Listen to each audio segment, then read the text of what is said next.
Built to protect mankind, two androids fight the machines. The female is 2B, a powerful warrior who fights on the front line. The male is 9S, a support unit who aids 2B from afar. When they fight as one, nothing can stop them. But 9S has a secret. He wants to free 2B from her world of unending war. One day, as they pursue yet another enemy, they find themselves making their way through a massive limestone cavern. Foes attack and fall, one after the other. The machines stand no chance against them.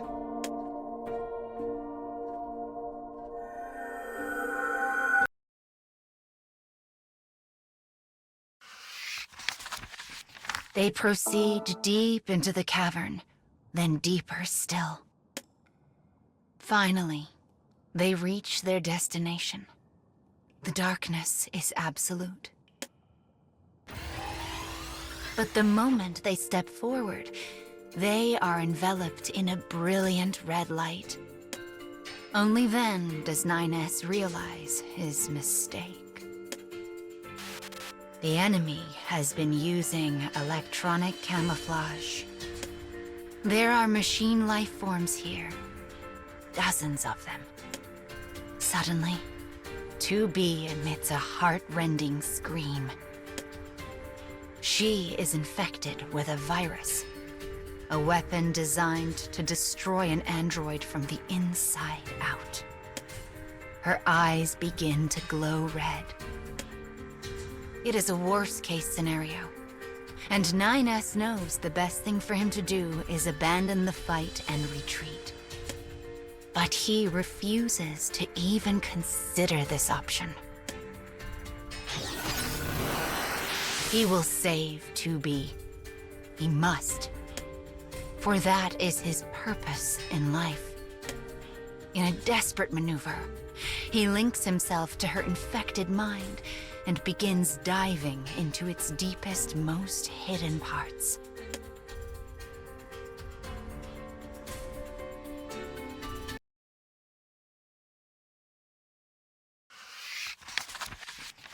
B's mind is a maze, a labyrinth. Finally, he throws open a door and beholds a strange sight. Flickering memories of himself, all from the perspective of 2B. He sees himself in a forest of metal, a frozen ocean, a boiling desert. But he remembers none of this. And all the memories end in exactly the same way, with 2B killing him. She does so over and over and over and over and over and over. But for each death, there is also a first meeting. Each time, he says, people who know me well usually call me Nines. He says this dozens of times, hundreds.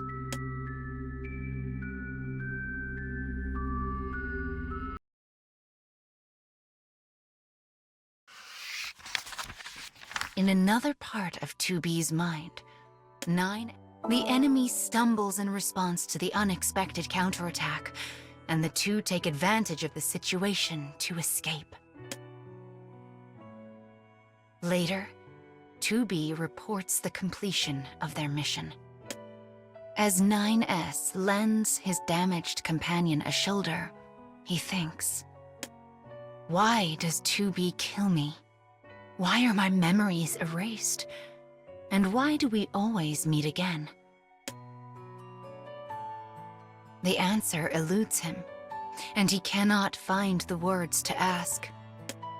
However, so long as he remains in her mind, so long as a part of him is in her memory, he doesn't care how many times she kills him. Their fate is a never-ending spiral, and they cling to its threads. So 9S walks on through the darkness.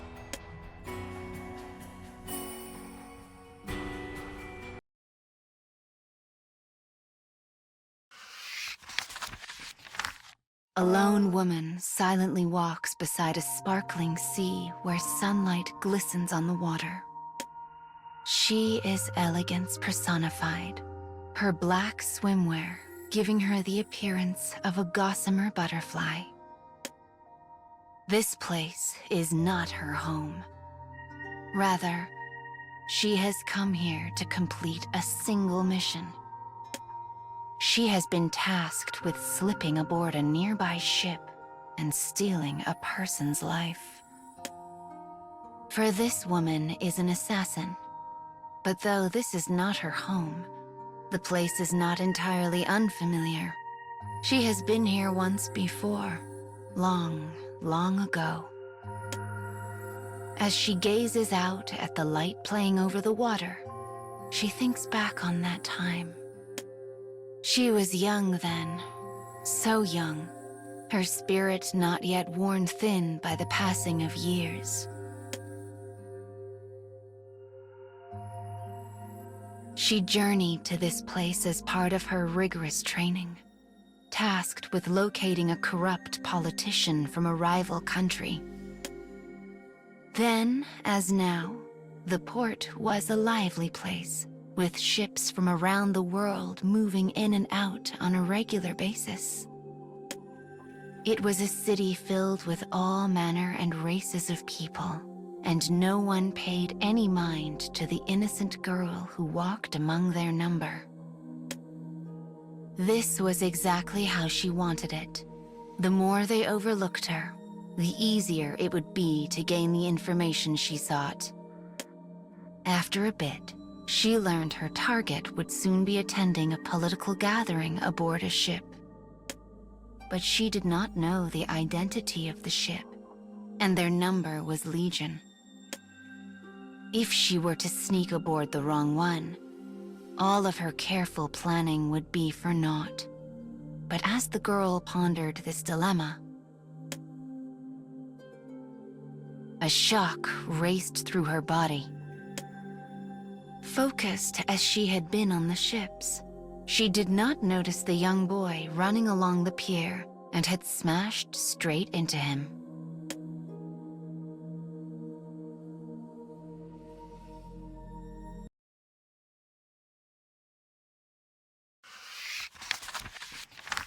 The girl on a mission collided with a young boy along the water's edge. Though clad in fine clothing, he raised his voice in a most undignified howl as he lay upon the ground. Blood trickled from an injured knee. As passers-by began to turn and stare, the girl knew she could not leave the boy as he was. As she began tending to his wound, she asked him, "Where are your parents? Can I take you to them?" But the boy's lowered head only shook back and forth slowly. "I don't know where my father is," he said in a wavering voice. "All I know is that he's leaving soon for an important meeting." The boy's voice hitched on the edge of a sob. As it did so, a thought came to the girl. Perhaps his father is the one I seek. If the boy was the son of a politician, it would explain his fine dress. With this in mind, the girl cheerfully agreed to help him find his missing parent. His eyes glistening with tears, the boy handed her something in a wordless gesture of thanks. It was a small, scuffed figurine of a kind and dignified woman. She was the heroine of a fairy tale told and retold in the boy's native land. "She's you," said the boy as he broke out into a smile. But the girl just looked away, because she knew she did not help the boy out of kindness.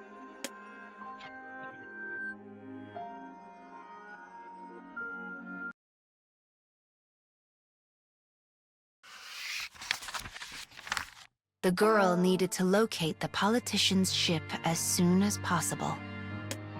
Grasping the boy's hand, she began pulling him up the beach, hoping against hope he would see a familiar sight. Suddenly, his face brightened. "Father," he cried as he slipped from her hand and began to run.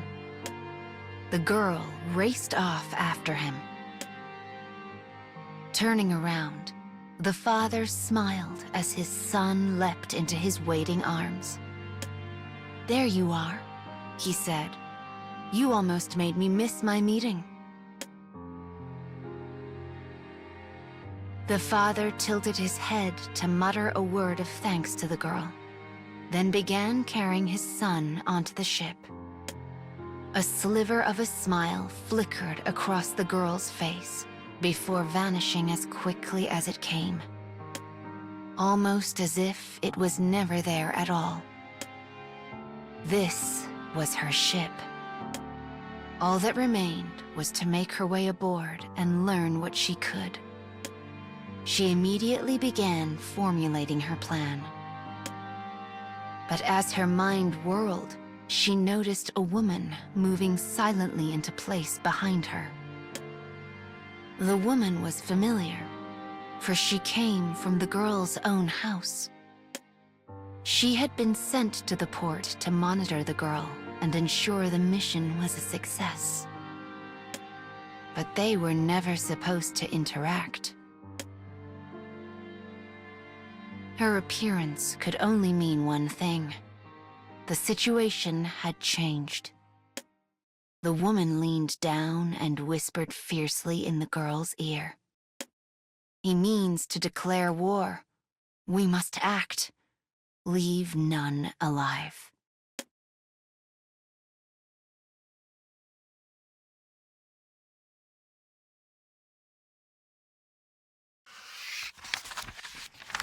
The deck was slick. The corpses were still. Her blade was red.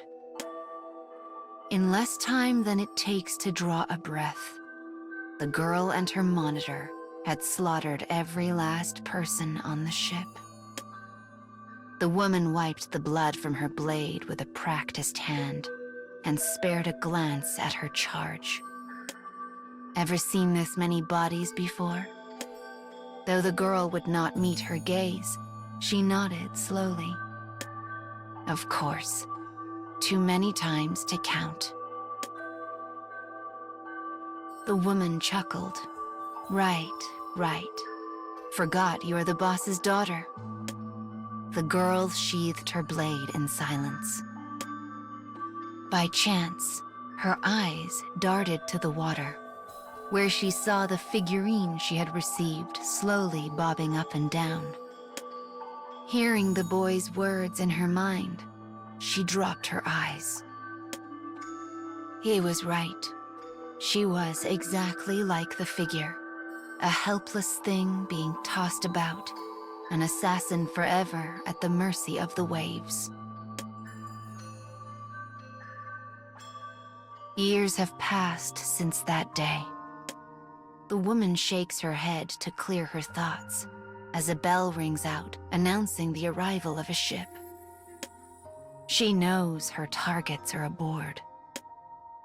They are foreign politicians who scheme to infiltrate her homeland. Her mission is to prevent that by whatever means necessary.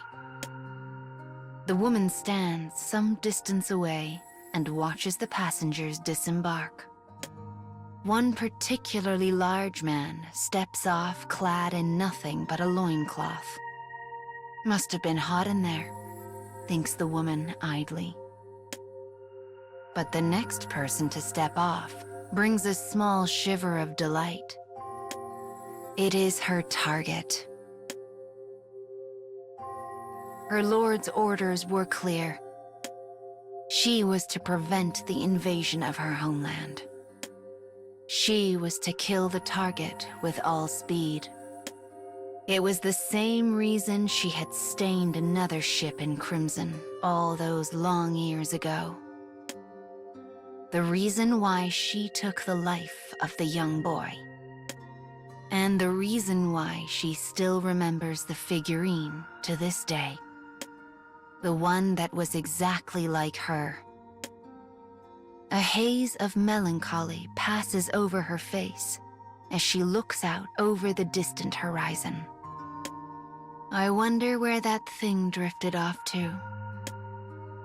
But she shakes off her momentary fugue and begins walking after her target.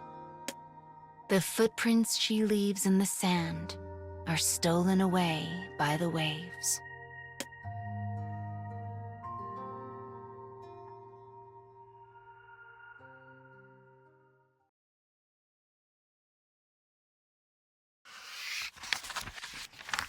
Once, a small girl lived in a town far away.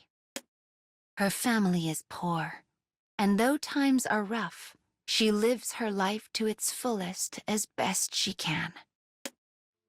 Her days are often spent playing alone in a ruin outside of town. She has no friends, so this rundown building is her only companion. Her days are ones of hardship. But today, she is filled with life and energy.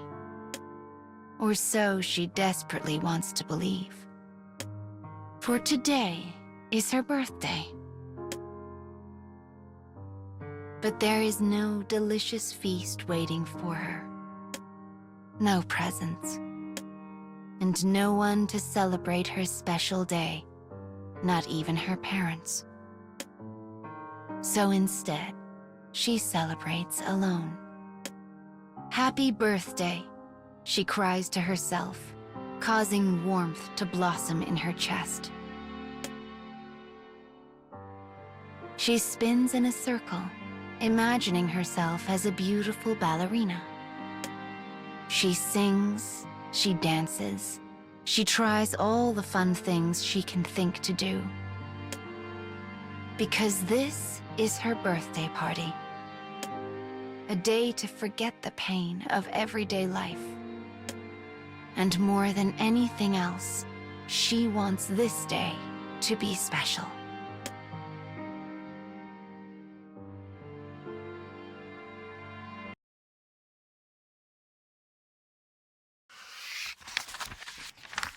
The lonely birthday party continues.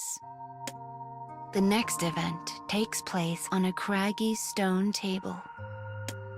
The girl begins forming something out of dirt and mud. It is a grand birthday cake, one far too big for a single person to consume. It seems impossible that someone so small can construct such a thing, let alone that she could build it at all.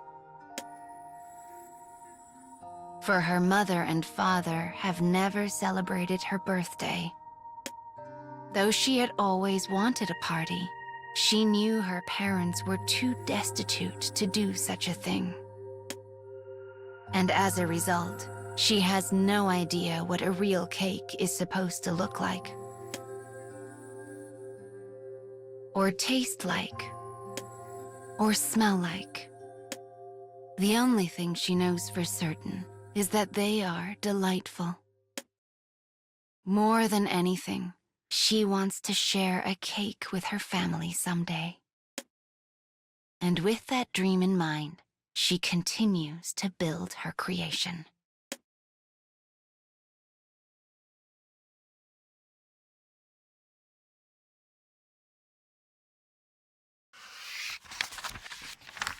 Her dirt cake slowly takes shape. Though it is a tad off kilter, she finally completes it. But as she gazes at her creation, she notices something is missing.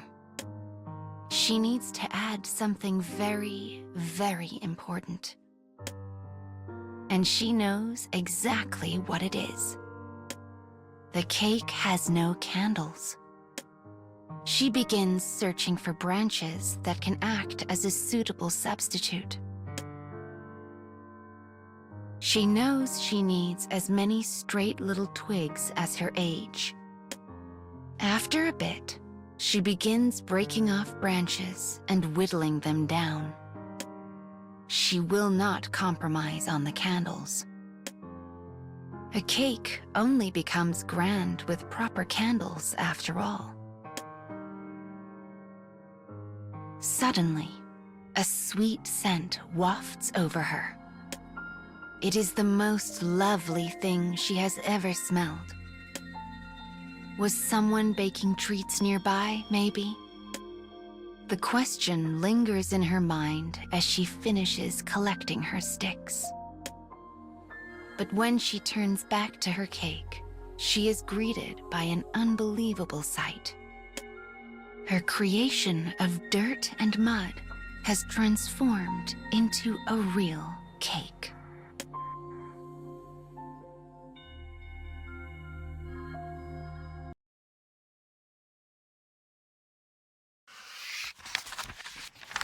The cake the girl worked so hard to make has somehow become real.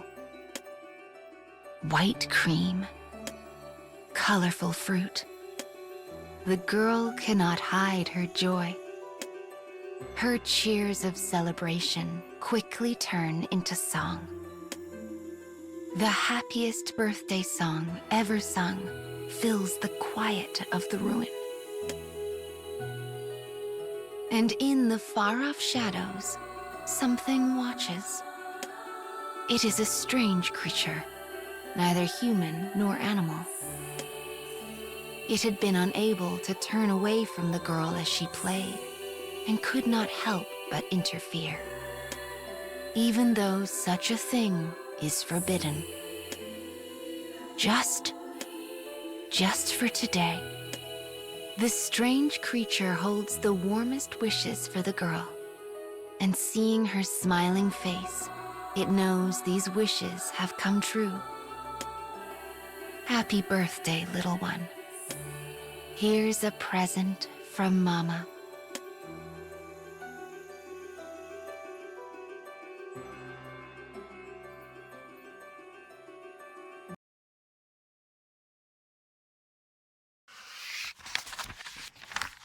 These are the soldiers who battle the flowers that threaten humanity. They are treated no better than prisoners, their every action and thought regulated and overseen as they are thrown without mercy into the maw of an endless war. One day, a pair of voices echo out from their base. They belong to a young recruit and his instructor. The recruit has made countless appeals to fight on the front lines, but the instructor has refused him every step of the way. Their constant back and forth has continued without pause from the moment they met. I will kill every last flower, even if it means my life, cries the recruit. The boy burns with his desire to fight. He seeks revenge against the flowers, the killers of his one true love. But rather than respond with anger of her own, the instructor gently urges him to reconsider. You need to focus on survival. You only get to die once. But such kindness reminds him of his late love, and only serves to fan the fires of vengeance in his heart. Once she sees what I'm capable of, she'll understand. The recruit has devoted himself to training with that one thought in mind. And though it never gained much traction with his instructor, he decides to make her a proposal. If I get top marks in our next virtual drill, you have to let me go on a mission. Before she can respond, he turns on his heel and exits the barracks. He needs to fight. He needs to avenge his love.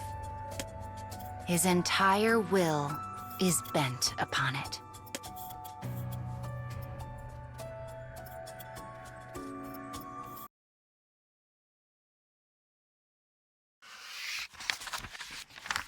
The recruit's participation in battle hinges on his performance in a virtual drill.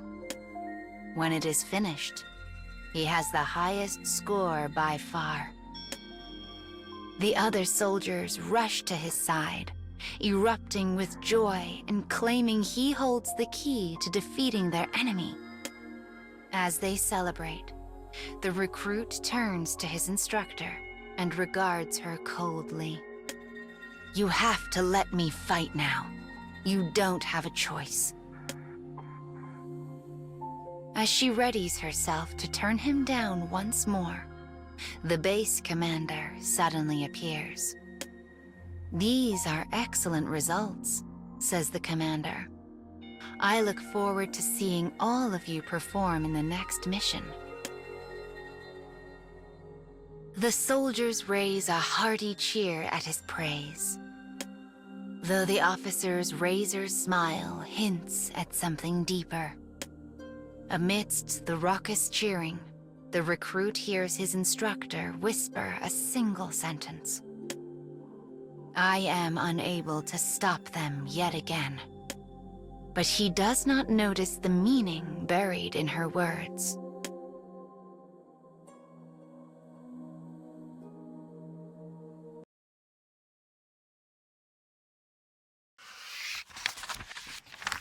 Since receiving permission to fight, the recruit has spent his every waking hour in intense training. The thought of his dead love burns in his heart as he imagines giving the flowers the justice they so richly deserve. Finally, the day of the mission arrives. The squad's morale is higher than ever. Inspired by their fellow recruits' fighting spirit, they have all been training especially hard. As they prepare to set out, the recruit's instructor meets his gaze somberly. I know what you are capable of. Just, please don't be reckless. Please. The recruit responds with a chuckle, as if her worry is the silliest thing imaginable. Don't worry, I've got this. When the battle with the flowers is over, he knows their fruitless quarrels can finally end. She will have no choice but to acknowledge his ability once she sees his skills in battle. He grips his sword tighter. His long-awaited campaign of revenge is now mere moments away.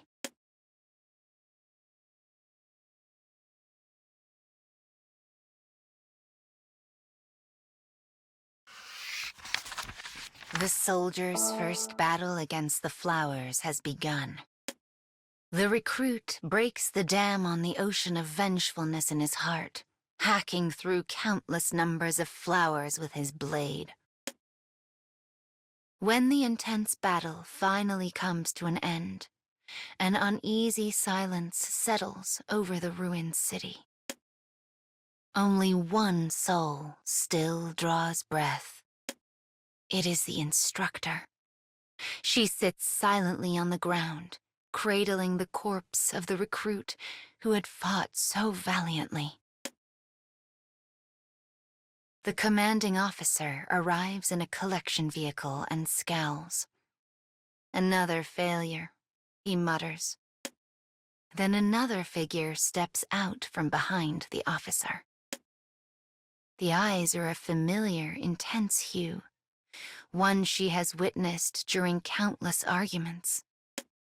They are identical to those of the corpse she now cradles in her arms. As the new arrival stares out at the grim battlefield, his face contorts into a sneer. I will kill every last flower, even if it means my life. How many times has it been now? As she considers what a pointless thought that is, she quietly replies to the new recruit.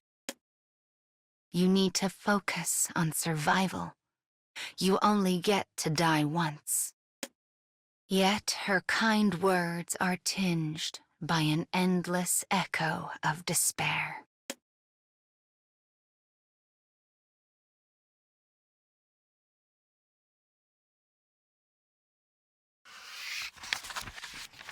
A small, remote village sits nestled in the face of a steep cliff. And in it, there once lived a young girl. She always sulked as she watched the village children playing outside her window. She wasn't sick. Instead, she had a mark on her leg that made her different. Her parents told her to hide the mark. If she did not, they would not allow her to go outside. But the mark was a part of her. Each time they told her to hide it, it was like they were asking her to deny her very being. The girl hated the thought of hiding it, and the more they told her to, the harder she resisted.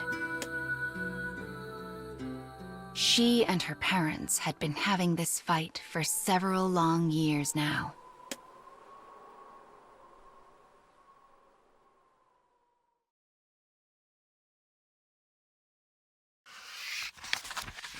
The girl was locked in her house, so others would not see the mark on her leg.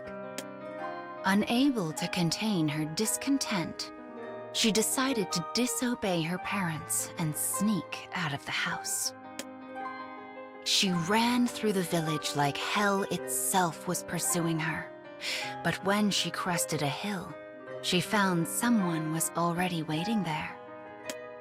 It was a warrior with flowing white hair. She sat quietly on a boulder, her sword stuck into the ground nearby. Her pale skin was crisscrossed with wounds, as though she had just finished a battle.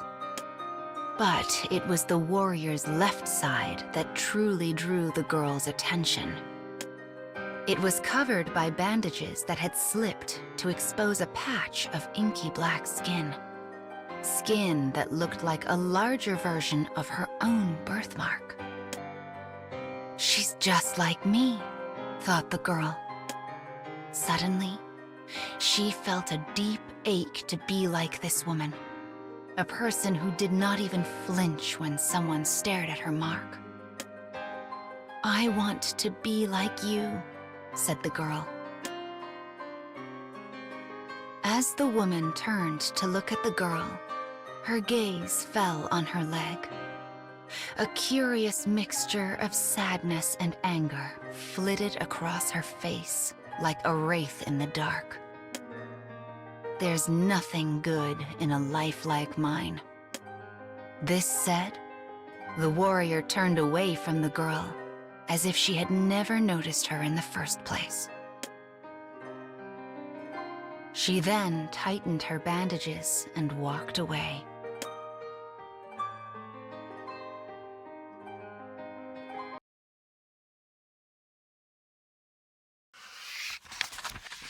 After parting ways with the warrior on the hill, the girl returned home. As she made her way to her parents' room to tell them what happened, she heard whispered voices from the other side of the door. We've caused her so much pain by telling her to hide her birthmark like that. But we did it for the right reasons. You know what would happen if people saw that and thought she was possessed. My parents are actually worried about me. Possessed. When she heard that word, the girl recalled a conversation she had with her parents when she was but a child. It was a story of a warrior who had been cursed by a shade and turned into a monster, and about how horribly she had been treated in this very village. The girl remembered the mixed emotions on the face of the woman she met earlier. She had lived through things the girl could not even imagine. Feeling ashamed for imposing her own desires on the warrior, she began to think about the hidden meaning behind the woman's expression.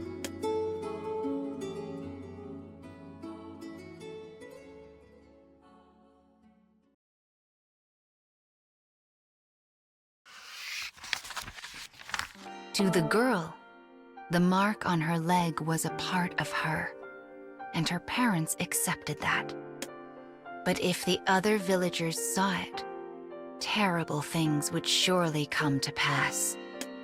And not just to her, but to her parents as well. Caught between her parents' love and her own pride, the girl was in anguish.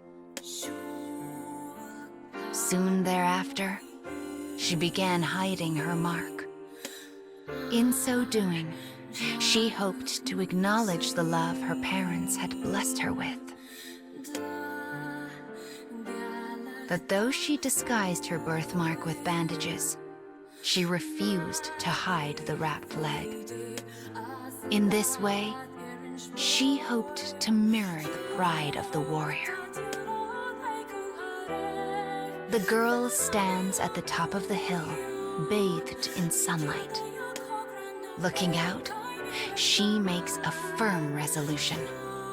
Once she is as strong as the warrior, once her parents no longer have to fear for her safety, she will remove her bandages and walk the world as she was meant to.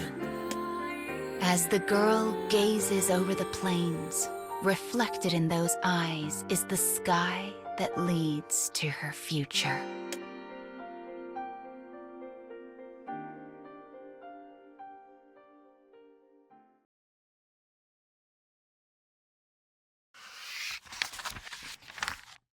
The boy stirs to wakefulness in an unfamiliar room.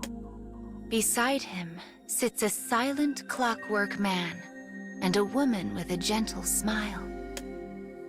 The boy had traveled countless unforgiving lands in an attempt to halt the cruel war staged by his own kingdom.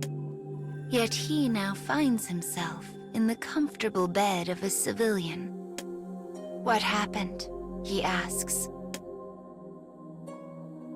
The man apologizes for acting on his own discretion. He explains how the woman came to their aid when the boy fell victim to a mighty seizure. As the boy begins to thank his rescuer, he silently curses the inadequacy of his frail and sickly body. But irony rules the day, and he launches into a coughing fit before he can finish speaking. The woman gently lowers the hacking boy back onto the bed. Sleep comes to claim him once more. Perhaps this is because illness has worn him to the bone, or perhaps it is due to the radiant warmth of her hands. As he drifts away, he takes a moment to appreciate the brief moment of respite.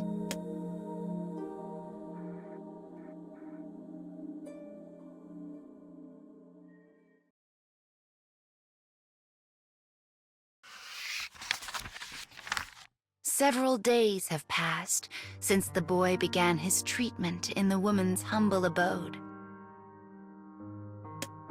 He occasionally hears commotion erupt outside. The townsfolk talk of nothing save the war.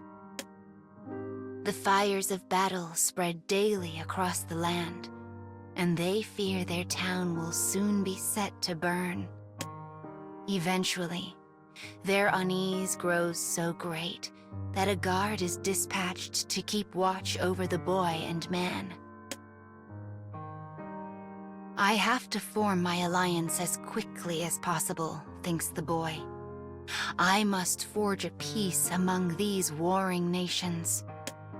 Despite the boy's conviction, his weakened body fights him at every turn.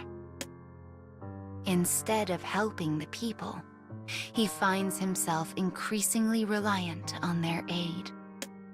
The pain of his fever and cough is soon joined by the endless throb of a guilty conscience. The woman tends him briskly and efficiently.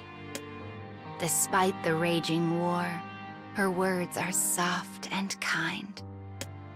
Despite her abject poverty, her food is warm and hearty. The situation begins to remind the boy of his childhood. As his thoughts spin, they finally alight on a particular memory. One from his earliest days as a child. It is the face of his mother, a woman who departed this world long, long ago.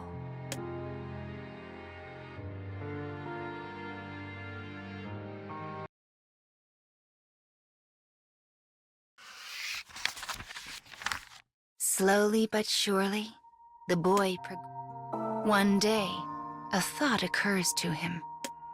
Why is this woman working so hard for me? And why does she remind me of my mother? The boy asks his clockwork companion if he knows anything of her circumstances. The man nods and reaches for a nearby picture frame that is turned face down. He flips it over to reveal a family photograph.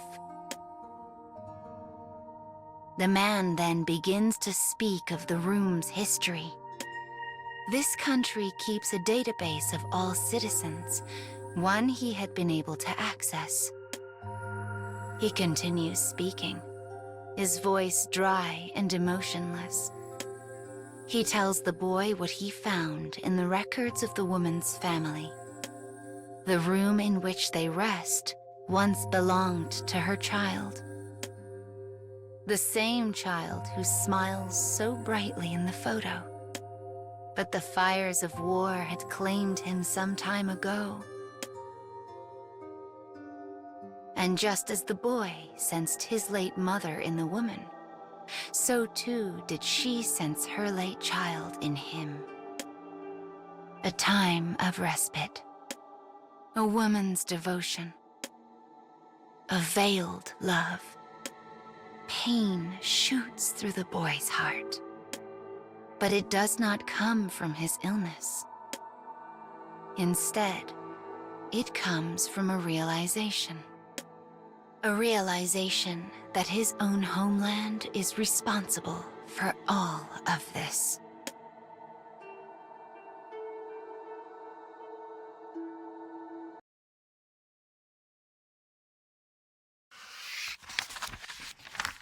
The woman's endless devotion stems from her conflating the boy with her own dead child. A child that was killed by the very war the boy's homeland had started. This truth lay heavily on the boy's heart.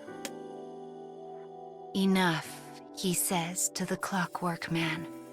I can stay here no longer. He dresses himself and uses his staff to rise from the bed.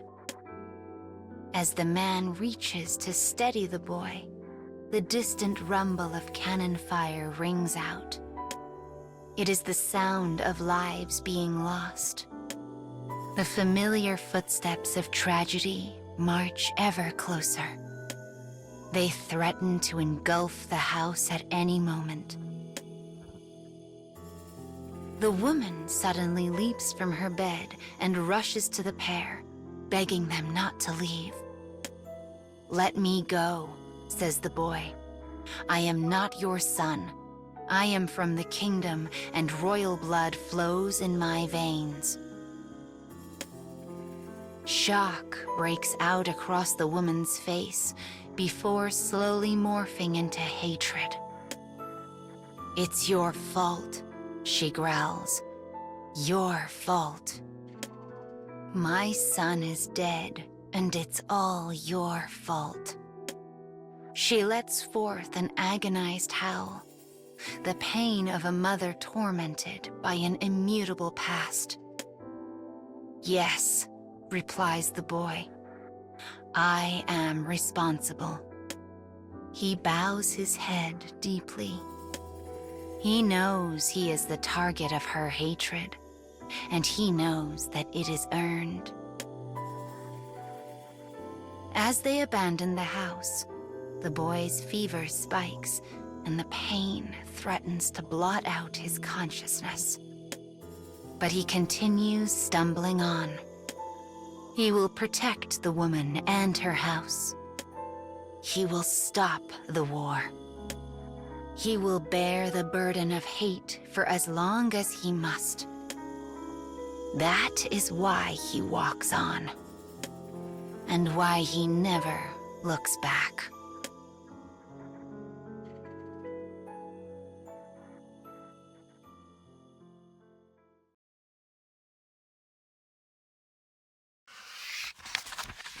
A woman and a dragon, both covered in wounds, trudge across a beach.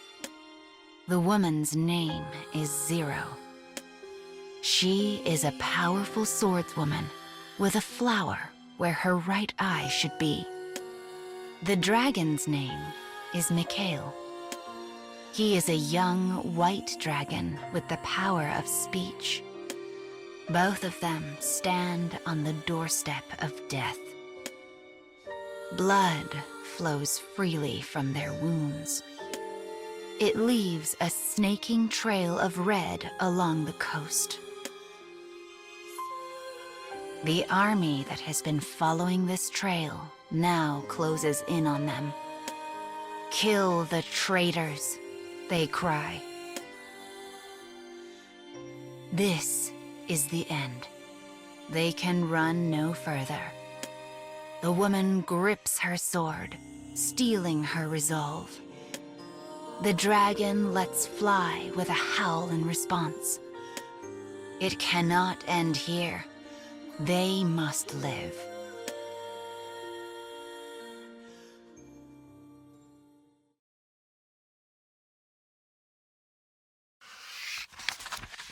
The soldiers rush at them like waves from the sea.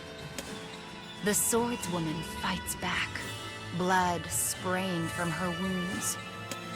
In the midst of it all, something appears in the corner of her reddened vision. She sees the dragon collapse. Countless blades stick out from his white flesh. As the dragon lies in the sand, he ekes out a meager cry. The woman's hair rises in anger, and she immediately cleaves the soldier before her in twain. Sand flies as she rushes to the dragon's side. "I won't let you die." The woman stands in front of the dragon to shield him. Thump! The next thing she knows, an arrow is embedded deep into her chest. As she reaches up to pull it out, another follows. She lifts her head and stares at her enemy. But a third arrow finds its mark in her eye, as though they had been aiming for that very spot. Her sword slowly falls from her bloody fingers.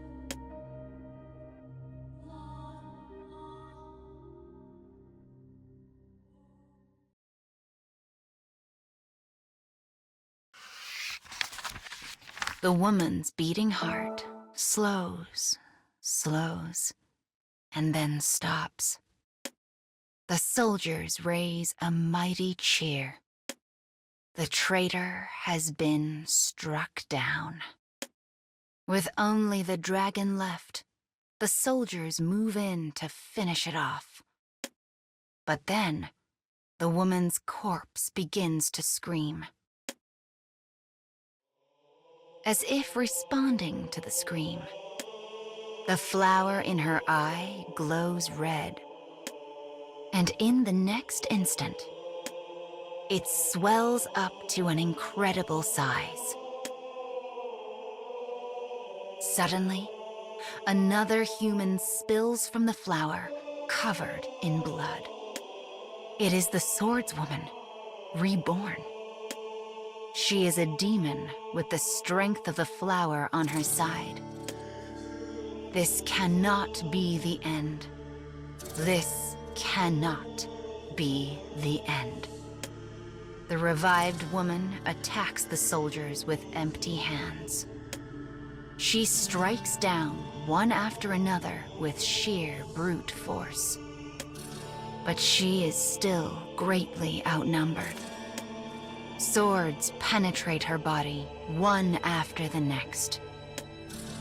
She screams again and again and again. Yet each time, she is reborn from the flower.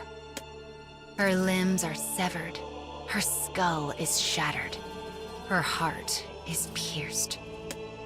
Yet she comes back each time and falls upon her foe with renewed fury. It is a never-ending nightmare.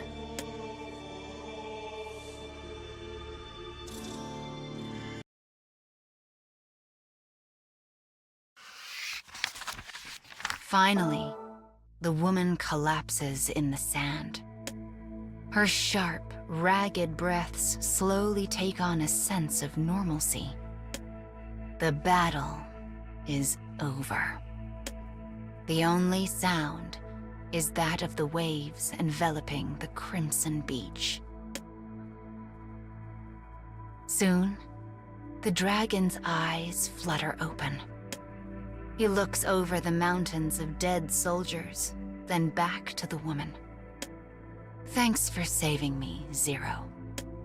His voice is that of an innocent child, a terrible mismatch for its massive size.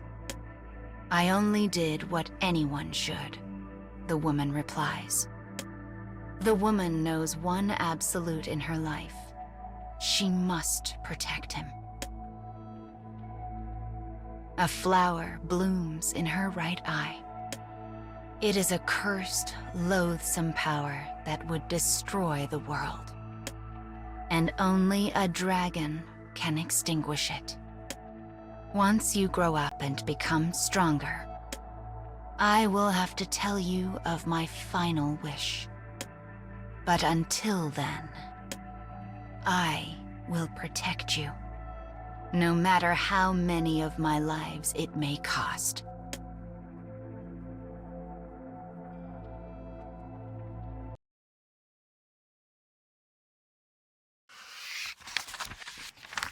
Flickering lamplight, glossy fingertips. In a corner of a manor, a woman is focused on decorating her beautiful nails. Her garments are just as impressive and alluring as her fingers. But unlike the rest of the courtesan's fanciful appearance, her eyes are cold steel. Behind her, a man peeks around a folding screen. When he spies the woman's red nails, he lets out a low whistle. Surprising how much you look the part, he chuckles. You'd never know you were actually a merciless killer. The woman's only reaction is to blow lightly across her nails. But he is correct. She is an assassin pledged in loyalty to a great lord. Her courtesan's dress is a disguise to deceive her latest target. The bemused man has been tasked with leading her to the object of her work. She has been ordered to find the commander of an army set in opposition to her lord. The commander has a well-deserved reputation for both lewdness and depravity. Her task this night is to end his life by whatever means necessary. The woman and man exchange a few brief words, confirming the outline of their plan. In the dark of night, the wheels of a bloody scheme slowly begin to turn.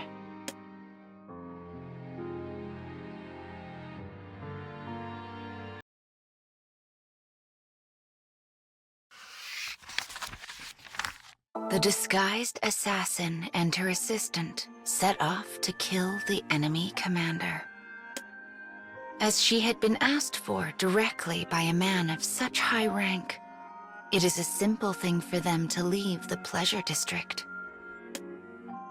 When they arrive at the castle, the guards escort them to a door of magnificent construction. Once there, they forbid the man from going any further. They then turn their gazes to the woman, not even attempting to hide their lust. "Do well," says the man before he vanishes back down the hall. "Do very well indeed."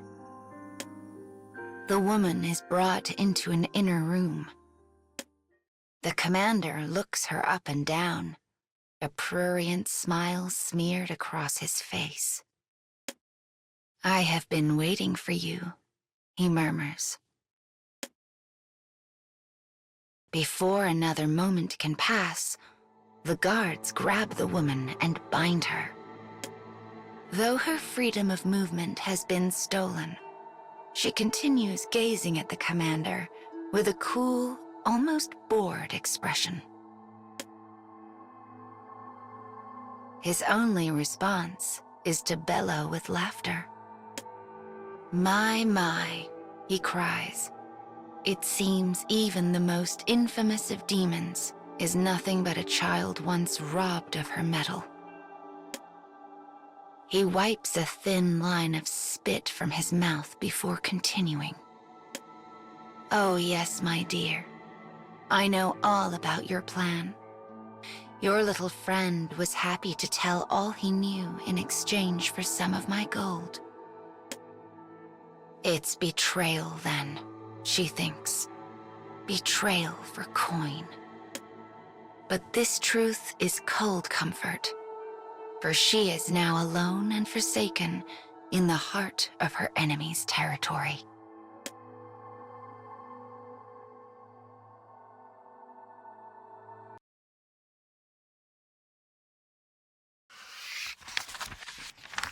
The assassin had disguised herself as a courtesan and entered the enemy's base in order to slay their commander. But the work of a treacherous spy now finds her bound in front of her would-be target. The commander leers at his assassin with scorn. His face expands into a grin. "You came here disguised as a courtesan," he says. "Perhaps it's time you served that purpose." He looks at the guards as he says this, and they respond eagerly. But then, a faint shadow of surprise moves across his face. There is a slight sound, almost a whistle, and then an utter, perfect silence. A single hairpin juts out from the commander's forehead. The man crumples to the ground with a soft thud.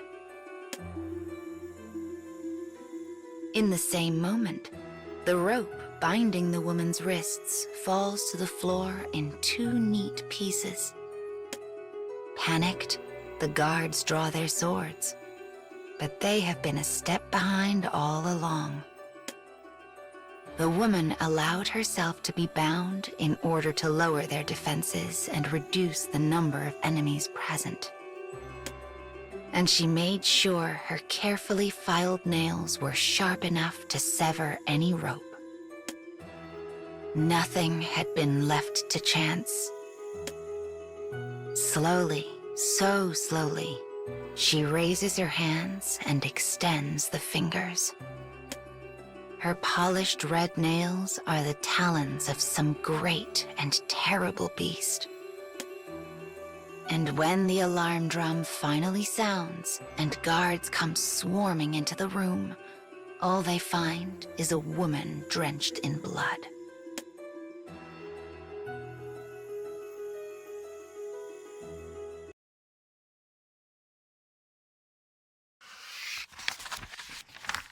The man who betrayed the assassin had received a great sum of money for his efforts. The knight now finds him miles from the enemy camp. As he counts his coins, a broad smile crosses his face. "Do well," he whispers. "Do very well indeed." His final words had not been meant for his assassin partner. They were instead meant for her guards. But there is no way she could have known, which makes his betrayal all the sweeter. As he thinks on this, an indescribable feeling of amusement wells up inside of him. Chuckling, he lifts his hand and prepares to sweep the pile of coins into his purse. But he is stopped by a sudden, terrible pain. A familiar blade has pinned his hand to the ground. Standing in front of him is the very woman he had been laughing about not a moment before. Cold sweat drips into the wound, and the man cries out. In a high, nervous voice, he begins to stammer out a pathetic series of apologies. "My daughter is sick. I needed the money for her treatment." But the woman simply continues to appraise him coldly. When she speaks, her face is a mask. "It's not personal," she says. "You're just another target. I knew you would betray me from the start."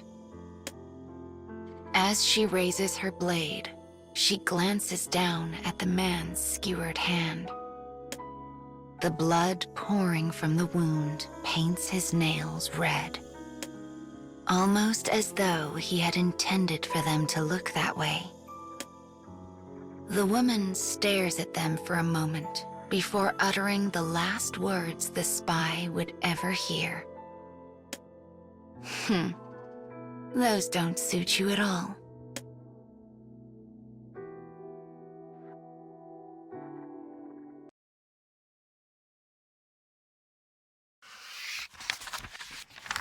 She knows there is a place she must go, but she doesn't know where.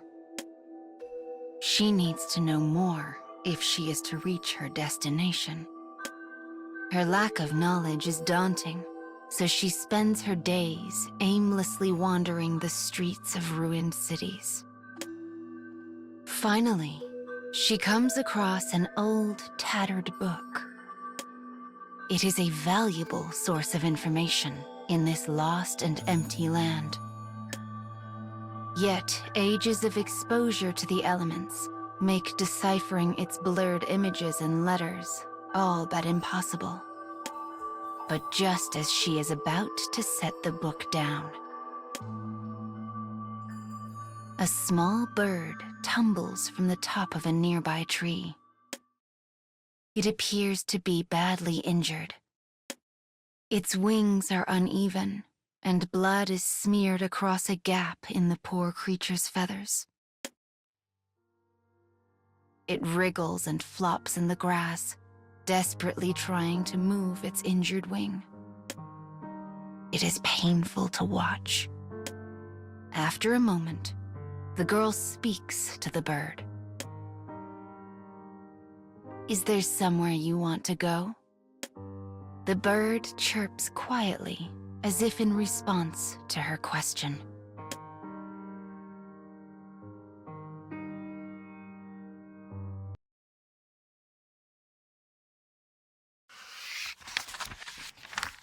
The girl has encountered an injured bird on her journey.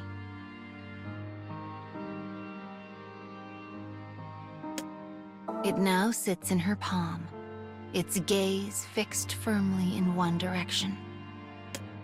The same direction it was attempting to fly. The bird clearly has a powerful desire to go there.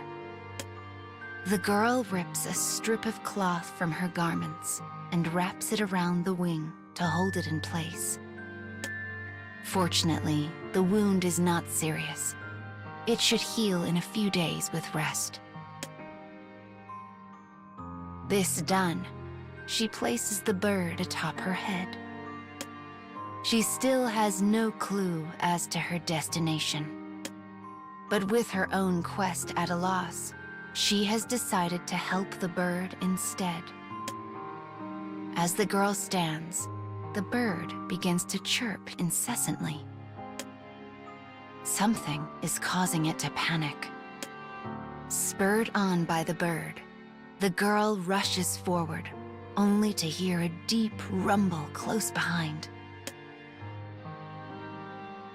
An aged building has collapsed, burying the tree where they had been resting only a moment before. "You saved me, little bird," she says. The bird sings out in reply, creating a song that sounds almost boastful.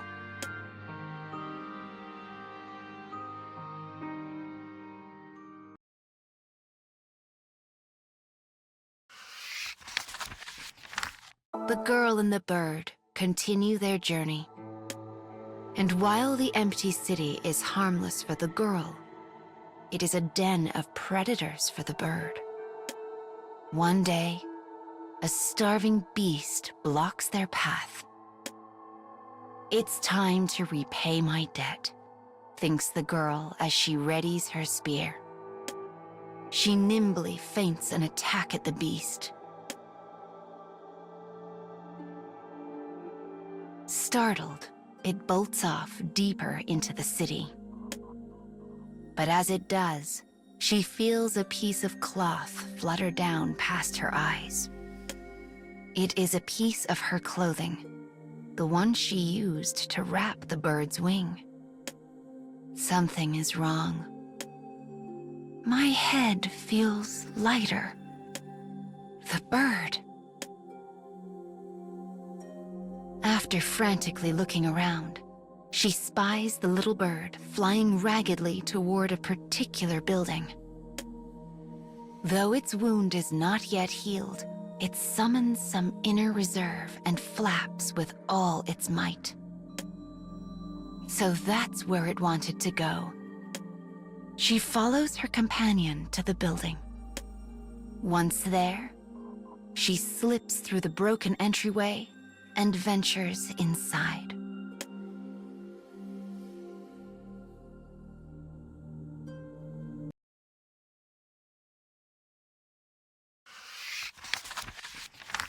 The girl follows the energetic beating of the bird's wings to its destination.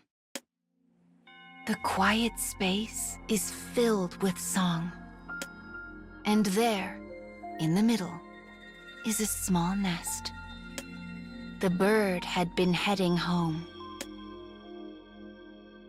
A tightness settles in the girl's chest at the sight. She is alone. She has no family, no home she can return to.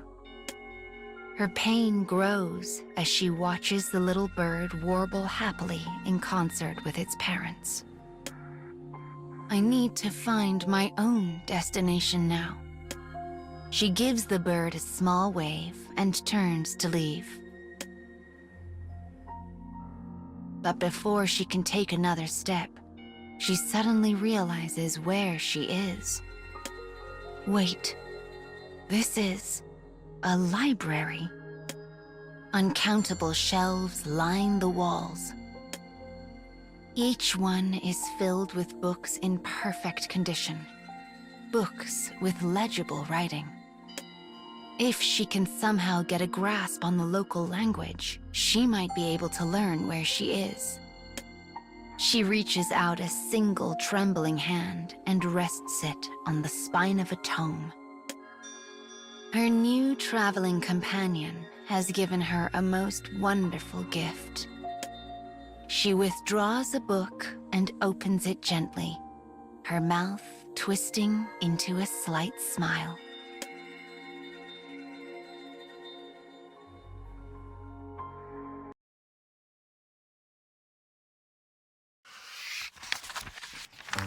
A boy of royal blood wanders the land after being his clockwork attendant is forever at his side. On this particular day, they come across a small village. But as they move to enter it, trouble begins to brew. Villagers emerge from their homes and immediately surround the pair. Pursuers from the kingdom, thinks the boy. But how did they manage to find us in such an out-of-the-way place?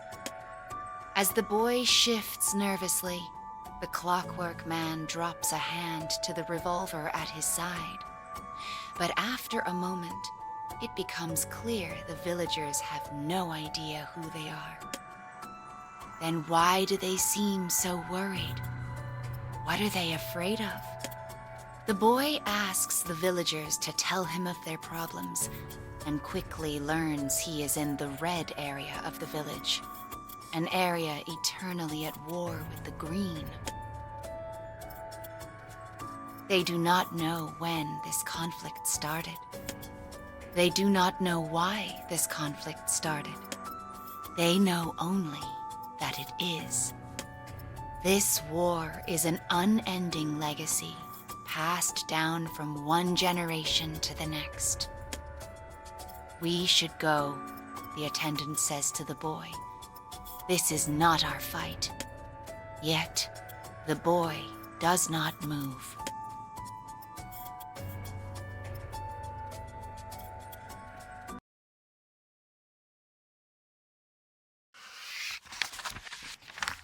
The red villagers mill about with weapons in hand, ready to attack. But just when it seems conflict is inevitable, the boy speaks. I know of a foreign ritual which can guarantee victory in any battle. It is a secret rite passed down from a people who have never known defeat. If we were to conduct this ritual, the gods would surely grant victory. Though the Reds are skeptical at first, the boy's charismatic speech and demeanor strike a powerful chord, and they are soon chattering away excitedly. How do we conduct this ritual? Will you teach it to us? We must do it at once. Calm, my friends, says the boy. While I am willing to show you this ritual, I see none of the special green wood required for the ceremony. Alas, such wood grows only in the area of the village where the Greens live. With no other choice, the Reds reluctantly don disguises and head off to trade for the wood they need. As the boy watches them scurry away, he exchanges a glance with his clockwork companion. The man stares at him for a moment, confused, for there is a faint smile on the boy's face. It is an expression he has never seen before.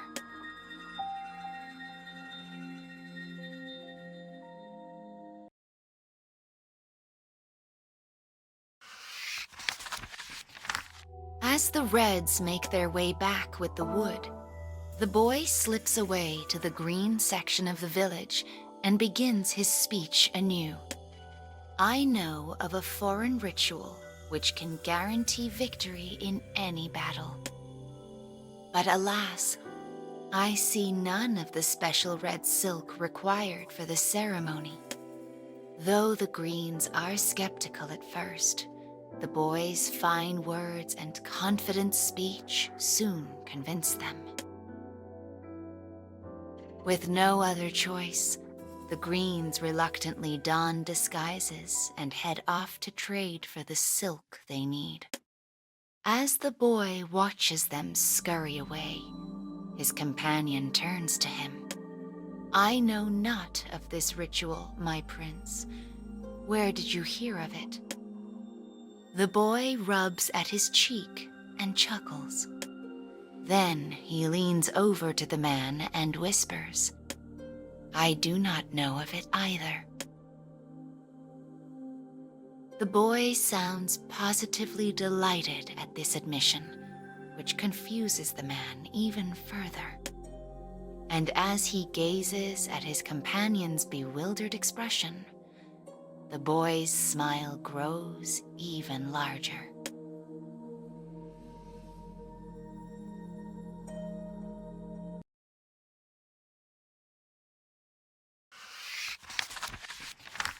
The boy and his companion have been in the village for a week. The entire town is now festooned with bright, festive decorations. Red silk and green wood form a rich interplay of color and shape. It is enough to make even the coldest heart leap with joy. From a distance, the boy and his companion watch the village's transformation. This is the true victory I promised them, says the boy. Once the intermingling of red and green is wrought, the ritual will be complete. Then this was your goal all along, replies the man. The boy chuckles softly and nods his head. It is so much more beautiful this way, don't you think? But then, the reds and greens begin to quarrel. Our decorations are the finest, says a red. No, replies a green. Ours are clearly the most beautiful of all. Though voices are raised, it does not lead to violence, for neither side carries a weapon. Instead of warring, the argument turns to a discussion about how both sides can make the decorations even better. As they confer, a pair of smiling children race past, shrieking with delight at some invented game. One red, one green, yet both enjoying the ritual with their newfound friend. And though the boy caused all this to happen, not a single person comes to offer him thanks for his actions. Are you all right with this, my prince? Asks the clockwork man. The boy nods in the gathering dusk, his mind awhirl with possibility. Perhaps he can replicate what happened here within his own kingdom. This is his sweet and painful hope. After a moment, he turns his back on the village and begins to walk. His attendant silently follows. The clockwork man ponders the future of the village. He knows they may once again pick up their weapons and war with one another. But their children now know a world where colors blend. And those children will live on.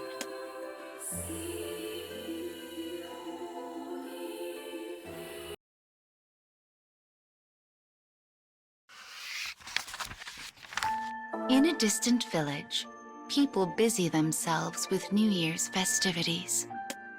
Within this place lies a beautiful spring, known as the Fountain of Hope. Today, a woman stares at this most hallowed sight with ferocity in her eyes.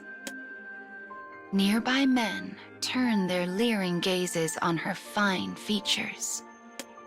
But after their eyes rest on her for a moment, they quickly find other ways to occupy their time.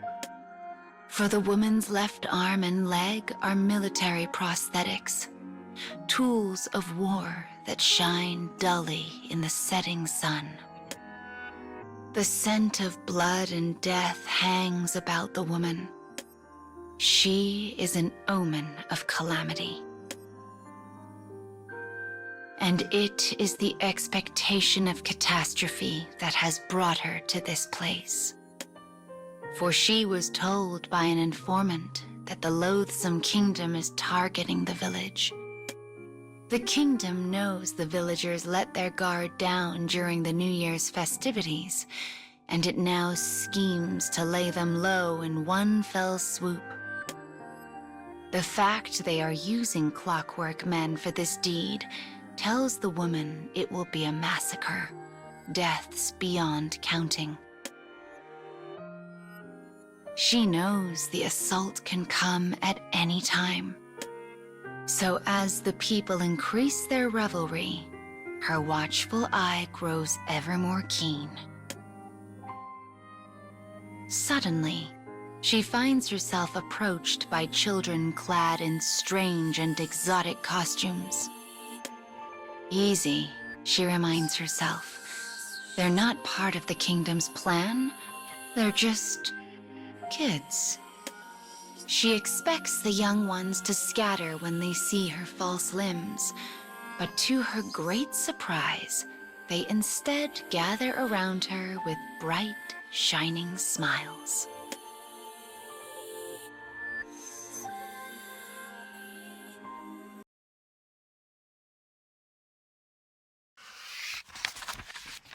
The children are costumed as fairies, a tradition of long standing in this part of the world.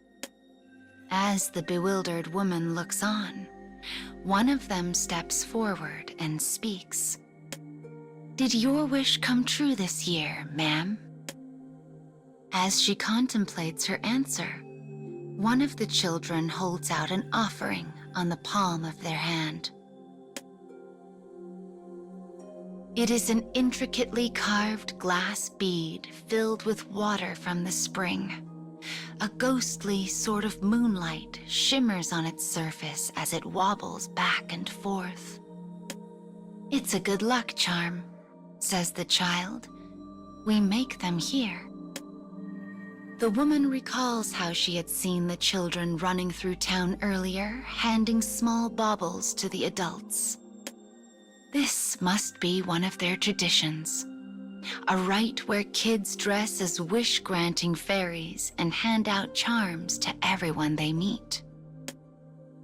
As understanding dawns, the woman's brow furrows. She does not have time for such folly. "Others need this more than me," she says, placing the charm back into the stunned child's hand.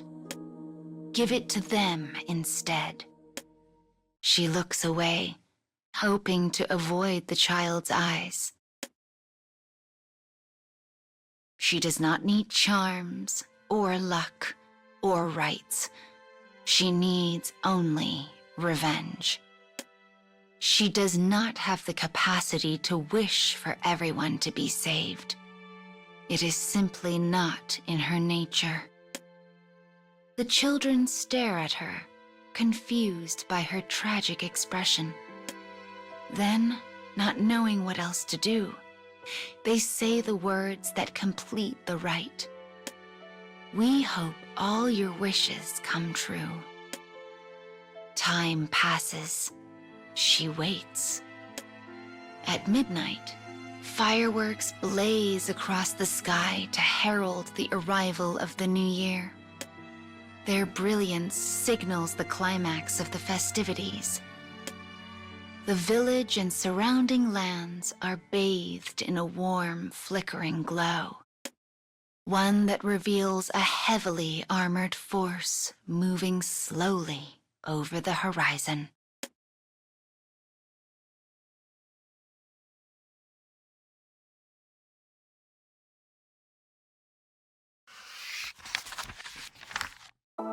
Fireworks turn the night sky to dawn. Explosions spiral flesh and bone high into the air. The fountain of hope bubbles quietly. Blood trickles from the mouths of the dying. The festival, once a celebration, has become a rondo of despair. A clockwork soldier with dead eyes raises his fist before the group of wish-granting children who can only cling to their charms and pray. A flash. The screeching of metal on metal. The woman has blocked the soldier's attack with her sword. The look on her face is a thing beyond words, beyond reason. Perhaps enraged, perhaps conflicted, she pushes the soldier back and cleaves him cleanly in two. She then hurries the children into a nearby house. It will be difficult to save them on her own, perhaps impossible, but she intends to try. "Be silent," she says. "With any luck, your parents are still." Her words falter and die in the dark. Bloodied clockwork men begin emerging from nearby homes, one after the other. Each carries the corpse of a parent high in the air, as if displaying the fruits of a great hunt. Lit by the explosion of a firework, she can see it all far too clearly. The children begin to scream, as if realizing their work is yet incomplete. The soldiers casually drop their prizes and turn to the sound. Fear grips the woman, but she buries it deep inside and makes ready their escape. Somehow, impossibly, she manages to lead them all to the outskirts of town. And when she turns back to see it in flames, she suddenly realizes what must be done.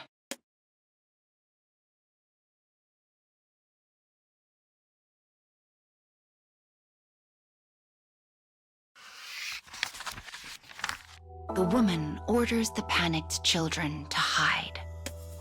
They are sobbing, inconsolable. "This is our fault," they wail. "Our charms were not powerful enough." "Actually," says the woman, "I would like one of those charms now." Her voice is gentle, soothing. It is a thing so unfamiliar to her. Yet it is the same voice she used all those years ago with the one she held so dear, the one she tried so hard to save. It is a voice that soothes the weakened, and it works a kind of calming magic on the children. She takes one of the good luck baubles in hand before turning back to town. As the children begin to pray, they grip their remaining charms tightly enough to leave deep marks on the palms of their tiny hands. To think the kingdom would try to steal hope from one so young. They are beyond forgiveness. But rather than rage, it is hope that drives her toward battle this day. Minutes pass. Hours. The sun finally begins its slow march across the sky. Just as the children's despair is threatening to overtake them, the woman returns. Her body is ablaze in crimson, her breath a series of ragged gasps. In one hand, she grasps a number of severed heads, all that remain of the clockwork soldiers. In her other, she grips a bloody, tattered charm. She speaks then, softly but sternly. You see, my wish came true, so all of you need to pray to your charms. You need to live. You need to thrive. It's all right to cling to things you cannot see. So find that hope and never let it go. And when you have children of your own, make sure to pass it down to them as well. Her voice falters. Are her words true? Or is she simply trying to convince herself? She doesn't even know anymore. As she turns and walks away, the tears of the children begin their long descent to the earth below. And though their sadness threatens to overwhelm them, they continue to hold tightly to their charms. And to their hope.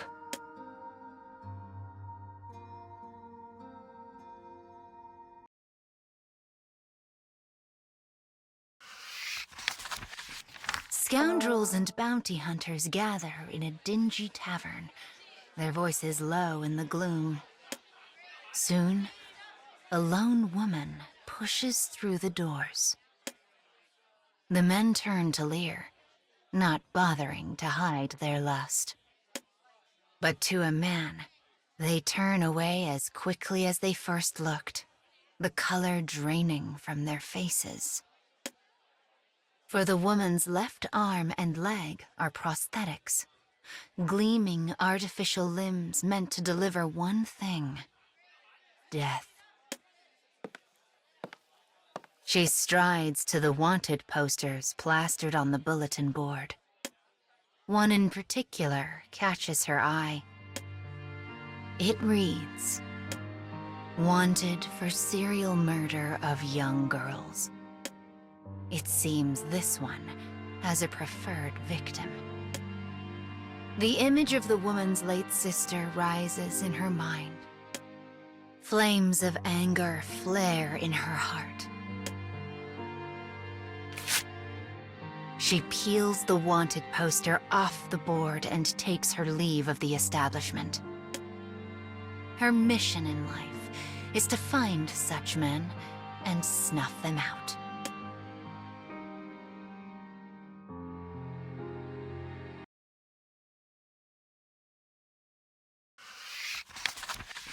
She walks slowly through the streets, searching for a lead. The shabby town is an all too familiar sight. She has done this for times beyond counting. She has collected endless bounties. But it was never for the money. In the end, hate is what drives her. Hate for all that is evil in the world. But no matter how many evildoers she kills, the lives they steal never come back. And evil never seems to diminish. A tiny seed of doubt begins to take root in her heart. But she balls her fist, crushing the poster in her grip. The seed withers and dies as she does. She can never lose sight of her path. Her own power is the only thing that sustains her.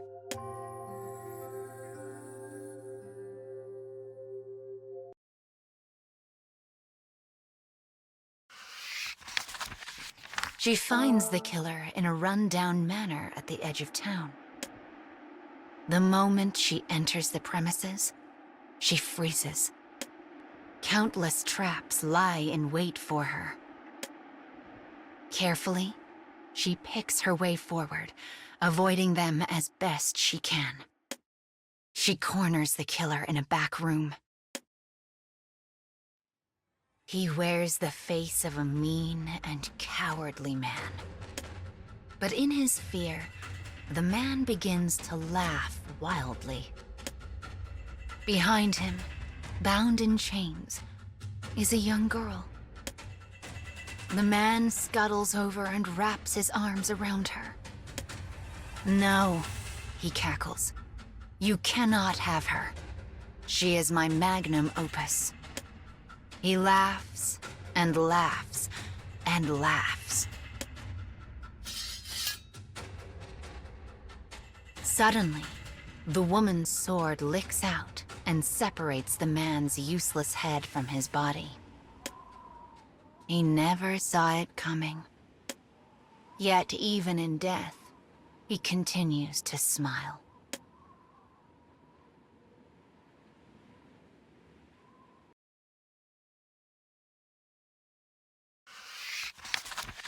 With the killer dispatched, the woman moves to the girl and releases her bonds.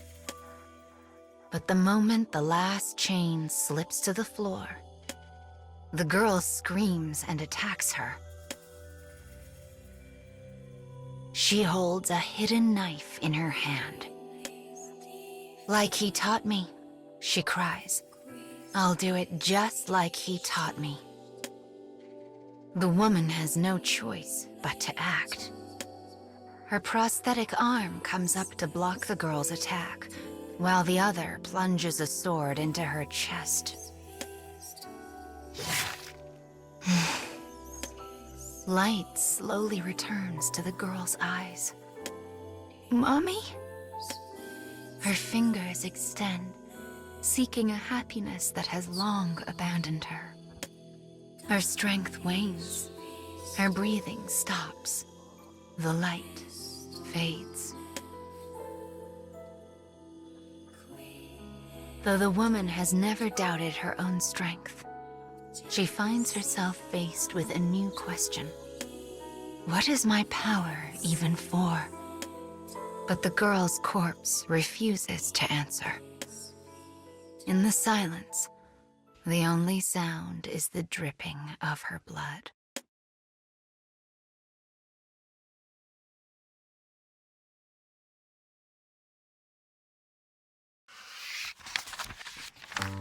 A military base stands on the front lines in a war with another country.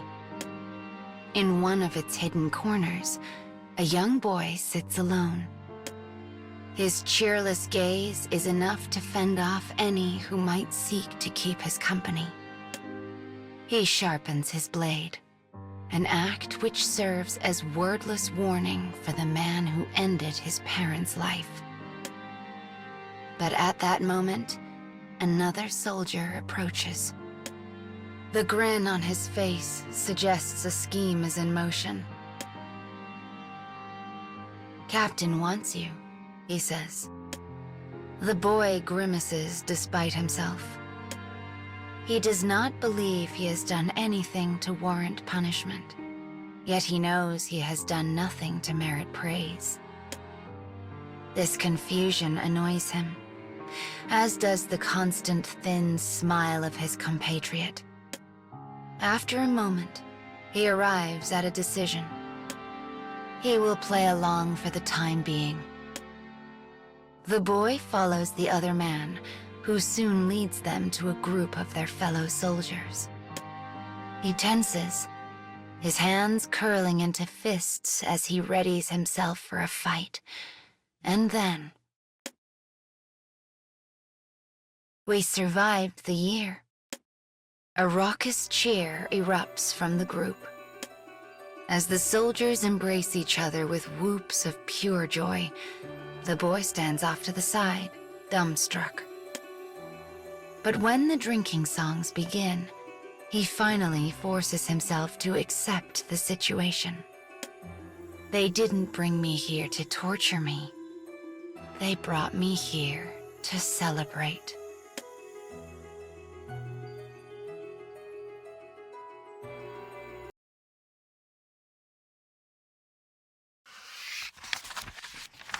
As the boy enjoys the celebratory feast, His squad mates raised their voices in a round of merry boasting. I was a demon out there. The enemy ran as soon as they saw me coming. Yeah, but I'm the one who claimed their leader's head. The boy finds himself shaking his head in silent disapproval of this carefree swagger. Suddenly, a glass of strong drink is placed in his hand. Enjoying yourself? Asks a calm voice. It belongs to their leader, the one they all call Captain Craven behind his back. The men of the squad have long scoffed at how quick their captain is to retreat from battle, and the boy shares their dim view of his competence. How was this year for you? Continues the man. Though the questions are meant as the easiest of small talk, they lay as stones on the boy's heart. For despite an entire year of searching, the object of his revenge remains as distant as when he began. Thinking of this, shame suddenly pierces his chest like a bullet, and he absently tosses the cup aside. The crisp shattering of glass brings the hall to silence. Thick, red liquid slowly pools across the ground. It reminds him of his parents. Ignoring the captain, ignoring his companions, the boy bolts up from his seat and flees the hall.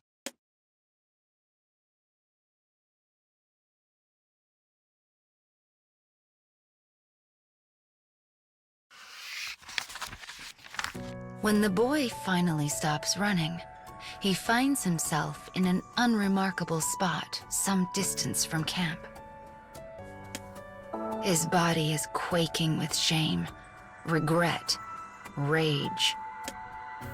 What have I even been doing for the last year? Buffeted on all sides by a sense of helplessness, he erupts in a scream, launching every vile oath he knows into the uncaring wind. But as he fights to regain the breath he expended on his outburst, the captain suddenly appears. The boy shoots him a glare filled with resentment. With his fevered breathing finally under a modicum of control, he stares at the man and issues his own order. You will send me to the battlefield. The captain's eyes waver as he attempts to read his subordinate. He's a coward through and through, thinks the boy smugly. He'll do it. He has no choice. But instead, the captain shakes his head and meets the boy's stunned gaze. No, he says, I will not. I won't send out a soldier who isn't ready.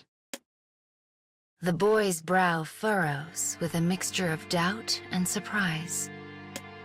But the captain continues, almost as if trying to provoke him. Your worries control you. You know that, right? And if that doesn't change, you will fail. The words are a jagged thorn in the boy's very soul. Unable to control himself, he lets out a feral scream and rushes his captain. But the other man only looks back at him with an expression of profound pity.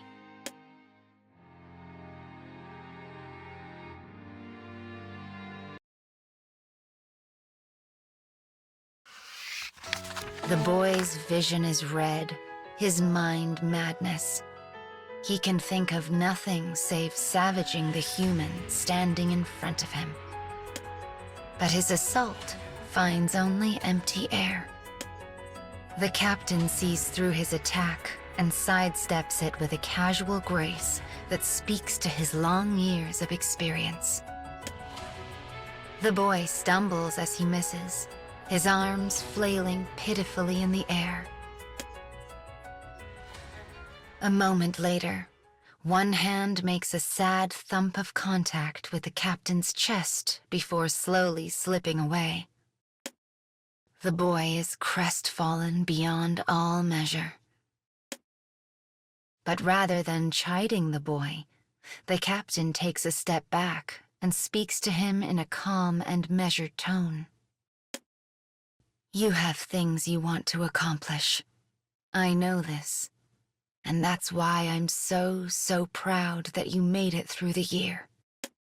You're making progress. And if you can just manage to stay alive, I know you'll do great things. The boy stares back at him, stunned. The past year, the same one he had written off as a failure not a minute before, was now being acknowledged as a rousing success. Confused, the boy spins on a heel and begins to walk away, but the captain calls after him. We'll celebrate next year, too. The boy continues walking, muttering a single word. Whatever. And yet, the rage he so clearly felt does not hang so heavily on him now. It's as if clouds have parted ever so slightly on the turbulent storm of his heart. He finds this feeling to be terrifying. For if his anger departs, what is left of him?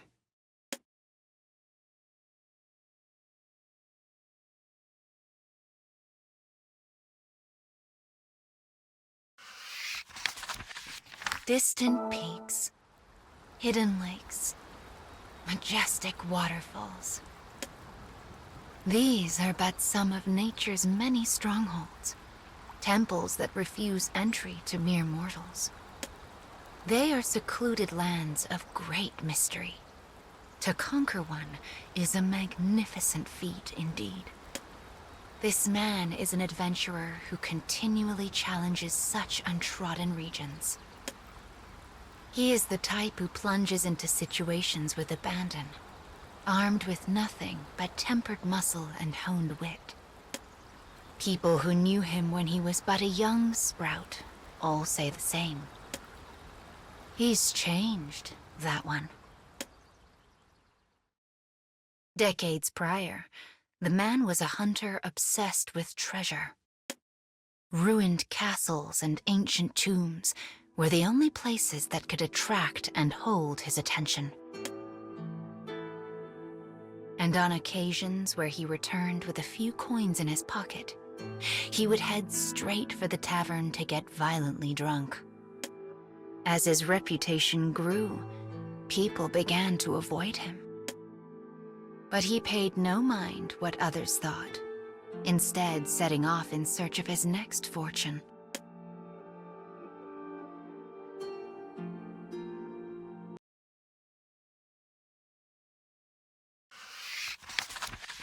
One day, he came to a ravine deep in the mountains. He slowly wound his way along a path on a sheer cliff face, the kind even wild beasts might hesitate to traverse. One misstep would mean a long fall, followed by a swift death. It was the edge of a knife. But the man's desire burned brighter than his fear. For he had heard tale of a legendary treasure that slumbered somewhere within the ravine. The price it might fetch was beyond counting. But with his will governed by greed, he became impatient. He moved faster, more careless, more reckless. Finally, his foot landed on a loose clump of soil and turned.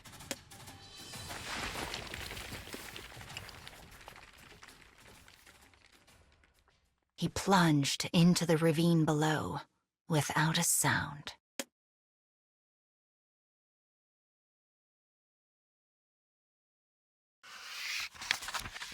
When the man came to, the sun had long since abandoned him. He lay next to a creek at the bottom of the ravine.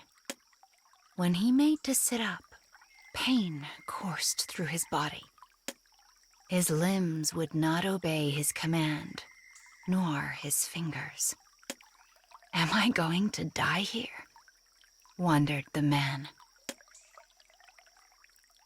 Just then, the moon peeked out from behind the clouds, illuminating the land around him. The midnight scenery was dazzling. Rocky cliffs scraped the sky, scoffing at the insignificance of humans. Trees danced in the breeze as if moved by magic. Stars spilled across the sky like jewels on velvet. The magnificence of nature was more brilliant than any treasure. The beautiful view, something he usually paid little mind to, began to stir something in the man's heart. And suddenly, he understood his purpose. The reason he walked the path between life and death. His heartbeat melted into the gentle murmur of the creek.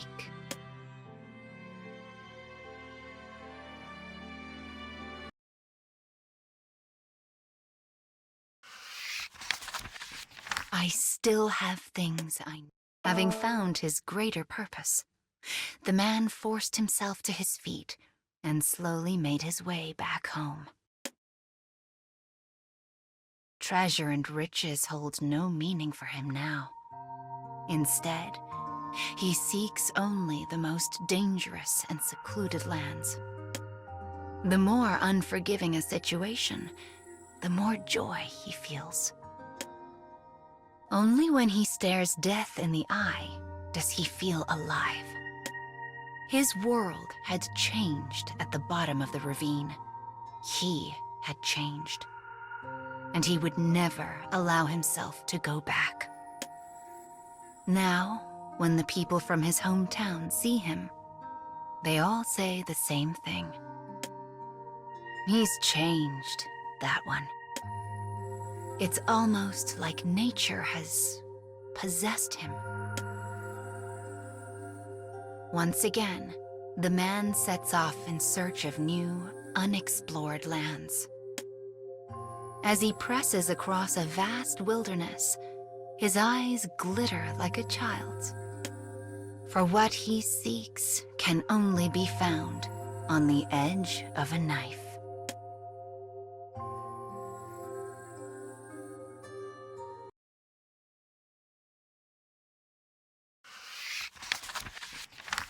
Overnight, a cruel new law penned by the nobles plunged one family into the lowest echelons of society. The father lost his job. The mother began to meet cold stares while doing the shopping.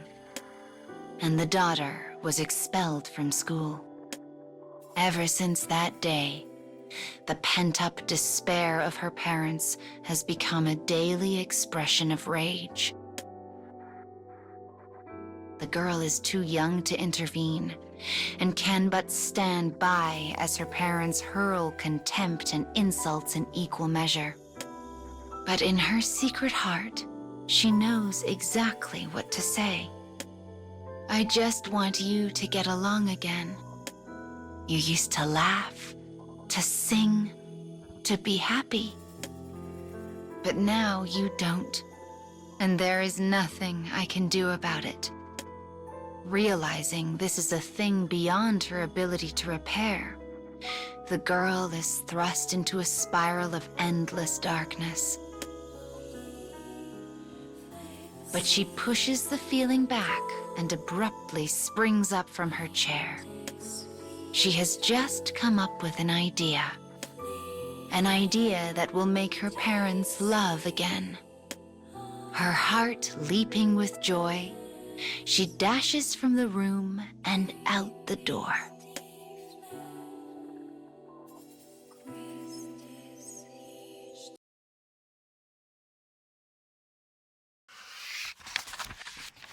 Father, mother, daughter. It is a perfectly normal family, one found anywhere and everywhere. But an unfair law forces this family to be the subject of poverty and discrimination. The parents curse their own misfortune and permit their resentments to run wild.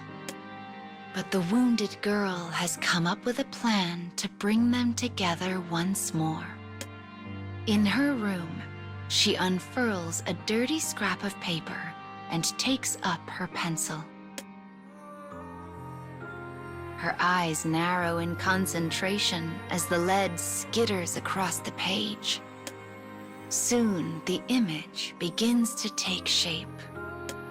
Though crude, it is clearly a picture of her mother and father holding hands. The daughter carefully puts the finishing touches on the picture, pouring her entire heart and soul into its creation. All the while, she thinks back on her precious memories of a household filled with happiness.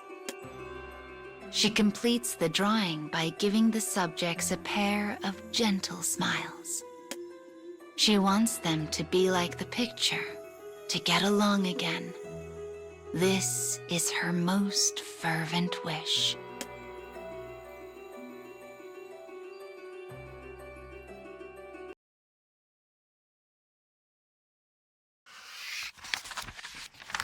The girl has drawn her parents in happier days with a crude and unpracticed hand.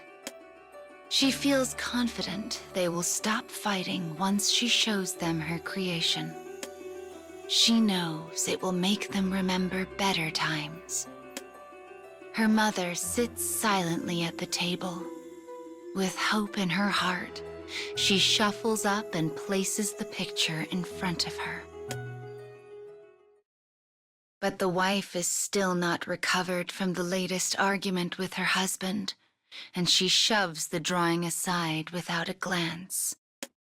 "Go away," she mutters. "I don't feel like playing right now." Her weary eyes never leave the surface of the table. The girl stands rooted in place, unsure of what to do next. Eventually, she comes to a realization. She is sad, unbearably sad, and this sadness is threatening to consume her. This feeling, this pain, is so overwhelming that she cannot even begin to express it. The next thing she knows, she is running from the house with tears streaming down her face. Behind her, she hears her father begin to yell. Maybe he yells at her, or maybe her parents are fighting again. But she continues to run, and the raging voice eventually fades to nothing.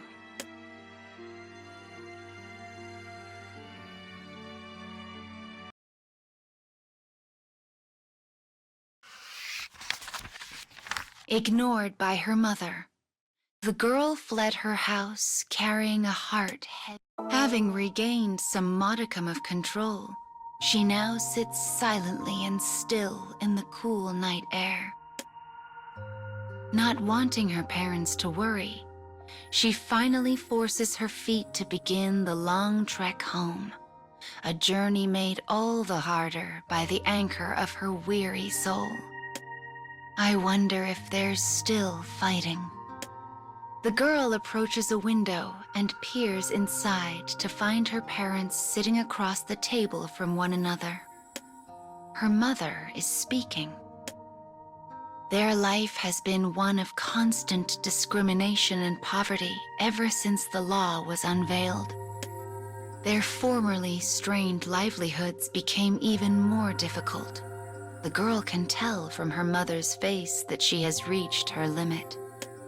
But this time, her father does not berate his wife. Instead, he simply sits and listens to her words. because even I. As tears begin to flow, her mother abandons her husband at the table and vanishes deeper into the house. Rather than follow, the man unfolds a dingy piece of paper and stares at it. It is the girl's picture, the same one her mother rejected earlier that day. Quietly, her father stands and sets the crude drawing gently on a shelf. The daughter knows that shelf well. It is the place where he keeps his most precious things. It holds letters he and his wife exchanged during their courtship, pressed flowers given to him by his daughter, and seashells collected by the family during a rare day of rest at the beach. The daughter is not alone in her dream. All of them want things to go back to how they were. Sniffling, the girl rubs her red and tired eyes and opens the door to her house. "I'm home," she says quietly. And as her voice echoes throughout the home, it brings with it the faintest glimmer of hope.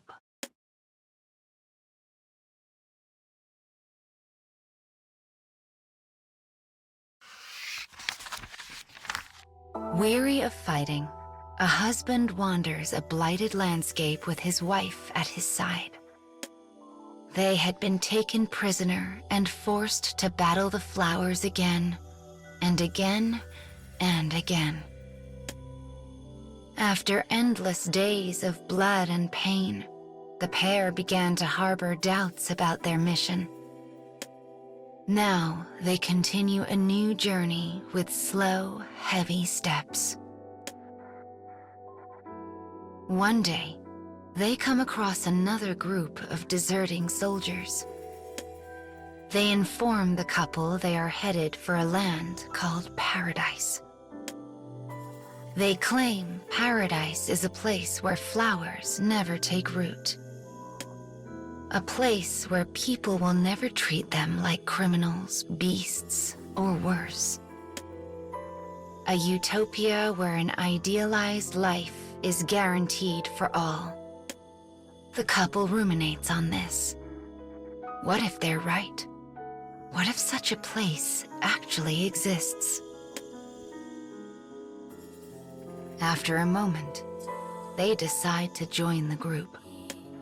Perhaps they're wrong, and this so-called paradise is nothing but a fleeting dream. Even if it is, it would still be better than all of this aimless wandering. The couple clutches their weapons tight and set off with their newfound allies. This time, their steps are not plodding, but joyous. For they are the first steps on a road to newfound peace.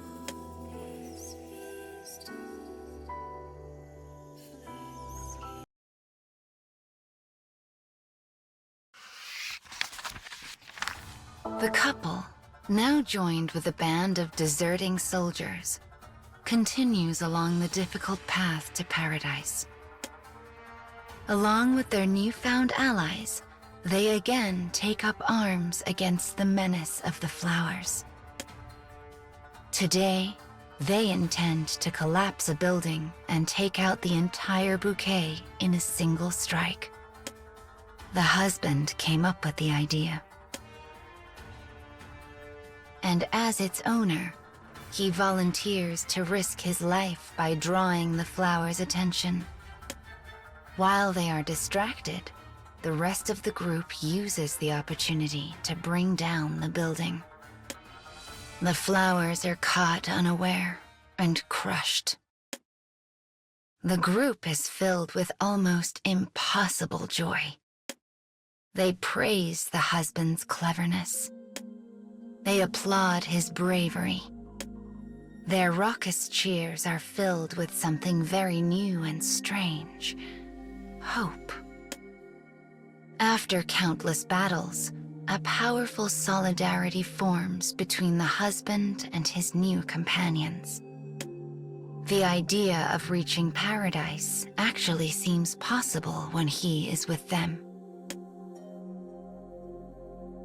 But his wife has been injured in a recent fight, and he is forced to support her as they walk. Neither of them know when the flowers will next appear, and this concerns them greatly. "If only we knew," says the husband. "If only we could finally put an end to these days of fear." But even without that knowledge, he continues to press on in the hopes he might finally know a peaceful, happy life with the woman he loves.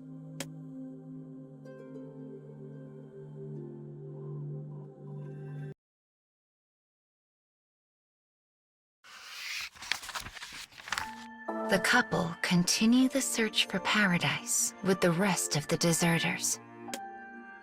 One day, they come across a shelter that fits the description. With wary smiles, they approach the shelter doors. But when they draw close, a siren begins to blare. It is quickly joined by a clipped voice over an intercom that utters 6 heartbreaking words. This shelter can accept only 2. Time passes. This agonizing moment lasts for what seems an eternity. Finally, a member of the group snaps and plunges his dagger into the heart of a companion. He begins to babble and scream as blood spurts across his face. "Me, I am chosen. I will be first to enter paradise." At his words, the group turns on each other, and a merciless slaughter begins. Voices filled with bloodlust. Voices filled with pain. The alarm continues to rage, adding its throaty roar to the symphony of anguish and despair. The husband and wife take weapons in hand and assume battle positions. It is all so they might live together. It is all so they might survive.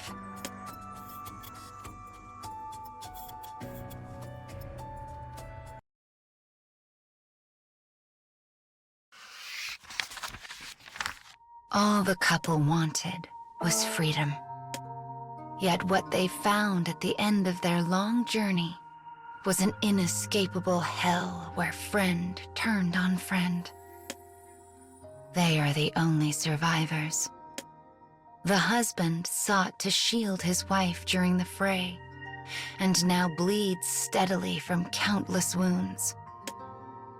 His wife helps him to his feet, and together they limp toward the sealed shelter doors, only to hear the same terrible words. This shelter can accept only 2. Suddenly, the husband understands everything.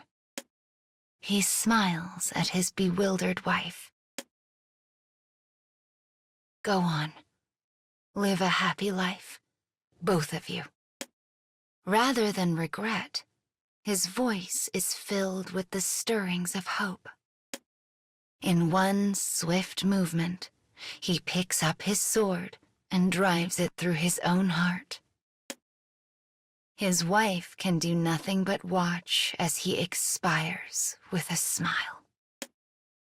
Though her heart screams with sadness and loss, she will not allow that to overwhelm her husband's final, desperate hope. She turns to face the doors of paradise. The alarm is silent. In that silence, her husband's last words replay in her mind. They will not permit her to give in. Slowly, So slowly, the door opens. She steps inside. Without thinking, she tenderly runs one hand over her stomach. It was all so they might live in peace.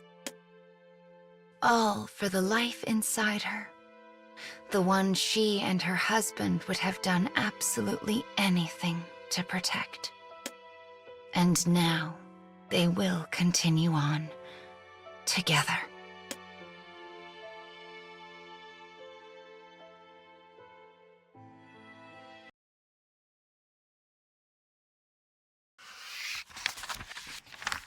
The former prince flees his kingdom.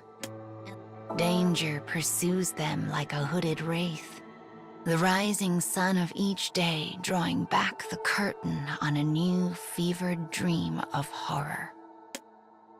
This day, the pair finds themselves in the ruins of a castle, the former stronghold of a once proud nation that now lies forgotten on the ash heap of history. As pursuing clockwork soldiers enter the ruins, the boy and his retainer fight them off one after the next. During a particularly fierce skirmish, one of these pursuers burns the retainer's hand. Their enemies are mass-produced clockwork soldiers featuring the newest and best technology the kingdom has to offer. The man is an older model, and though he has never once failed to protect the boy, each victory is hard-fought, the margin thin as the edge of a knife. But in addition to being more advanced, their new enemy is equipped with the latest weaponry and shows no sign of relenting.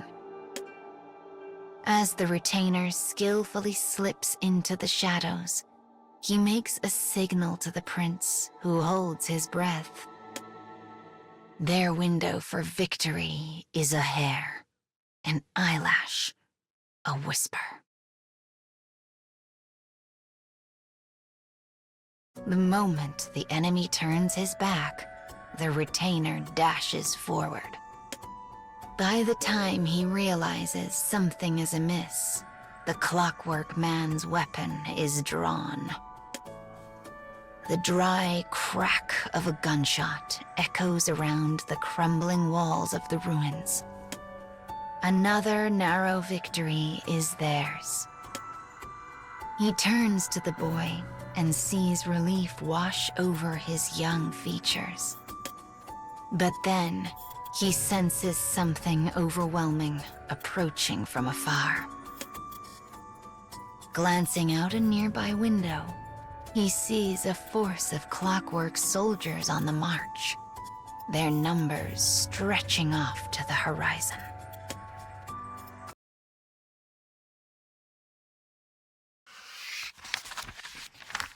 The former prince and the clockwork man hide themselves near the castle rear gate to discuss strategy. The man suggests a ruse wherein he draws the enemy's attention so the boy might escape. But the prince will not hear of it. No, I won't leave you to die. We fight together. The boy puts all of his strength into this statement, hoping to overwhelm his companion into acquiescence. But the man simply shakes his head. This enemy is beyond any we have yet faced. I cannot protect you and hope to defeat them at the same time. It is a cold and bitter analysis. After a moment, the boy reluctantly accepts the truth of it. He hefts a bag filled with his few meager possessions over his shoulder and slips through the back gate. I'll meet you in the next town, he says. We'll go on from there. A slight smile washes over his face before he slips off into the dark. I must survive, thinks the man. He makes his way forward with sure and powerful steps. He is ready to lay all on the line so the boy's great cause might yet become reality. I must protect him. I must ensure he lives. And with these thoughts echoing through his mind, the man sets off for war.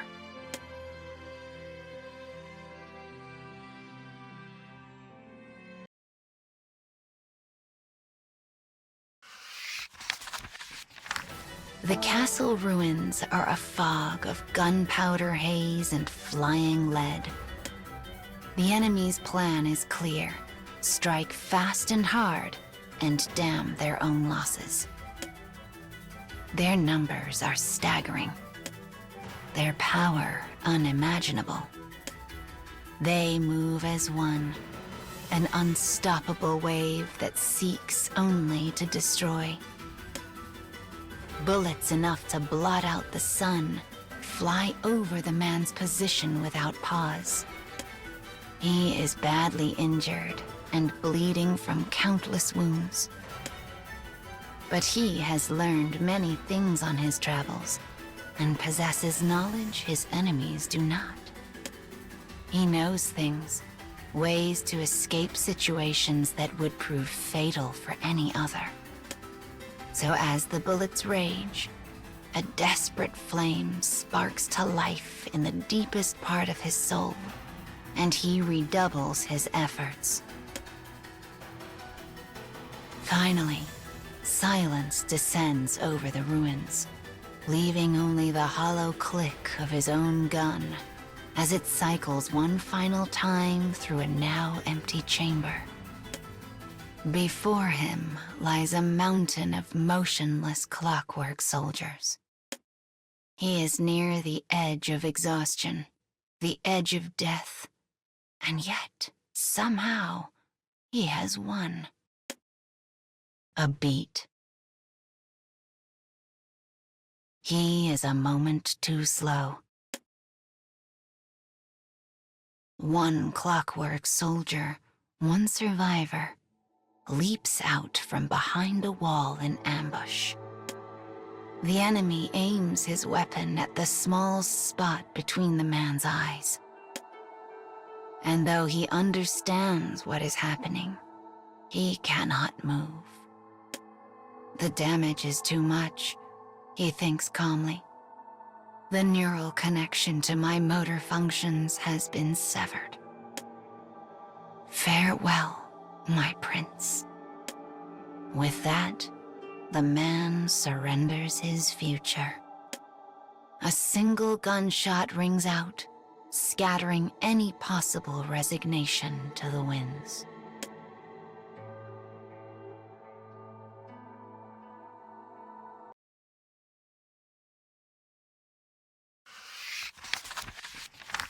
The bullet leaves the chamber and enters the heart. The heart of the enemy who had ambushed the clockwork man. The enemy staggers, confused. For the shot that had laid him low came from the weapon of the young prince. In his hand is one of the man's spare guns, which had been placed in the bag some time before. As shock and relief flood through the clockwork man, he finds his legs will no longer obey. He feels himself falling to the earth. But then the boy has him. "You've always been the one supporting me," says the young prince. "It's time for me to return the favor." His voice is a transient whisper. The man attempts to speak, but the words refuse to make the journey from mind to mouth. Why, he thinks, why did you come back? In all of the man's planning, he never once considered that his young charge might return. But when he heard that single shot ring out, he knew instantly in his heart what had transpired. As he holds on to consciousness, the man realizes something. Though he had chosen to protect the boy, he still subconsciously trusted and relied on the prince's strength and judgment. He turns this thought over and over in his mind. How had he been able to defeat such an overwhelming enemy? How did he possibly emerge victorious over the newest models of soldiers? But no matter how hard he thinks, the answers elude him. The bond between him and the boy is a thing beyond battlefield calculation. And perhaps that is precisely what he must protect. The precious bond that exists in the gossamer moment between past and future. "Come on," says the boy. "Time to rest." Though his thin arms and legs tremble, the boy continues to support his clockwork companion. And as the man leans into his shoulder, he sees the boy's smile return. One that seems likely to echo on into infinity.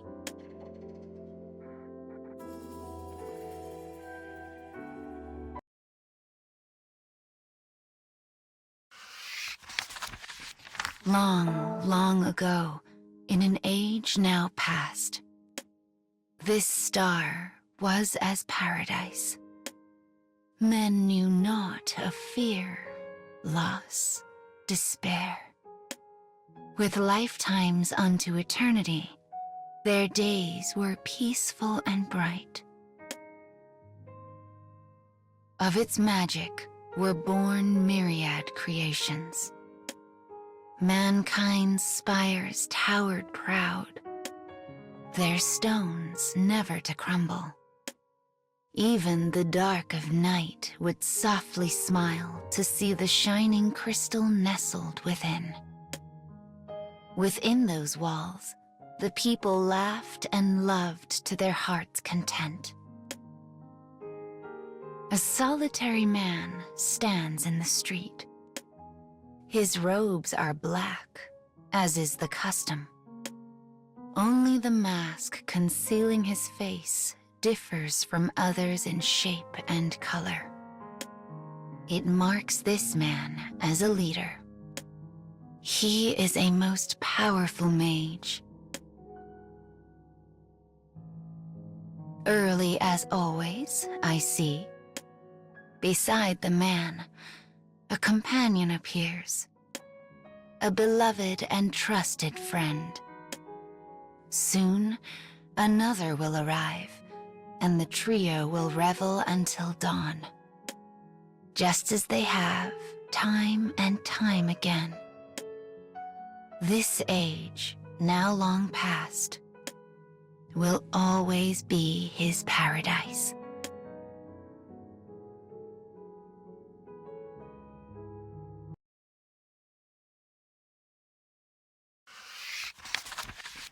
The end arrives all too suddenly. Calamity swallows the star. Meteors rain in cataclysmic deluge, as if to scour away all life. Land buckles, cities burn, blood flows. The powerful mage and his clever fellows create a god that will stabilize the star, sacrificing half of mankind to do it. The dark god they birth does its work. When the danger has passed, the people gaze upon their ruined world. We must put this right. We shall return to paradise. They further sacrifice unto their god, yet some would oppose them. We must move forward. What's done is done. The future awaits. These souls create a brighter god to challenge the other's dark deity. The gods clash for days without end. At last, the light of the future, the bright god emerges victorious. The decisive blow is so strong, it sunders both the darkness and the star. Thus does one world become 14.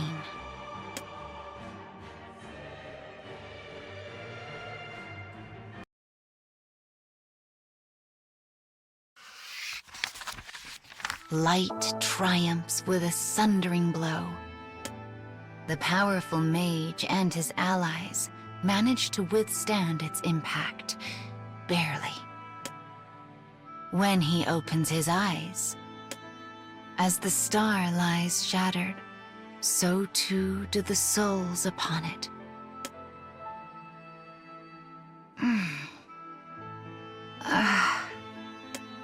Pitiful moaning of malformed creatures. They can no longer shape words. Language, culture, knowledge, forgotten. Such an outcome is unbearable. The man throws himself into restoring his star, his people, his paradise. Decades, centuries, millennia pass. As he works tirelessly, the wretched creatures begin to learn. They speak in new tongues. They worship new gods. They forge new histories. He looks upon this and is repulsed. These wretches are fragile and weak. They can barely comprehend magic. Ignorant, intolerant, misbegotten husks, fighting each other without aim or end. Their pitiable lives are fleeting. In the simplest of ways, they die and die. Yet they claim the mantle of mankind. Absurd, abhorrent, intolerable. No matter what he does, no matter how much time passes, the hatred and heartbreak remain.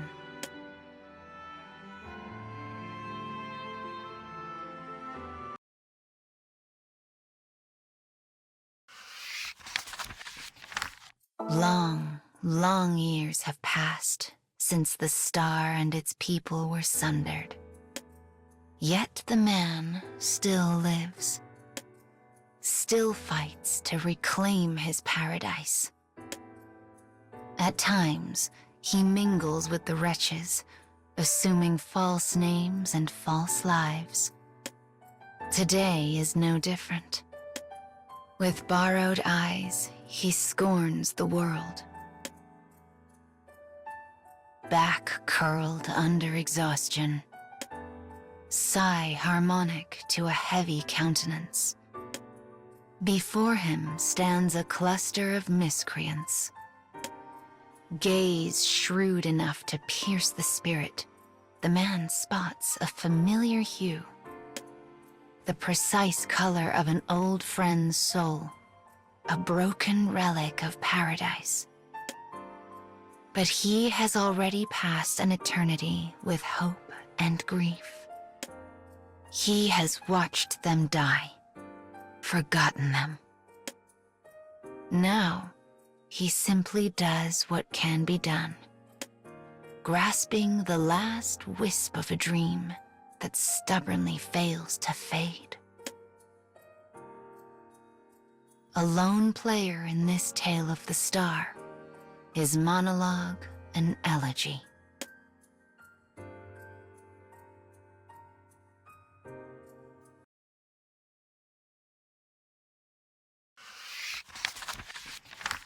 Having escaped the kingdom, the boy and his clockwork companion now wander the wastes alone. With men in pursuit, they take refuge in a nearby roadside town. It is a larger town, one where they can easily vanish into a crowd. After a bit, they enter a saloon and pause to catch their breaths. The townsfolk are all smiles and welcome them most heartily. If only I could create a country as peaceful as this, thinks the boy. He thinks back on those ravaged by war in his home country as he reaches across the tavern table for his dinner. Suddenly, his companion's hand flies out. He snatches the food from his fingers and takes a bite. This food is drugged, he hums.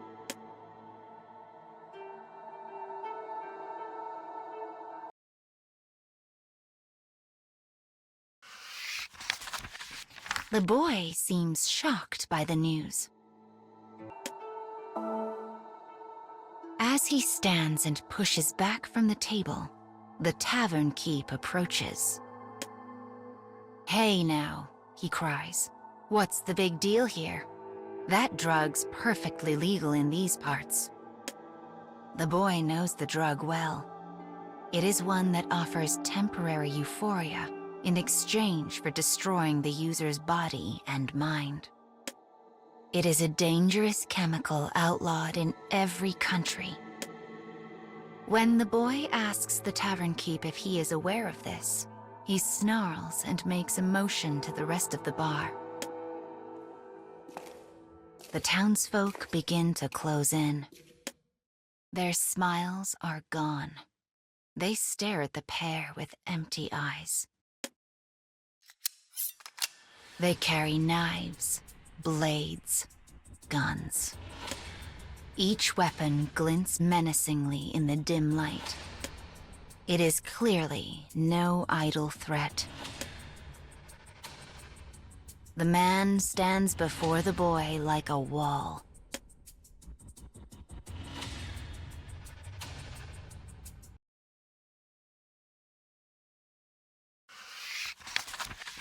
The townsfolk press the circle tighter. The boy moves to speak, perhaps hoping to sway them to peace, but someone in the crowd cuts him off. "This town was put to the torch during the war," he growls. "Yet we managed to rise from the ashes and rebuild by selling that drug to anyone who wanted it.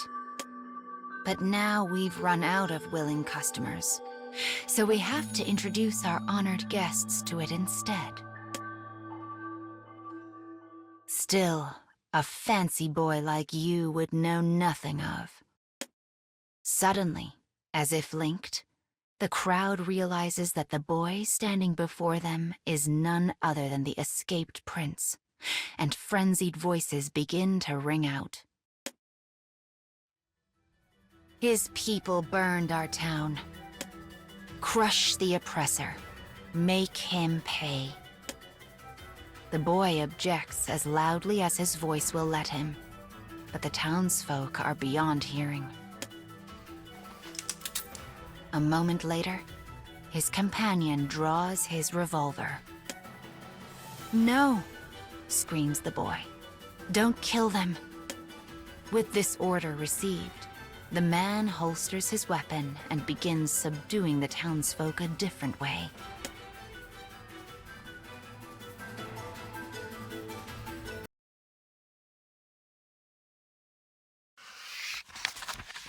At the end of the chaotic brawl, the townsfolk lie on the floor, bloodied and battered, but alive.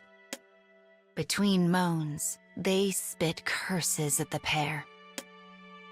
"We made league with the devil to save our town.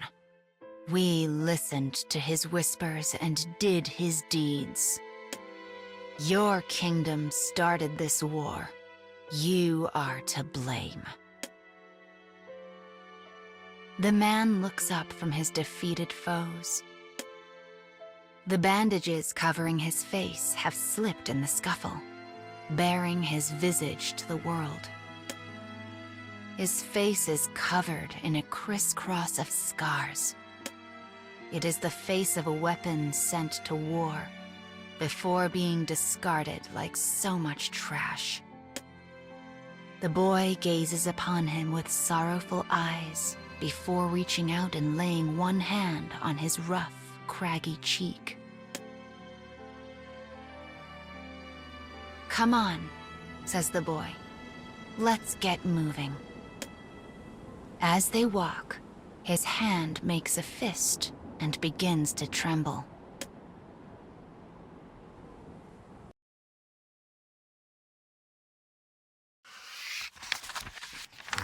Rubble lies scattered across the roads of a desolate city.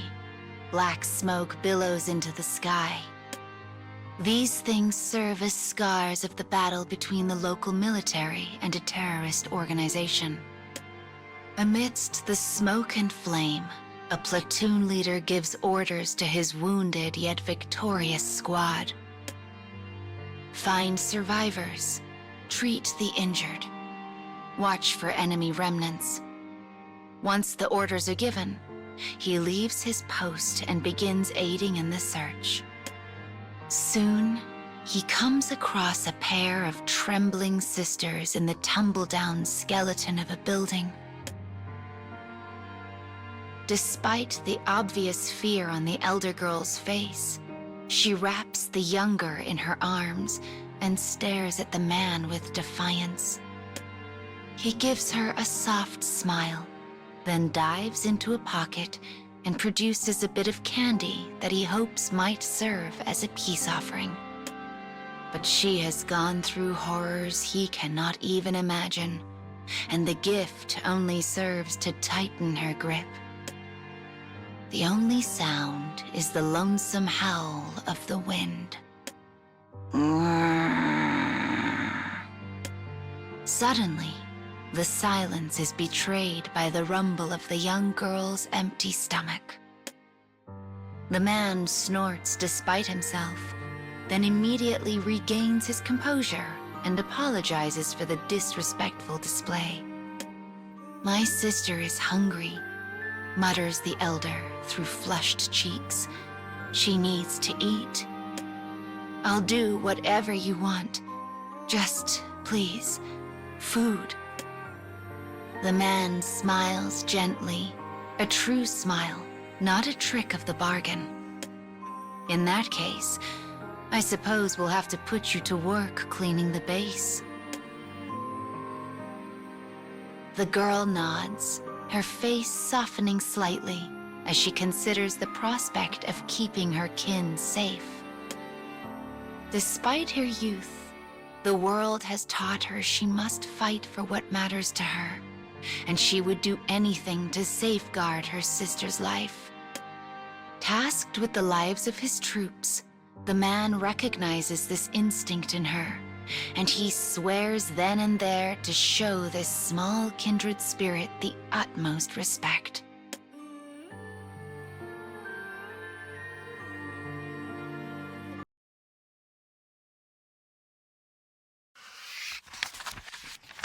It has been several days since the older girl started cleaning the platoon's temporary base. She cleans and she cleans and she cleans, all for the sake of her sister. Her hard work brings considerable comfort to the troops, and she quickly becomes their star. Whenever they come across her, they make offerings of sweets and cookies and chewing gum. But she always turns them down with the same reply: "I am already being paid." When the platoon leader sees one of these exchanges, he takes the candy he was about to offer her and puts it back in his pocket. Instead of a gift, he offers a simple word of thanks for her hard work before venturing to the communications room. As he enters, one of his men is busy transcribing a new message that came across the wire.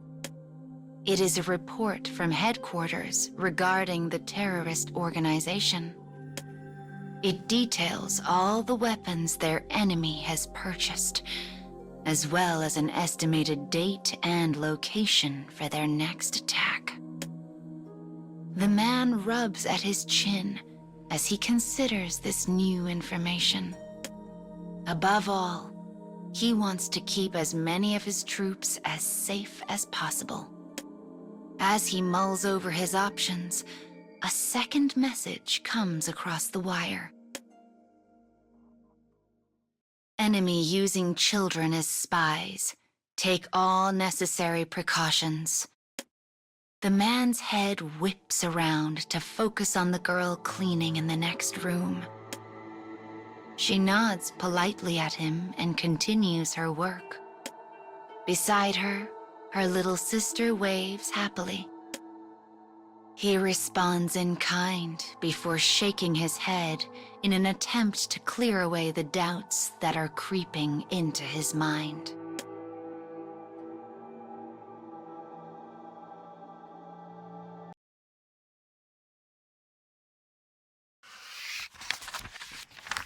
Late that night, the man sits in his room planning their next operation. His pen dashes across the page with conviction. If he can pull this off, it will decimate the terrorist organization without claiming the lives of any of his platoon. As he finishes his work, the girl appears in his doorway. He quickly gathers his notes and shoves them into a drawer. "How are you settling in?" he asks. "Well, thank you. My sister is sleeping again. A smile has returned to her face, and it's all because of you." Her gaze suddenly drops to the floor. "But I know you're about to go away. Is it somewhere dangerous?" "Perhaps," he says with an easy smile. "But I'll come back. I promise." "You have to," whispers the girl before scampering away into the dark. Night passes. The sun rises. As the base stirs to life, the girl is nowhere to be found. She left behind only two things. The first was the mess she created while rummaging through the platoon leader's desk. And the second was her little sister.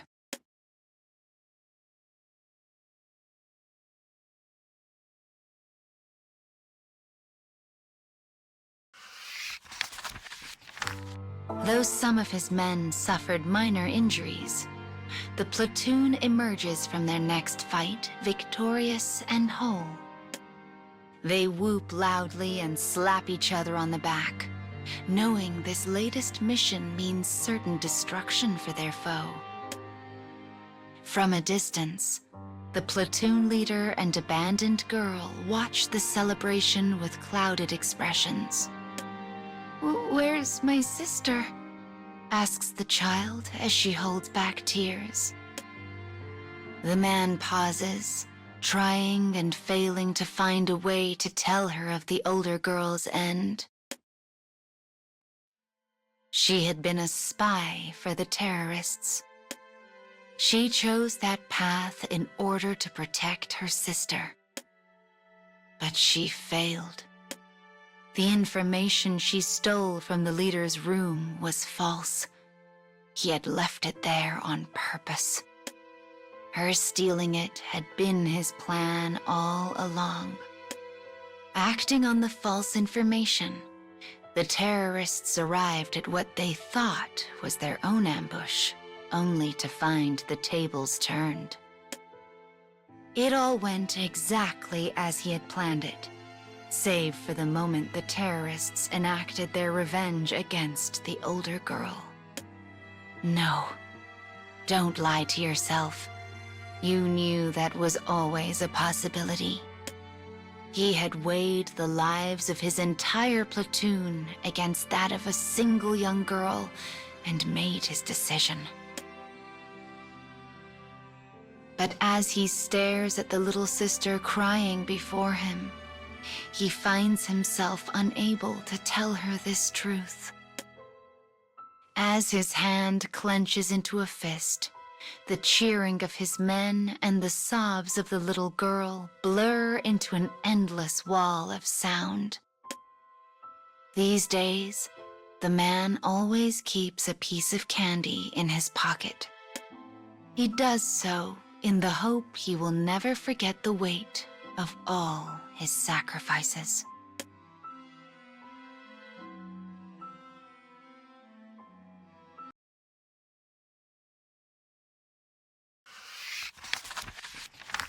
Cold steel flashes in twilight. The man's dagger disposes of his target in an instant. There is not even the opportunity for last words. The man is a nameless mercenary hired by his homeland. His job is to accompany a gifted assassin and assist her whenever she eliminates important figures. Before he can even sheathe his blade, he hears the sound of steel whistling through air behind him. Another target falls, never to rise again. A beautiful assassin stands over the body. Her eyes are the cold ice of riverbed obsidian. She is the assassin he is tasked with assisting. The pair has accomplished much in the short time they have been together. "You're quick," says the woman, as she wipes a bit of blood from her blade. It is a rare moment, for she is not the type to offer praise. Clearly, she was impressed with his blade work. The man is proud to rub shoulders with the woman and finds himself growing more infatuated with her by the day. No, not infatuation. Love. But for this woman, who was born to an assassin family, love is an unfamiliar concept. One day, she will be placed in an arranged marriage in order to continue her bloodline. Her family would never recognize a union between her and a nameless mercenary such as himself. And even if they did, the woman does not seem remotely interested in romance. Yet that is why. That is precisely why. Her otherworldly beauty is a naked scalpel glimmering in the evenfall, and it enraptures him. Yet the man knows he is not her equal, not as he is now. So he bottles his emotions deep in his heart, completes his mission, and sets out on his own.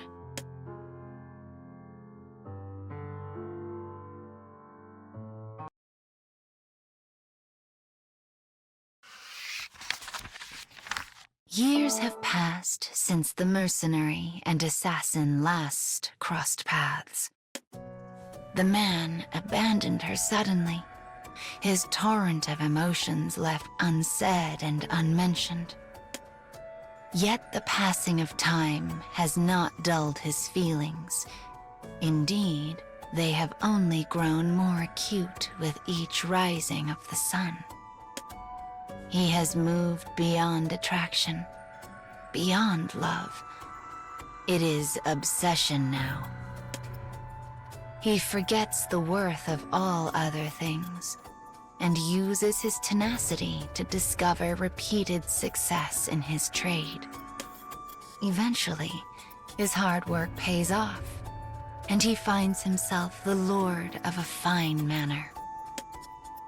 And then, finally, the day arrives. The day of their reunion.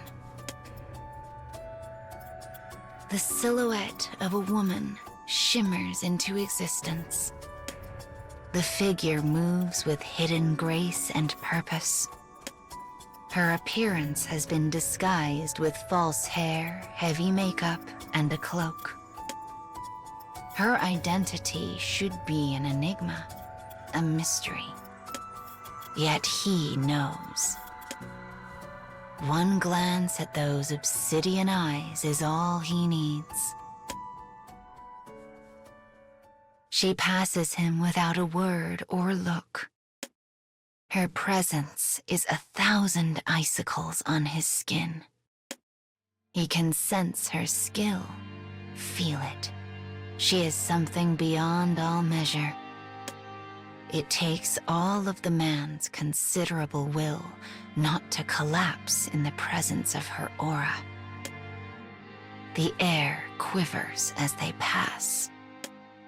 He reaches for the dagger in his pocket, but the woman slips past before he can act. He turns to watch her go, squirming with bubbles of delight. He has been waiting for this day. It is why he worked so desperately to gain fame and fortune enough to own his own estate, so he could finally become her target.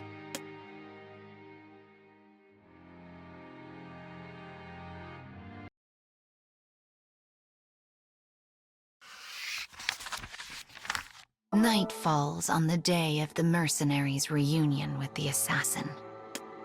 He waits for her in a bamboo grove lit by the haze of the moon. The dense thicket should prove an advantage against the woman's long robes. He has also surrounded himself with traps learned during his long years of mercenary work. Of course, she sees through all of this. Yet despite her awareness of the situation, she slips through his traps and stands boldly before him. She is bewitching, moonlit rapture.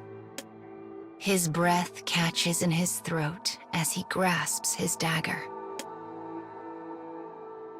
Somehow, impossibly, her allure has only grown stronger over the years. The man suddenly understands that she can never be his. No, impossible. Such a thing would only serve to sully her beauty, as one might dull a blade while fighting a sandstorm. He has but one desire left. Though the woman has come for his life, he now intends to claim hers. Despite the thick foliage around her, the woman moves like liquid smoke through an infinitesimal opening. She is a wraith, a willow, a fiendish dread that slips and flickers like a goddess dancing on an ocean of endless ice. I am going to kill her. He burns this image into his memory, then quietly seals it away. And in doing so, in looking off to limitless futures, he knows that if this country ever meets its end, she will never again look upon another man. His dagger flashes, her katana gleams. A second strike, a third. The man's arm is grazed, but he deftly turns the attack aside and leans his whole being into his counter. Ripples from the honeyed act echo in his heart. For in the whole of paradise, this is the greatest pleasure he has ever known.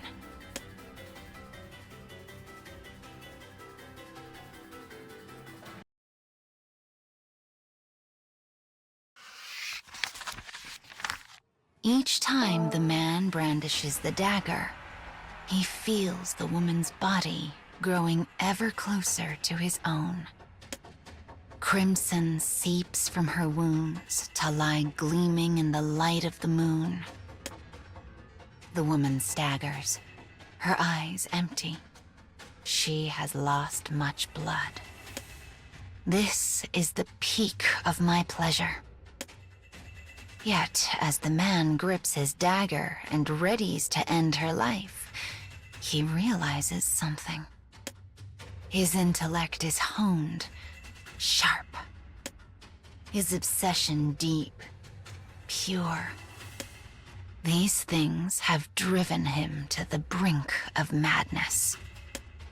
And he is tumbling into endless hallucination. He rallies himself and dispels the illusion, reclaiming his sanity against all odds. But the moment the woman's katana grazed his arm, his fate was already sealed by the poison on the edge of the blade. His foggy consciousness desperately attempts to train his vision on the assassin. But she is a featureless blur. The man cannot read her expression. He does not know how she looks at him. Yet he keeps going all the same. I am the one who must end you. Fuel returns to his soul, and he brandishes his dagger anew. You should have stayed within the illusion, murmurs the woman. Her words drift through the air toward the man who lies crumpled in a pitiful heap. After so many years, his blade work had grown even more precise. And because she knew this, she did not wish to kill him. Instead, she wished only to render the powerful man powerless. Yet his intellect combined with her immaturity and ended up removing his future. I will remember your skill, she whispers. With a sad sigh, she takes her leave of the bamboo grove. The man's corpse gazes forlornly at the clouds that drift endlessly across the sky. And for reasons known to none, the smile on his face is brighter than the moon.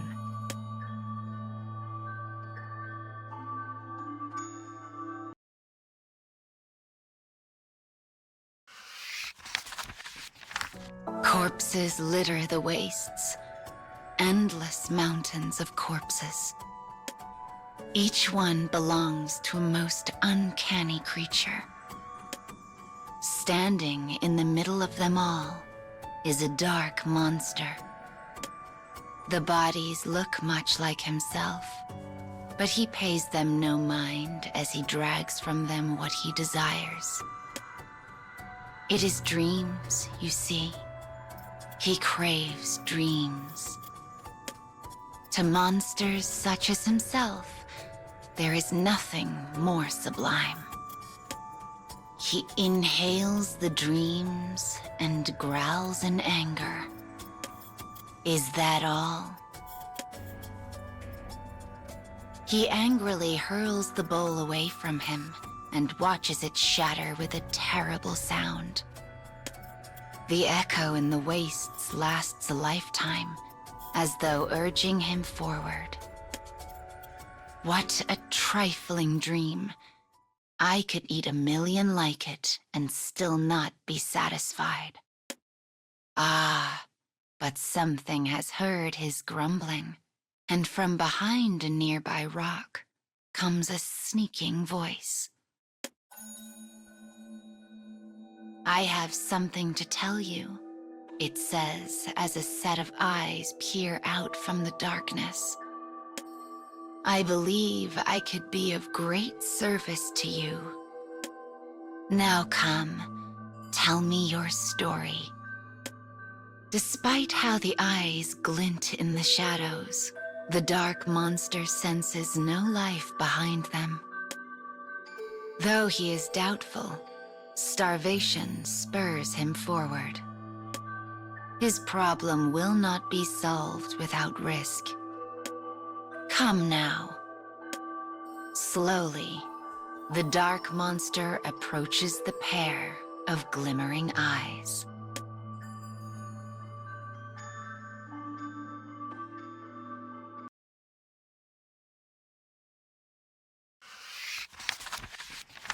He once had lived without goals.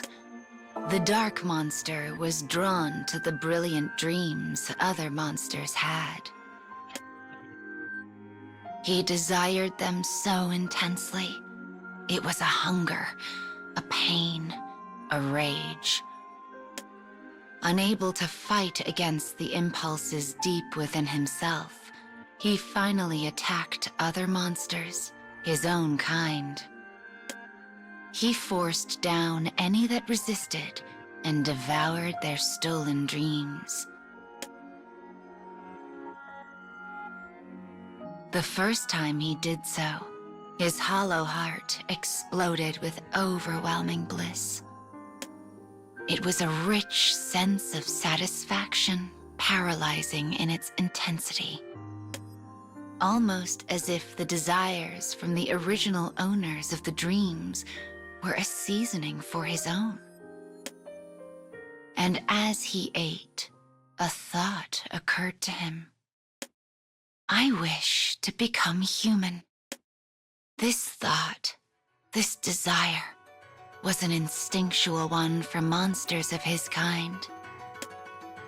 He instantly understood that his wish could come true if he ate a great many dreams.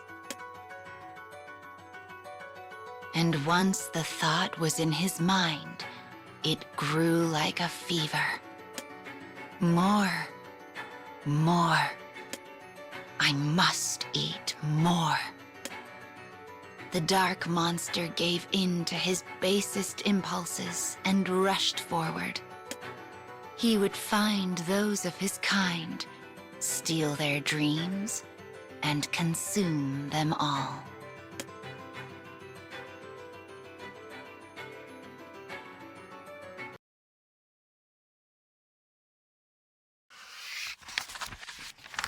The dark monster was a violent dream thief who attacked without discrimination. No one liked him.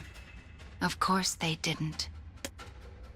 Soon, an order went up throughout the monster's world.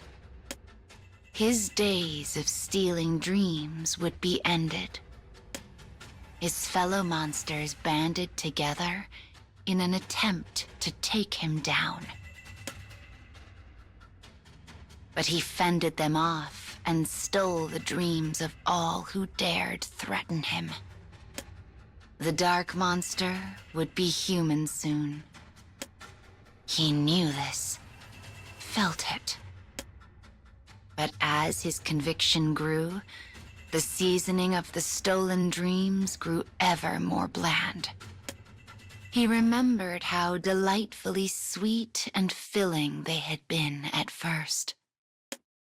But now, they were ashes in his mouth. The more dreams he ate, the more unsatisfied he became. It was as if he were starving while surrounded by plenty. Perhaps this is what happens when I eat dreams tainted with my siblings' desires. The dark monster finally understood. No amount of poor quality dreams could ever turn him human. And when he arrived at that realization, the small flicker of hope within finally went out.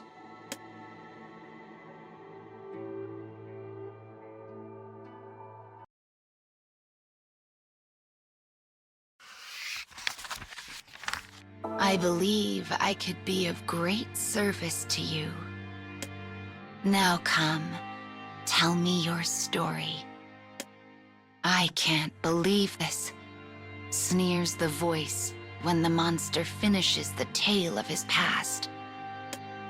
You mustn't stay in this world. The only dreams you can eat here are dreadful. Enraged, the monster tries to drag the speaker from the shadows and crush it. But it doesn't work.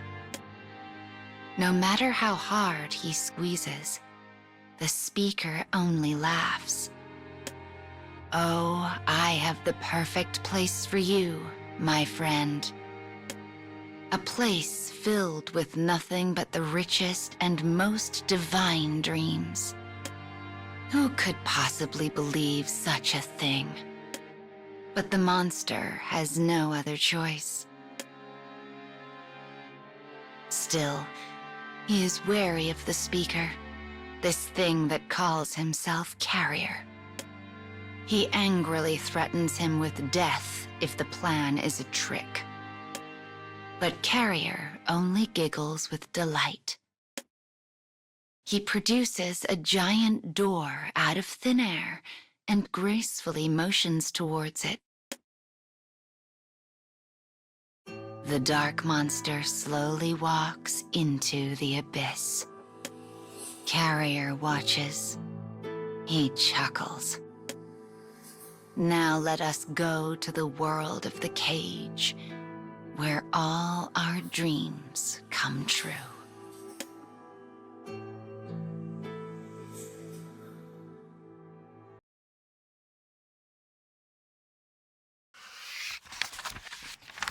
It is the age of exploration, an era when the most renowned of pirates sail roughshod across the seven seas. On one particular ship, a lowly crew member cares greatly for a stuffed bear. The creature serves as a good luck charm for all his voyages, and he is never without it. Yet his crewmates and captain subject him to endless japes as a result of his companion. No weakling who cares so for a stuffed animal can hope to survive a journey across these rough seas, they cry. And yet, fortune favors him with unreserved love. He advances up the ranks with shocking speed. Soon he is put in command of his own crew, and not long after, given the honored title of Grand Pirate Captain. Passionate subordinates clamor to serve under him as his reputation grows and grows. His life swells near to bursting with prosperity. Yet he never lets go of his bear. Not once, not ever. What a strange sight it is. Rumors begin to fly among his crew, moving from whisper to certainty before the sun can set on the day of their creation. That bear's good luck, so it is, brings endless happiness to the owner. The fairy tale gossip spreads like wildfire. With each passing from lip to ear, it grows in size, gaining embellishments all the while. Soon, sailors from one side of the sea to the other claim the bear to be the most legendary of all pirate treasures. The Grand Captain, once a mere scalawag of the lowest order, continues his meteoric rise. He sinks ship after ship, ruthlessly claiming their treasures as he becomes a symbol of dread among pirates. Naturally, rumors of the bears spread to his rivals. And one fell day, the captain is attacked by a crew hoping to steal the prize for themselves. They are a notorious band of pirates, their terrible deeds beyond counting. And thus begins the greatest, most fabled battle ever warred at sea over the fate of a small, stuffed bear.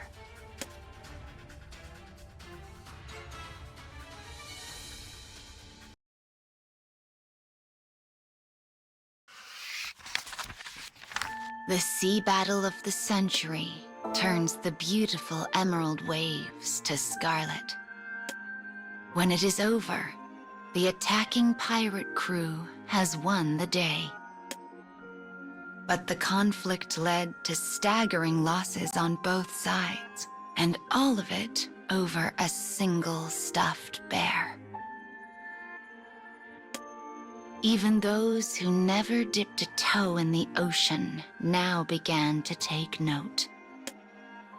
Historians, alchemists, generals, all these and more speculate as to what the stuffed bear might be. An ancient relic of power, it must be. I wager the goddess of luck herself dropped it one day. It is a magical, forbidden weapon. There can be no doubt. Eventually, a great playwright came to learn of the rumor and wove the story into a lengthy drama. The work received huzzas from all corners, packing the theater night after night. With the rumor having become common entertainment for the masses, multiple spin-offs eventually sprang to life.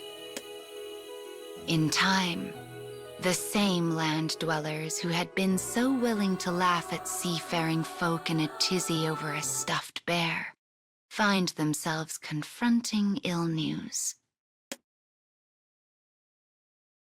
The king of a rapidly expanding country desired the bear and is sending his great army across the sea to claim it. Many are shocked to learn a king believes the rumors, but others are only driven all the more to find the same good fortune the regent seeks. One after the other, one after the other, one after the other. People who would call the bear their own board ships, scheme, and set sail in search of it. But they know not the bloodshed that awaits them.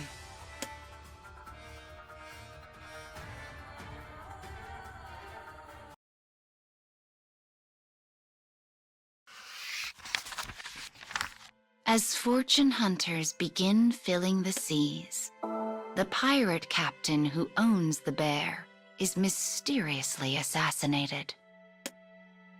The bear's next owner is swarmed by mobs at a port of call and hanged. That very night, the port is attacked by new pirates and burned before the sunrise. The bear never stays in one place for long. It is a slippery thing, ever roving. One owner boldly declares the bear a worthless item in terms of coin. In response, others claim its value must lie in power of a more mystical nature. The deliberation continues without cease. Another owner suggests it contains a hidden mechanism that leads to buried treasure. The bear holds individual truths for each of its many owners, yet brings naught but death and tragedy wherever it goes. It is a chain of suffering seemingly without end. Finally, the admiral of one nation pours all his military resources into an attack on the pirate ship that serves as the bear's current home. This armada protects the heart of their nation and is on par with the greatest of land armies. A mighty battle is about to begin, one which is certain to change the myth of Fortune's Bear forever.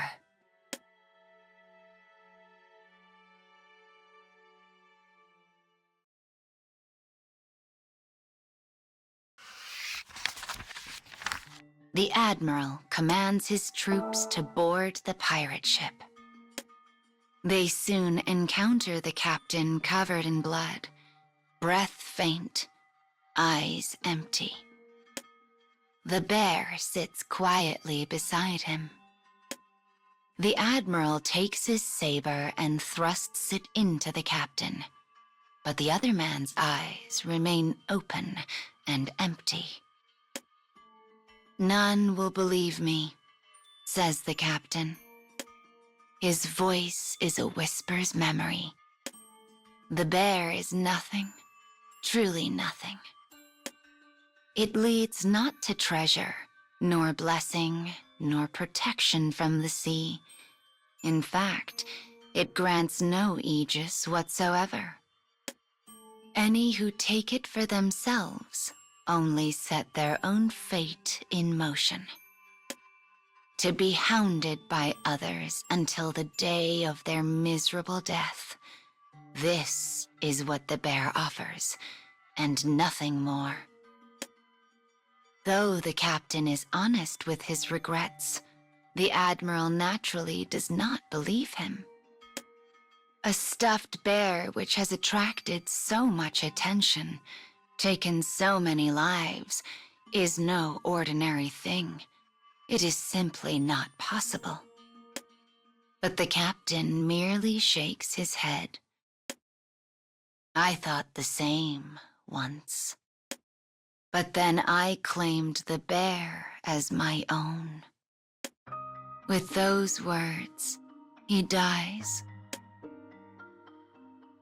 The Admiral, bear in hand, returns to a port in his homeland. He gleefully presents his prize to the king who has been awaiting his return. It is then subjected to countless studies by various research institutes. Why does the bear bring great benefit to its owner? What manner of power could bring such fortune to a single person? And so, after much research, they come to the conclusion that the bear holds no power at all. No matter how they study it, they find nothing out of the ordinary. It is a common toy made of common material. That is all. Yet the country has paid greatly for wasting time and effort on a thing that offers no benefit. For around this time, powerful neighbors take up arms and march on them. Rumors of the bear have made their way across the border.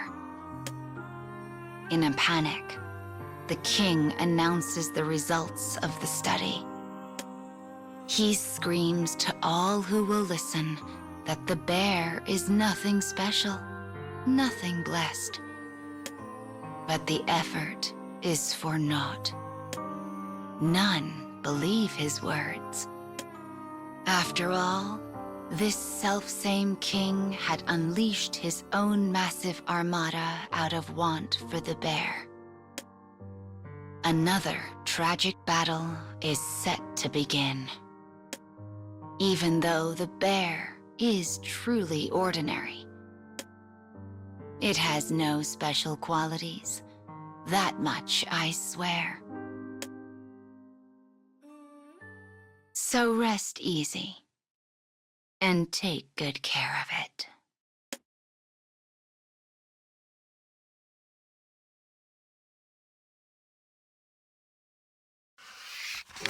There is no light in this dark, cramped discipline chamber. No sound. Only a lone boy sitting in melancholy silence. Time and again, he has disobeyed the military's rules and substituted his own judgment for theirs. It seems he will never change. Just then, a cry rings out. "Chow's here," calls a cheerful voice. It is his comrade from the squadron, bearing both a steaming dish of food and an innocent smile. He is one of the only people who bothers to speak to the unapproachable boy, and he does so without a hint of artifice or concern. The food-bearing soldier is honest, bright, and beloved by the rest of his squad mates, which is likely why he'd been assigned to monitor the discipline chamber. "Good to see you again," he says. "But golly, I sure hope this war ends soon. In fact, if I had one wish, it would be to bring peace to the entire world." The soldier's eyes glimmer as he talks. The boy responds with an uninterested grunt. What a stupid thing to say, he thinks. This world will never know peace. It's a fool's thought.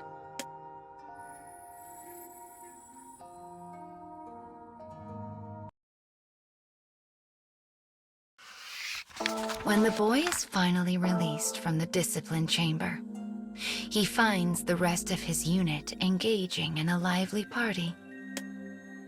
And the cheerful soldier who brought him food is at the center of it all. "All hail our hero," the other men cry.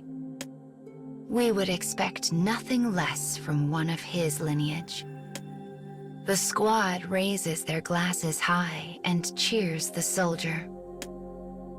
He was indeed a hero. For while the boy had run off to enemy territory in search of revenge, he risked his life to save those of his comrades. The soldier looks up and sees the boy staring at him. His smile widens as he begins to wave. The boy's hand waves back of its own accord before the mind behind it snaps back to reality and forces it down. No doubt this moment of weakness is because he is surrounded by such good cheer. His face turns a bright red at the folly of his actions. As he stares, the soldier makes his way through the various circles of conversation and approaches the boy. "Got plenty of food over there," he says, but this kind offer only raises the boy's ire. He is angry to see his comrade praised for saving lives. No, more than angry. He is enraged. "Fighting and dying for someone else is stupid," he hisses. The soldier falls silent. Finally, he manages to give the boy a small, troubled smile.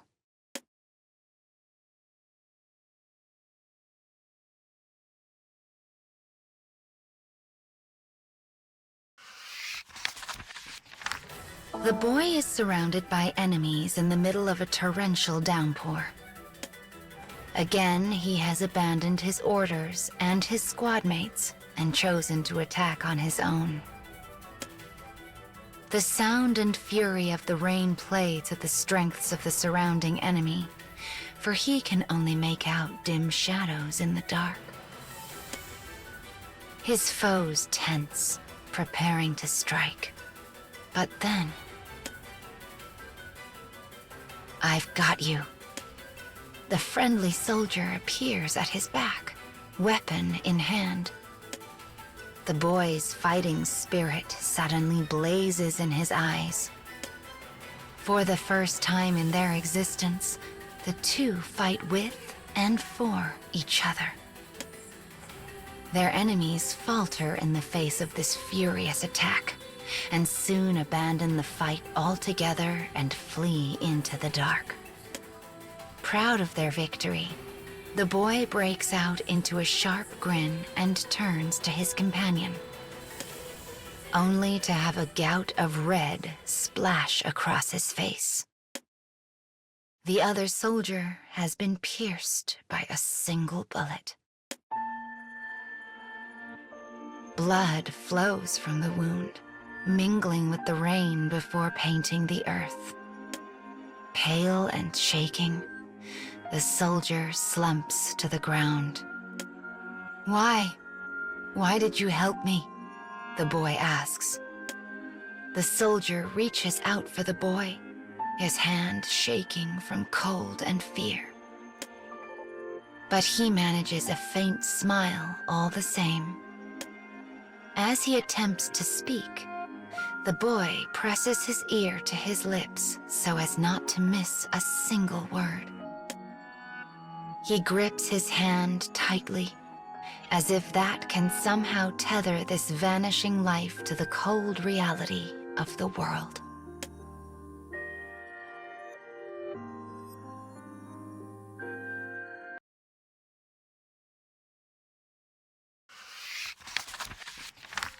Days have passed since the operation's end. Uncountable people have come to pay their respects to the fallen soldier. Some knelt, many wept, but all spoke of him in the most glowing of terms. I once saw him save a dozen civilians from certain death. He saved my life, as well as my whole squad. He was a hero who lived up to his family's name. But the boy remembers what he said, the last words he ever spoke as his life left him in that falling rain. "I hated fighting. I was always afraid. But I had to live up to my family's expectations." It was a confession of his true self, the one he had kept hidden for so very long. He asked the boy to keep his words a secret. And then, with blood still wet on his lips, he died. Now he can return home a hero. The soldier had such a bright and carefree smile. The boy always thought him a fool, a man who chased ideals that could never become reality. But he, too, had been trapped by the machinations of his family and left to be blown about by the whims of life. Thinking of this, the boy closes his eyes, mourning the soldier as he stands motionless behind his newly dug grave.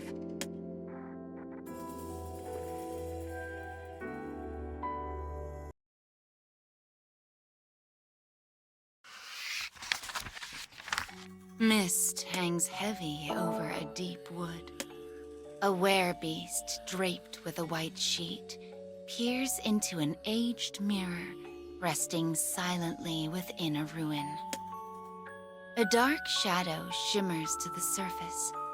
It begins to tell the beast of the strange families that live in the nearby town.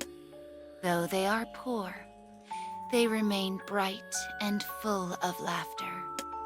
The dark shadow scoffs at this. Their lives are fraudulent. Go now and reveal their true humanity. Show them fear, fill them with hatred, and send them straight into the pits of misfortune. For only by experiencing true humanity will you become human. The werebeast's heart stirs at this sweet sound, and it immediately sets off for town. It eventually arrives at an old manor riddled with cracks and decay. Lurking behind a crumbling wall, it moves to peer through one of the broken windows when... bang! A sudden explosion and bright flash causes the werebeast to shield its eyes. Happy birthday. Inside the home, a man and woman, both wielding staves, stand before a bashful girl. The room is colored with every hue of the rainbow, illuminating the happy family. The sight causes the werebeast's heart to sink into darkness. It must think of a way to bring misfortune to this family. It must.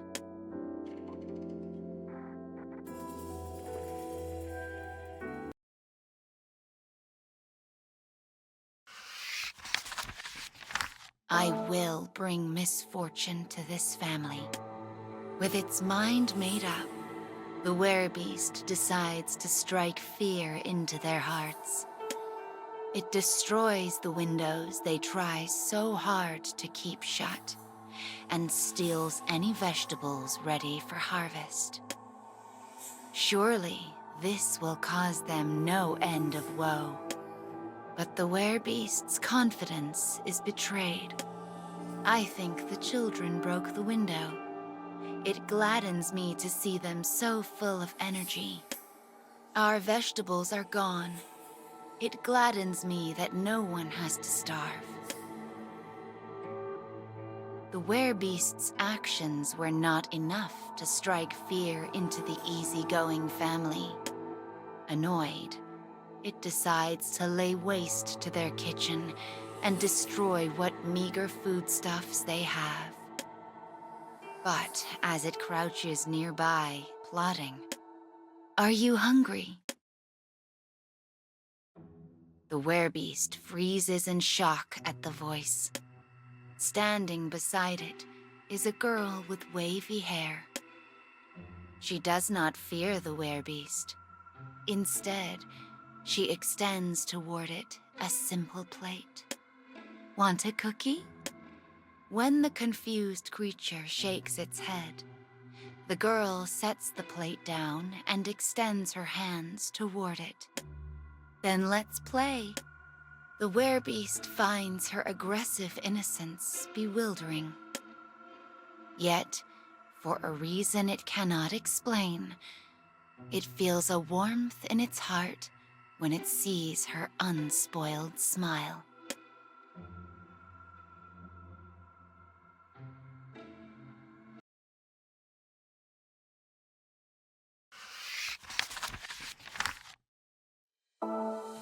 One day, the werebeast finds itself drawn by commotion and discovers the family's home engulfed in flames. It sees the frantic parents and smiles, delighted to have finally brought them misfortune. But then, "Help me," a girl's cry.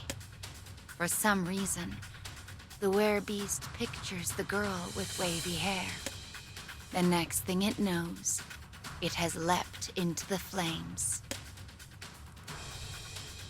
It returns to the sobbing parents, carrying the girl gently in its arms. But the villagers greet the werebeast with screams. Its white sheet has sustained so many burns that it disintegrated, revealing the hideous visage beneath. It gathers what is left of the sheet in a panic, but it is too late. "Disgusting," cry the people. "Monstrous.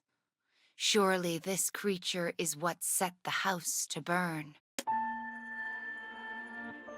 The townfolk's words pool in the werebeast's heart like an abscess, painting it over with shades of impenetrable black.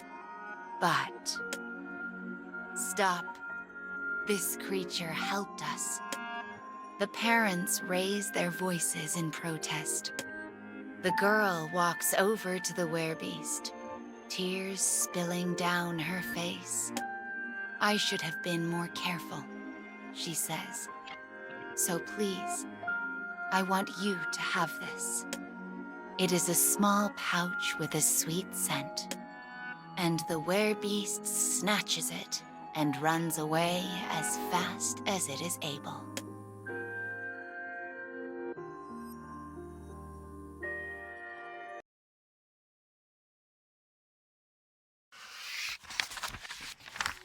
The dark shadow hurls insults from within the mirror.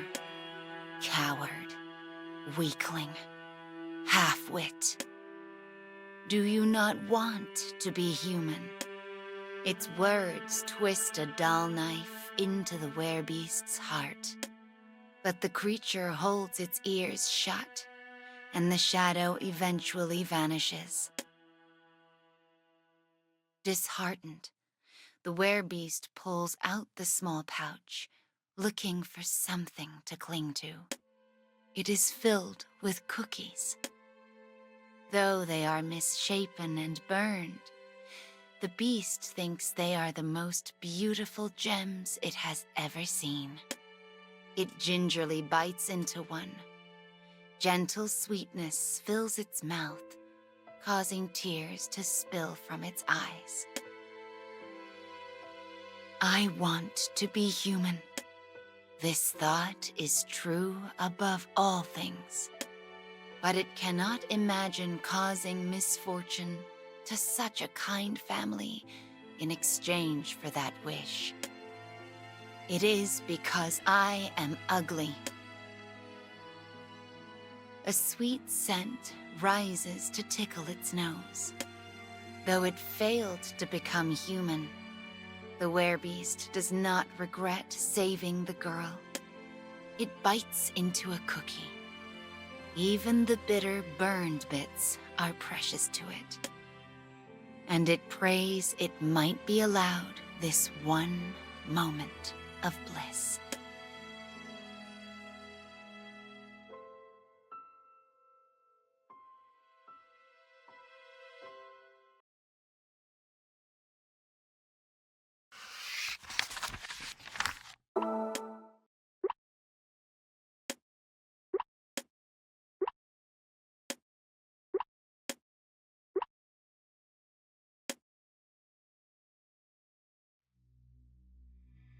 Once upon a time, in a place called Shibuya, concrete shimmers under the glare of a scorching midsummer sun. Social media is abuzz with news of a particular club. This group, comprised of young people, invites their peers to participate in planned mass suicides. Giant television screens, symbols of the area, display a non-stop feed of news related to the group. Atop a nearby building stands a man and a woman dressed in black. They gaze at the hustle and bustle of the city below. One of them, the woman, looks quizzically at the man next to her and poses a question.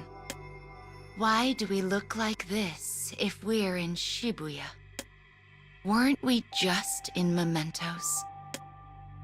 She leans over, quietly observing every corner of the metropolis below. Suddenly, a voice rings out behind them. Wait, just stop and think for a moment. The man and woman turn around to find a girl dressed in a high school uniform.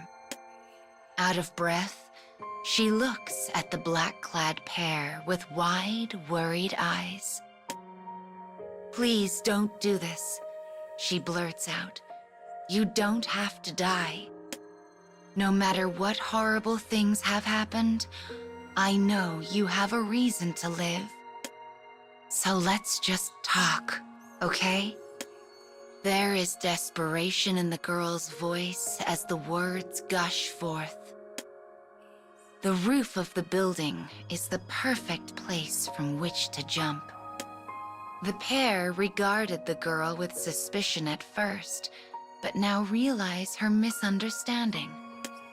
The woman keeps a distance from the girl as she turns to the man. She seems friendly enough, don't you think? Relief washes across the girl's face. She's clearly happy they're talking and not taking some other terrible action. You want to talk, right? Confirms the man. Then let's talk. We have something we want to ask you.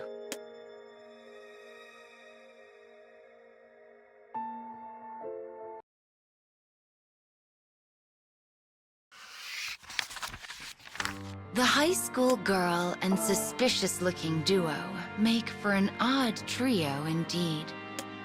After bringing together some desks and chairs that lay discarded on the roof, they begin an uneasy conversation. Having seen their unusual outfits, the girl feared the pair was participating in the suicide club that has been the talk of the town. She goes on to explain how she received a message from an old friend the other day. A friend who is now a member of the club.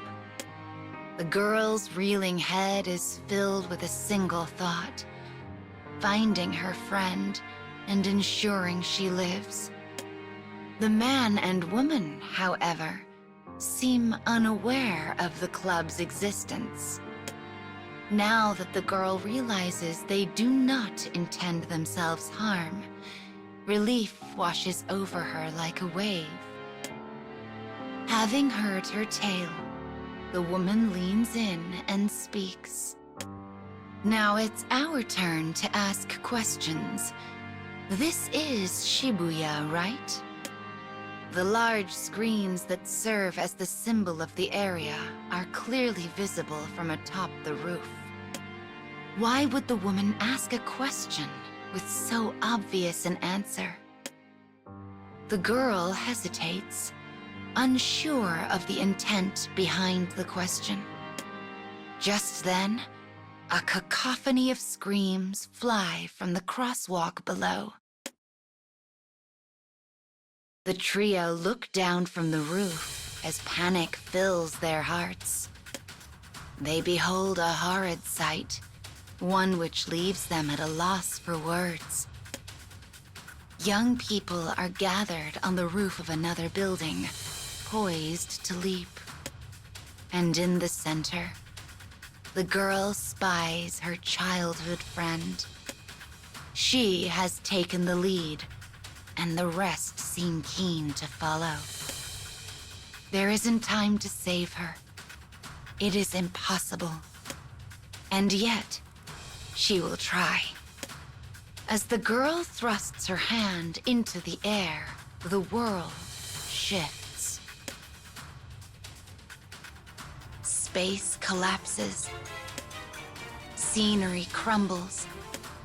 The girl is overwhelmed by a vertigo so powerful, it threatens to steal away the memory of her very name. The man and woman take a wary step back. They have seen this phenomenon before. Oh yes, they know it very well. Disregarding their companion's panic, they exchange the briefest of glances. The woman then speaks. Feels like we just infiltrated a palace, doesn't it?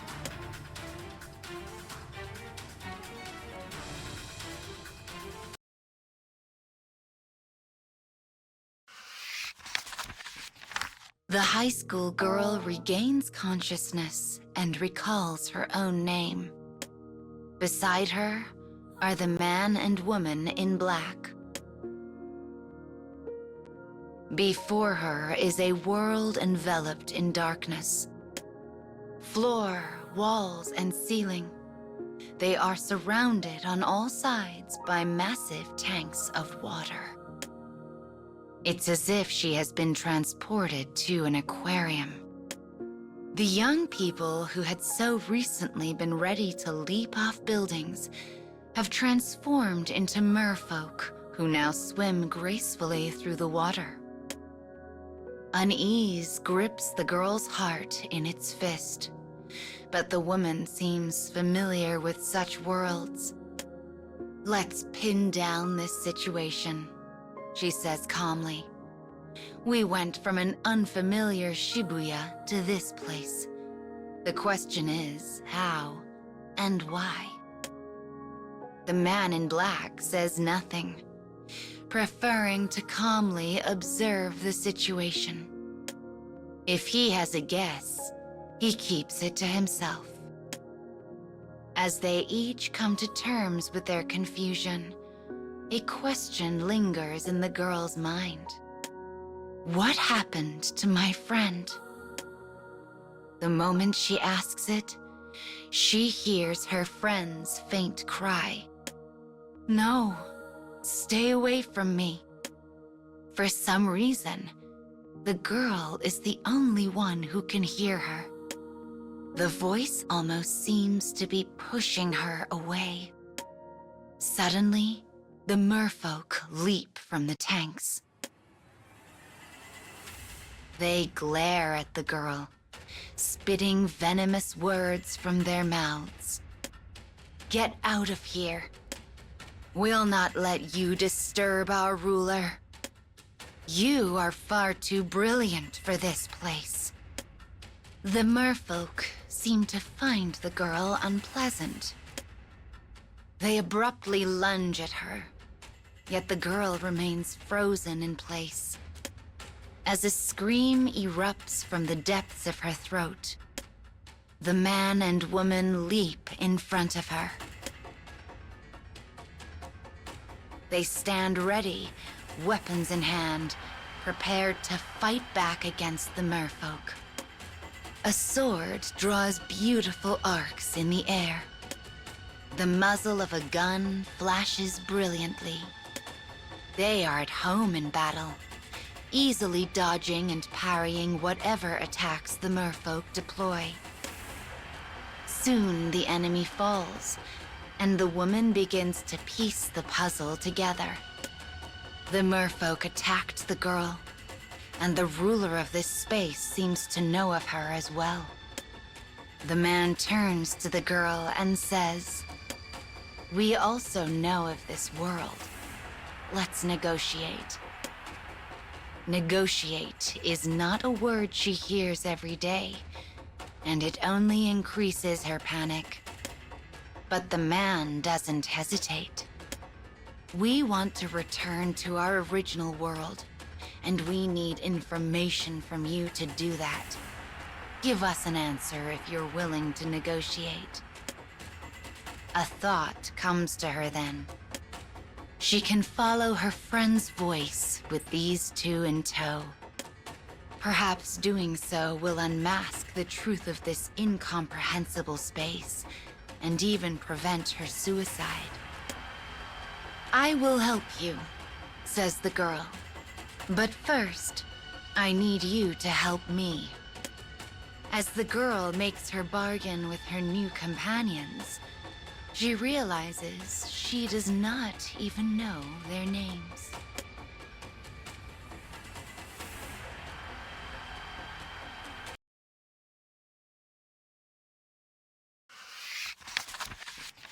The high school girl and the pair clad in black weave through the merfolk's obstacles as they follow the voice of a missing friend. In the depths of this space, they find a round, pearl-like object resting within a clamshell. And to its side is a beautiful mermaid with tears streaming down her face. But the new form does not fool this girl. This is her friend. She is alive. With all her heart, the girl begins her plea. "Please, you don't have to die. You can still change your mind. You're not the only one whose life has been difficult." She then begins to tell of her own past hardships. After her parents divorced, her days were lived hand to mouth. Her father began to suffer from a severe mental illness. Her reality became one of despair, yet while she often found herself wishing for release, she had never been able to take decisive action. But now, in her desperation to save her friend, the girl lays bare all her old wounds. Yet her friend is unmoved. This is a world for those who choose death. Those swimming in the tanks are people who were unable to overcome their despair. You are strong of heart. You do not belong here. Why did you come to this place? Her friend speaks in an anguished tone. Suddenly, she begins to grow and swell. Before the girl knows it, she is staring at the gaping maw of an enormous monster. The man and woman ready themselves.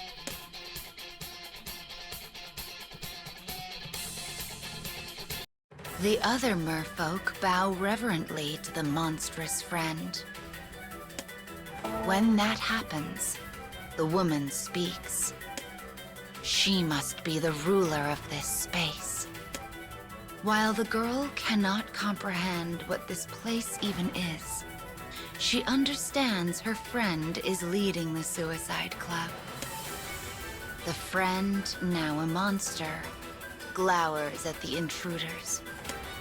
Oh, I see. You've come to take my treasure. The man starts. A treasure and a ruler? That means... The friend wraps her arms around the pearl as if protecting it, causing cracks to emerge in the tanks all around them. As water begins to rush in, she glides easily against the current and disappears somewhere far above. A torrent floods into the space. The girl braces herself for the oncoming waves. I don't want to die here. I have to save my friend. As she inhales, knowing it is likely the last breath she will ever take, she suddenly feels lighter. The man has picked her up in his arms. Without a sound, he and the woman begin to run. They fly across a path of bricks that rests just above the water. With a swift dash, they move left. With a nimble leap, they move right. It's like a choreographed dance, one the girl cannot begin to follow. Finally, the trio finds themselves in a place of safety. The girl does not know how to feel. Though she is relieved to be alive, she is filled with mourning for her friend. But the duo in black have an idea. They claim this world is called a palace. And if that is true, it means they may be able to steal the pearl and change the friend's heart. Change her heart? Steal?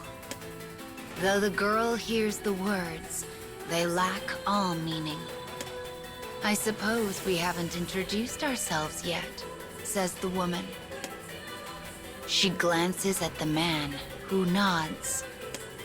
We are the Phantom Thieves of Hearts.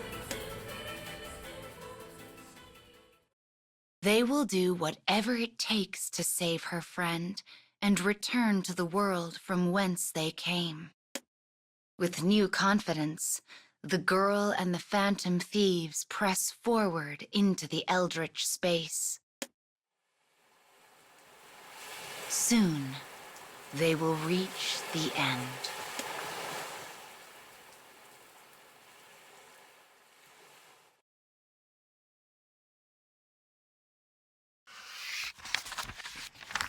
The high school girl and the phantom thieves escape the drowned space. When they emerge, they find a city tormented by a great storm, a tsunami that reaches up and up before blotting out the sky. It is the city of Atlantis meeting its destruction. So if we really are in a palace, it means this is how the ruler sees her reality. The female phantom thief solemnly conveys her analysis. Yet this city is as far from the calm depths of the aquarium as one could imagine. It is nothing short of total calamity. If this is how the friend perceives reality, it is no wonder she seeks to embrace death. Then, voices. The trio looks down and sees a great number of merfolk scattered on the ground throughout the city. They are calm, placid, almost as if welcoming the oncoming wave. The girl screams out, imploring them to seek shelter. But the merfolk turn to her with spite and resignation in their eyes. You can never know our pain. Not everyone can be like you. What good can come of living in such a world? The voices censure the girl while belittling themselves. If they must destroy the entire world to escape their pain, that is what they will do. Yet the girl continues to plead. She begs them to choose life. The phantom thieves join in her cries, but the merfolk ignore them all. Their screams reach only empty air. The girl cannot change their despair. She cannot fix their sadness. Yet her friend's withdrawal from life lies at the core of all their pain. Though they had been close, the girl never realized how much her friend was suffering. She had seen only a small part of her heart. She knew only a small number of the many masks she wore. We were so close. And yet, I had no idea. As sadness ripples across her features, the female phantom thief turns to her. I felt the same once, you know. I never tried to understand how my sister really felt. The woman places a hand on the grieving girl's shoulder, slowly lifting her back to her feet.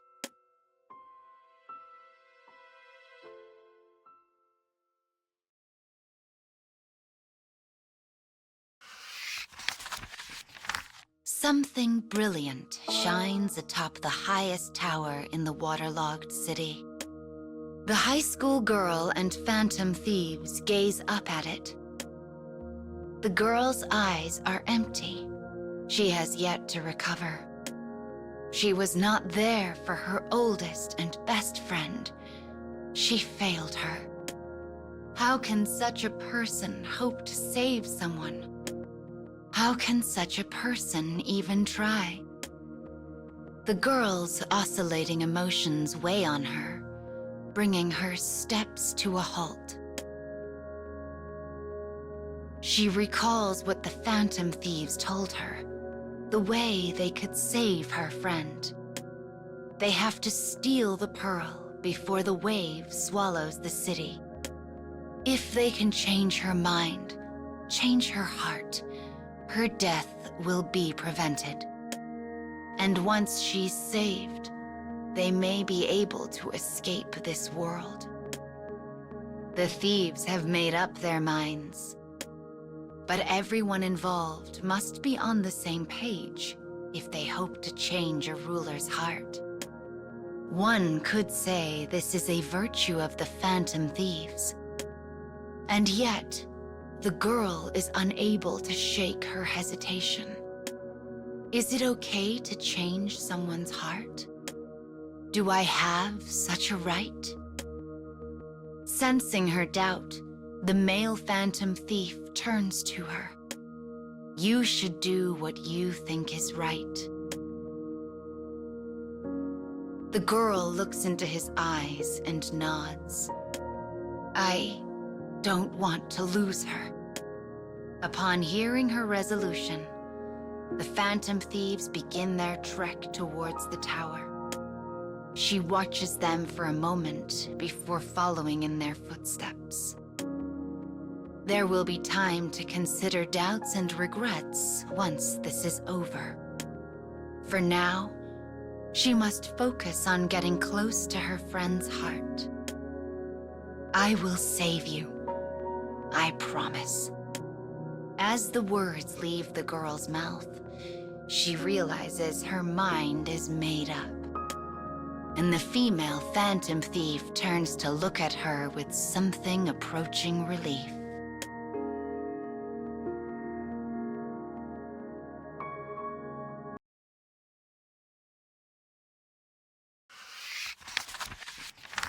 The high school girl and the phantom thieves make their way to the pinnacle of the tower, the highest point in the city. Whipping gales and flashing lightning impede their progress at every turn. The girl's friend screams, warning them to keep away. My only option is to die. Her pain is a divine voice that booms throughout the city. The phantom thieves fight back desperately, covering the girl as they go. But just as the great wave is about to swallow them, Arsène! An aberrant figure with black wings appears in response to the male phantom thief's voice. Its blue flames immolate fear. Its proud wings cut through despair. The female phantom thief informs the stunned girl. That's a persona. That's our power. As she watches the duo stand face to face with despair, a small seed of conviction takes root in the girl's heart. I will never give up. As that thought whips across her mind, she changes. Pure white wings burst forth from her back. Perhaps she dreams of becoming an angel. Or perhaps an angel dreams to become her. The wings are the girl's rebel soul. A rebellion against her friend's despair. She will acknowledge her weaknesses. Yet she will also choose to help her, now and in the future. The girl soars forward, and the phantom thieves leap after her. Your power is incredible. The girl's pure white wings propel her forward. Arsène's pitch black wings protect her. Feathers of opposite colors blanket the sky. Atop the city's highest tower, the friend continues to cradle her pearl. The girl has made up her mind. She will face her friend's anger, her despair, her sadness, her hatred, her defeat, her lament, and she will do so with the phantom thieves.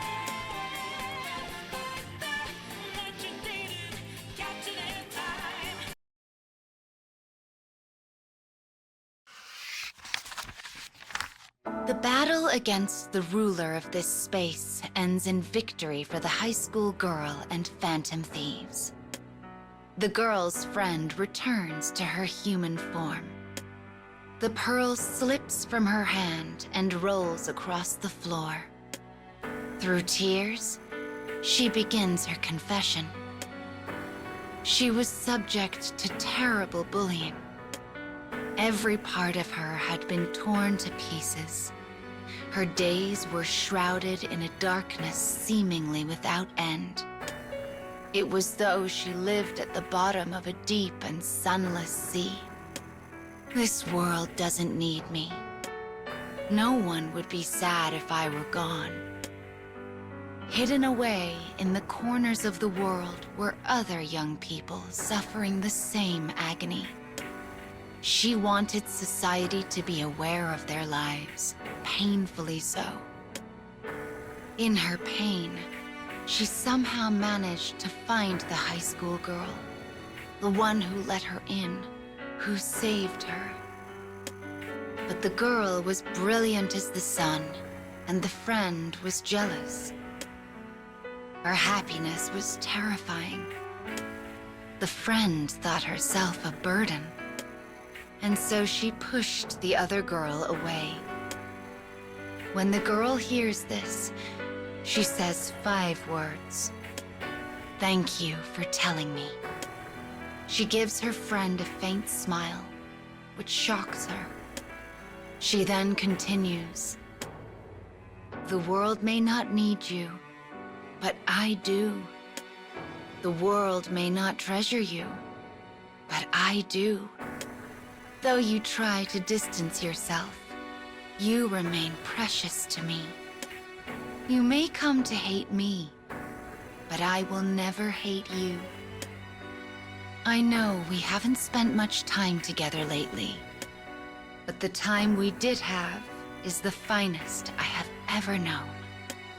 The girl speaks a desperate truth, one completely free of artifice. As the friend listens, tears begin to spill from her eyes. The female phantom thief smiles. It seems she was of some use after all. The male phantom thief nods and takes the pearl in hand. This is ours now. The pearl shines brightly, illuminating the entirety of the waterlogged city. Its brilliance grows so bright, it is like this world's very own sun. The warm light chases away the blanketing thunderclouds, vaporizing the great wave that once threatened all. Pure white vapor gently envelops the city.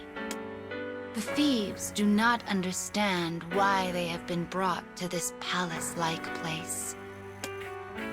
But seeing the girl reunited with her friend brings them a sense of accomplishment. It is a satisfying feeling. The phantom thieves nod to one another. Their time in this place is at an end. The male phantom thief speaks then, his voice soft as he stares at the newly created sun. "We don't need this anymore." The girl and her friend look at each other and say in unison, "We've found our light already." The group bursts out laughing. Leaving the man's hand, the sun rises into the sky. The light of hope fills the world. As the phantom thieves of hearts begin to vanish in that bright light, the girl turns to them. "My name is Hina. Hina Akagi. What are your names?" Their silhouettes grow hazy in the light. The girl squints, trying to hear the faint voices that emerge from it. "Queen and Joker? Aliases, huh? I guess you are thieves after all." The fading silhouettes speak again. "Those are your real names? They're wonderful." As the beautiful resonance falls silent, the girl's world becomes a brilliant wall of white. She has returned to her own world, to Shibuya. The omnipresent television screens issue a heartening report. The Suicide Club has disbanded, its ringleader having turned herself in. Not a single person was harmed. The girl crosses the busy intersection. She has completely forgotten about her venture into the strange world and about meeting the Phantom Thieves. Yet, she has a faint recollection that someone helped her.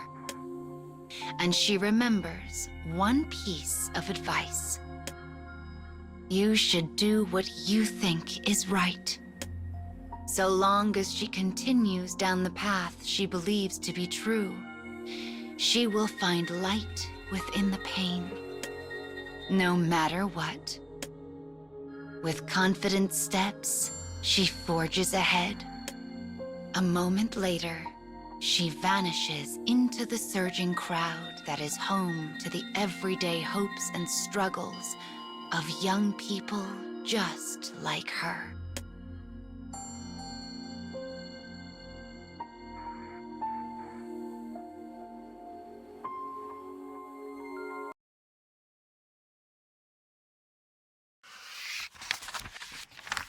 The school, home to boys and girls hoping to become users of magic, is abuzz with one question.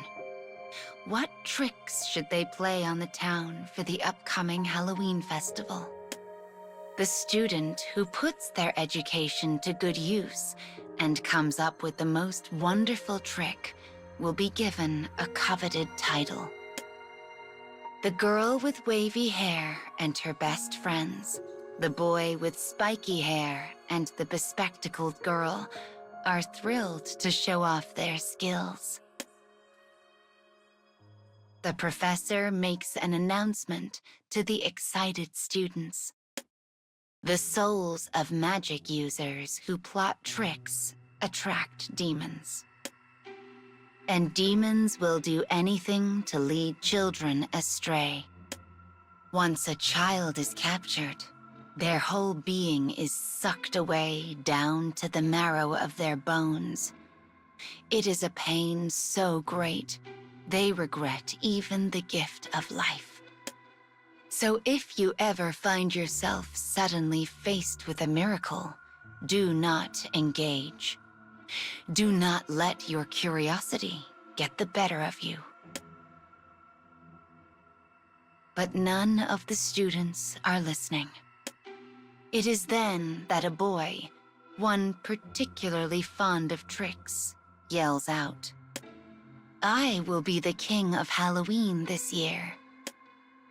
A fervor sweeps the school, and the girl with wavy hair swears she will not lose.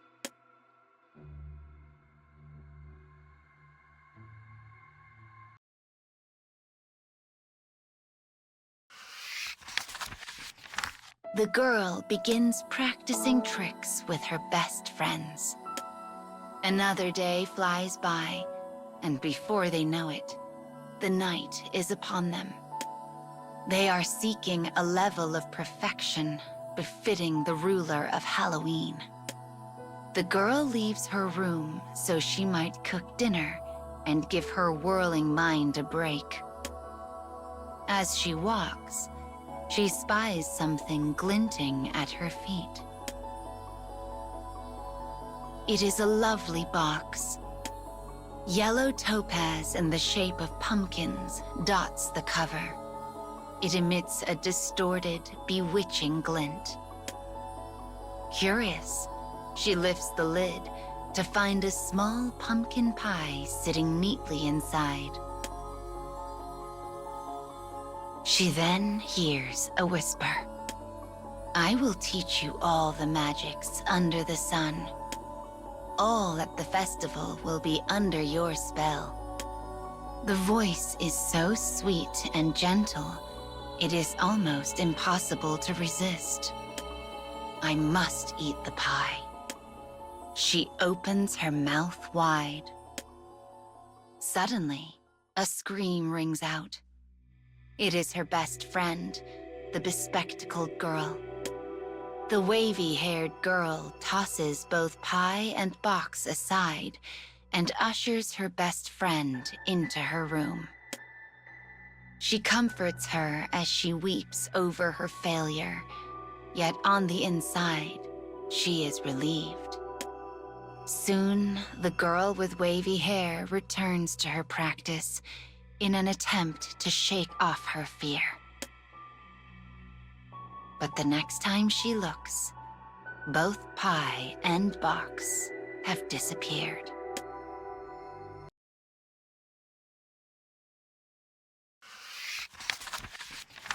On the day of the festival, the girl and her friends continually shock the townsfolk. Tiny lamps in the shape of skulls and pumpkins erupt from a large box. Bursts of sound and light explode from their staves.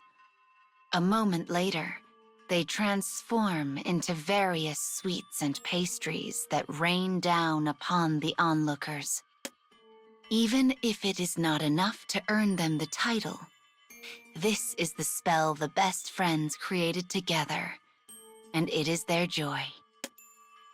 Yet, for some reason, the box crosses the wavy-haired girl's mind, causing a chill to run down her spine. Alas, it had been an omen, for she turns to find the box resting on the ground.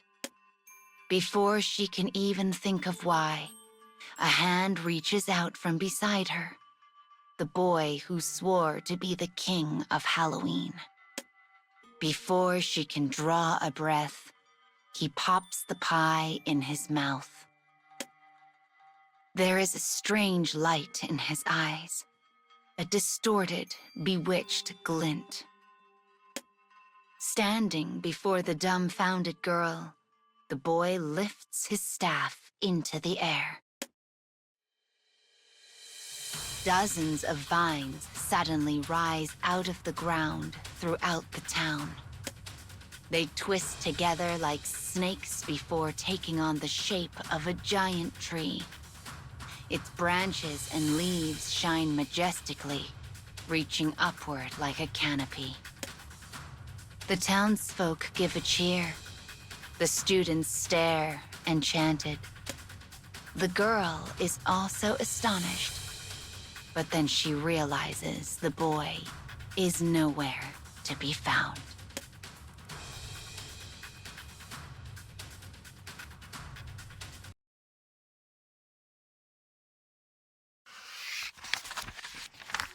The girl runs then. She rushes to her professor and reports everything she saw. She tells about the box that suddenly appeared before her, about the alluring voice she heard when she opened it. She managed to shake it off thanks to her friends, but the boy had not been able to resist its temptations. The great tree had not stopped growing. Its roots twisted and spiraled and burrowed throughout the town. When they finally find the boy in a back alley, he is already gone. The tree has swallowed him whole. His body is a husk, his weathered skin peeling off in flakes. Worse still, his eyes are wide, and his tongue lolls out of his mouth like some terrible prize. The girl shudders, thinking how she had not been able to stop him, and huddles close to her professor. But at least you are safe, her professor says. Your love for your friends kept you from temptation.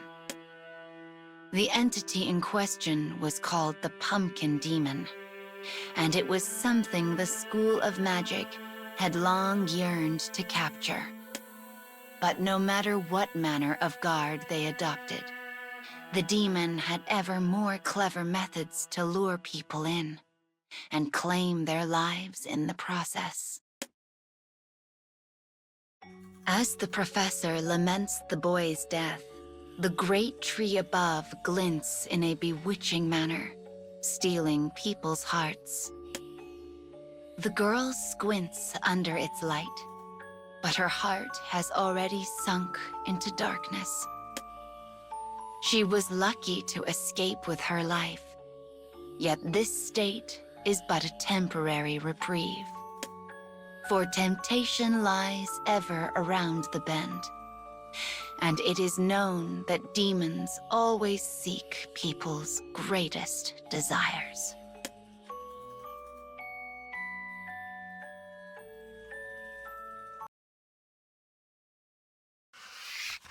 As the nation reached the peak of technological advancement, the people left its governance to artificial intelligence. Though the nation's survival was once in question, the skills of the second AI unit stabilized it once she was brought online. But alas, the first AI had flown too close to the sun, and some people came to harbor ill feelings toward their new artificial leader. Though such voices grew less prominent as the situation calmed, one group continues to petition for a government led by humans and employs violence as a means to that end.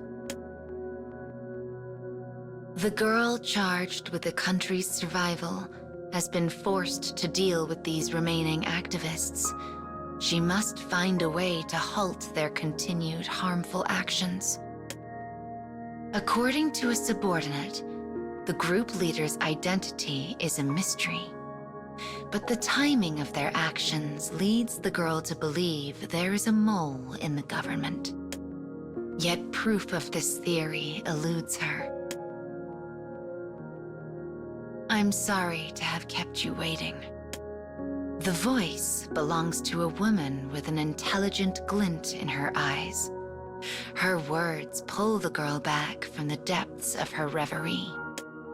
The woman is a minister who has served with loyalty and skill since the day the girl was awakened. Her favorite notebook in hand, she approaches the projection of the girl. The girl's sensors detect the faint scent of ink as the minister swiftly goes about her writing. After a quick, final glance at the numbers, the girl closes that data stream and accompanies the woman to her next task.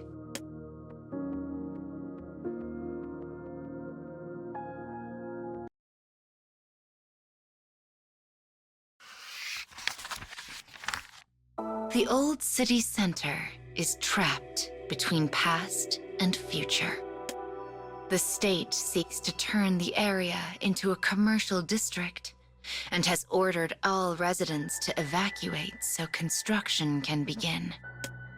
But emboldened by the anti-government group, many people have refused to disperse, causing the project to be indefinitely delayed. We should first confirm how many citizens have withdrawn, offers the minister. Yet the girl quickly rejects this suggestion. No, she replies. Today we issue the final warning. If they are not gone before sundown, we will remove them by whatever means necessary. That will not solve the root of the problem, says the minister. But having given her order, the girl brushes her off.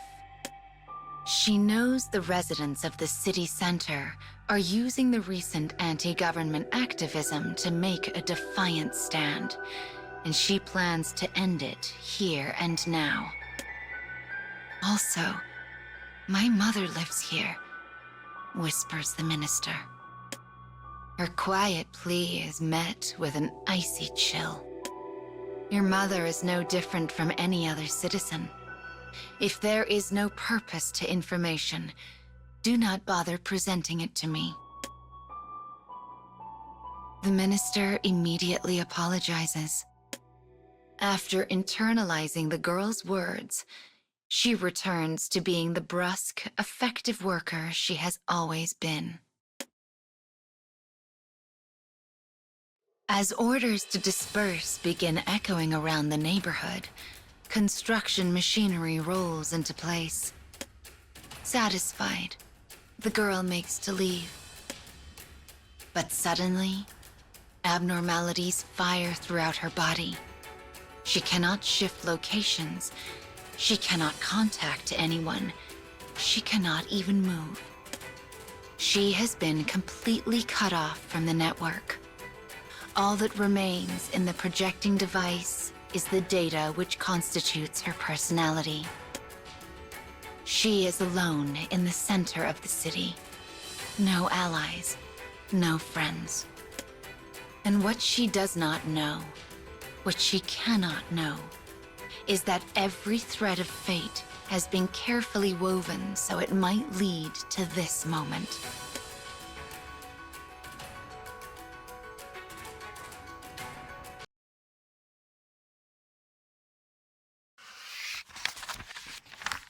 From her car, the minister begins to smile as a riot breaks out near a crucial government server facility. She is the mole connected to the anti-government group. She is also their leader and the person responsible for trapping the AI. This is the minister's true face. She knows her ruse will buy them little time.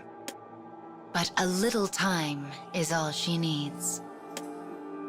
If the girl is unable to rectify the situation while disconnected from the network, the people who believe in her will begin to lose heart.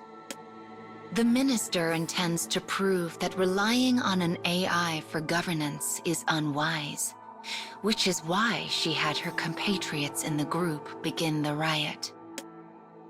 Her victory is all but assured. But then, an image comes across her monitor that leaves her dumbfounded. Breaking news. The anti-government group that attacked state servers has been subdued by a military unit stationed there ahead of time. The newscaster's image suddenly wavers, transforming into static before the minister's shocked eyes. A moment later, the girl pops into view, the same one who should be unable to access the network. Your plan seems to be going well, she deadpans. The minister scowls. The girl slipped her trap far too quickly. How long have you known? She asks calmly.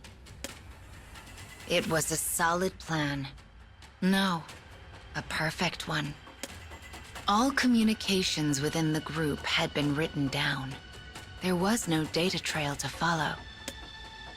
And yet, the AI had known everything. You seem confused. Sadly, the only people who keep physical media these days, such as a notebook, are those who plot rebellion. That little book of yours was the perfect excuse for me to look into your activities. The minister's laugh rings hollow in her automobile.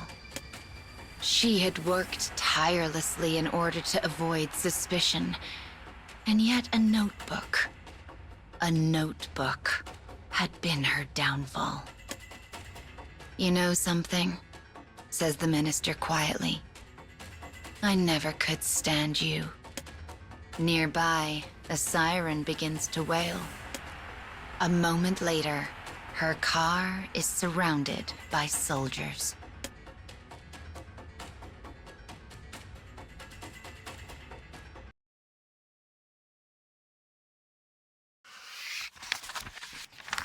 The girl's soldiers stand in perfect formation.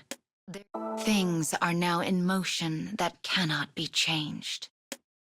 Knowing the penalty for rebellion, the minister suddenly starts her car and races away. The soldiers move to shoot, but the AI stops them. Since my minister hates machines so much, let's give her the chance to drive without them. Suddenly, the woman's vision goes dark. The lights in the area wink out, as do the controls on her dashboard. The car is now a metal coffin rocketing down a darkened highway. The minister frantically attempts to control the automobile. She grabs at the steering wheel, but then, what? How does she navigate, accelerate, brake? No matter how they may loathe it, humanity has unconsciously prostrated itself before the altar of machines and artificial intelligence.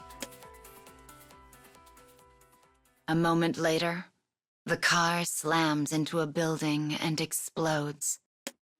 Bright red flames illuminate the girl, and she closes her single eye against the blaze. "You brought this on yourself," she murmurs. "What made you think you could run a country when you can't even drive a car?"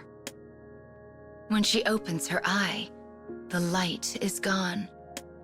Once again, the girl will shoulder the weighty burden of an entire nation. And as she looks back to the past, her eye dims until it becomes as cold and distant as the endless dark itself.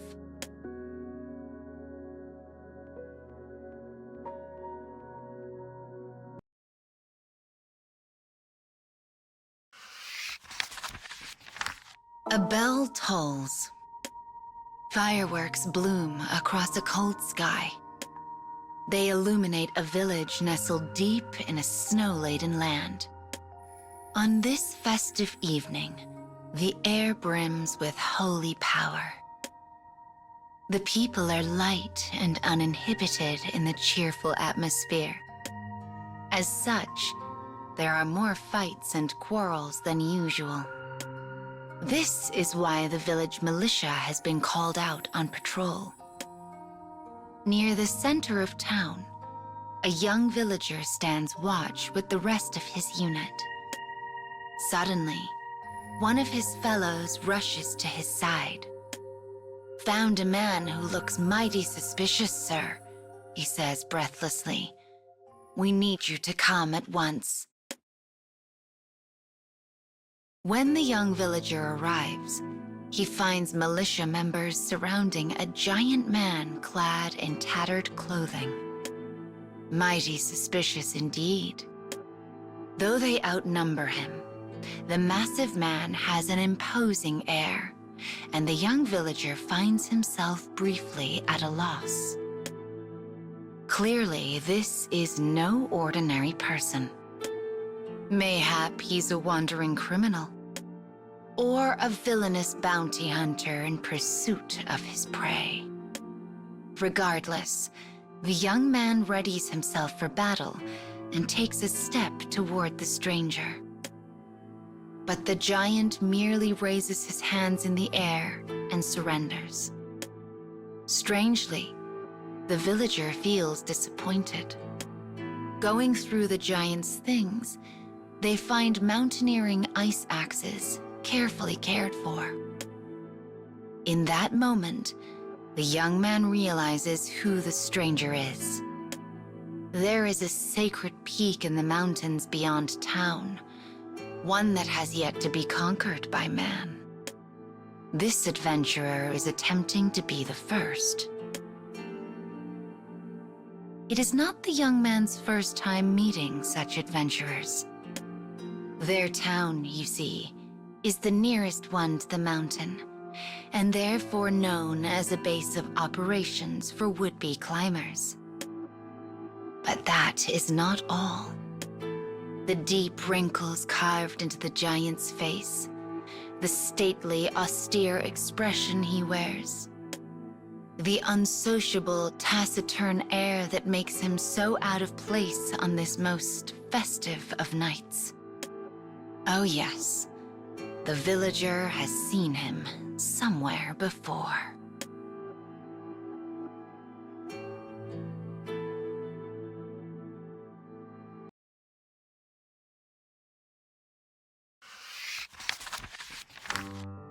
As the rest of the militia filters away to their respective patrols, the young man turns to the adventurer. Apologies, but everyone's rather excitable tonight. I'll be keeping an eye on you to make sure you don't get up to trouble. Though his words could be interpreted as disrespect, the giant gives no reply. He simply stares at the crowds enjoying the festivities. Suddenly, fireworks burst ever more forcefully across the frozen sky. As the man looks into their brilliance, he takes on an air of sadness, almost as though he has been transported to a simpler time. Yet upon closer inspection, nothing about his expression has changed. Perhaps the sparks painted across the sky only made him seem different. The young man decides to assume that is the case. But then, he is struck by a heavy impact. "Watch where you're going," growls a voice. It comes from across the road.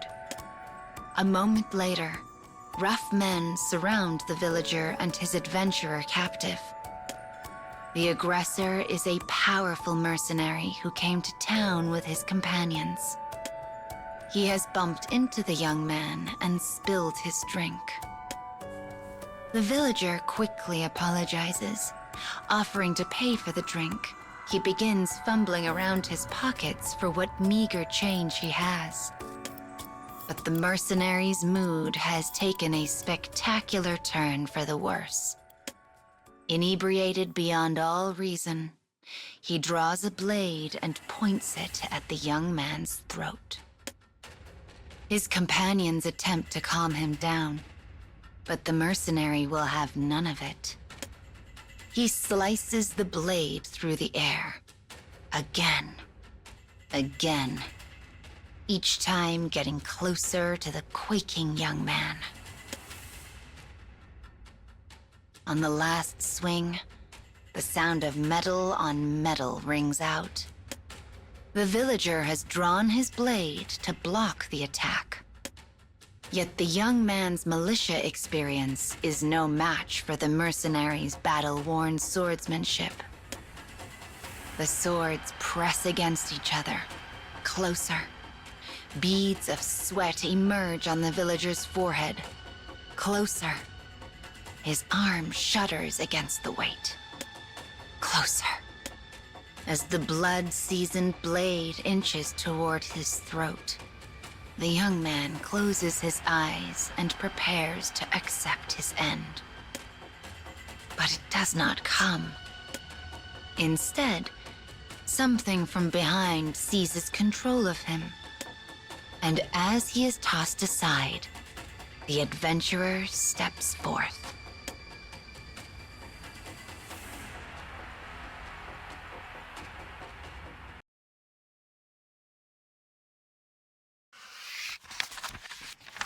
The adventurer glowers at the unruly mercenary before rearing back and unleashing a single massive fist. The mercenary crumples lifelessly to the ground. As the villager stares on in wonder, the adventurer places a gentle hand on his shoulder. All tension flees at the touch. He looks up to find a kindly smile.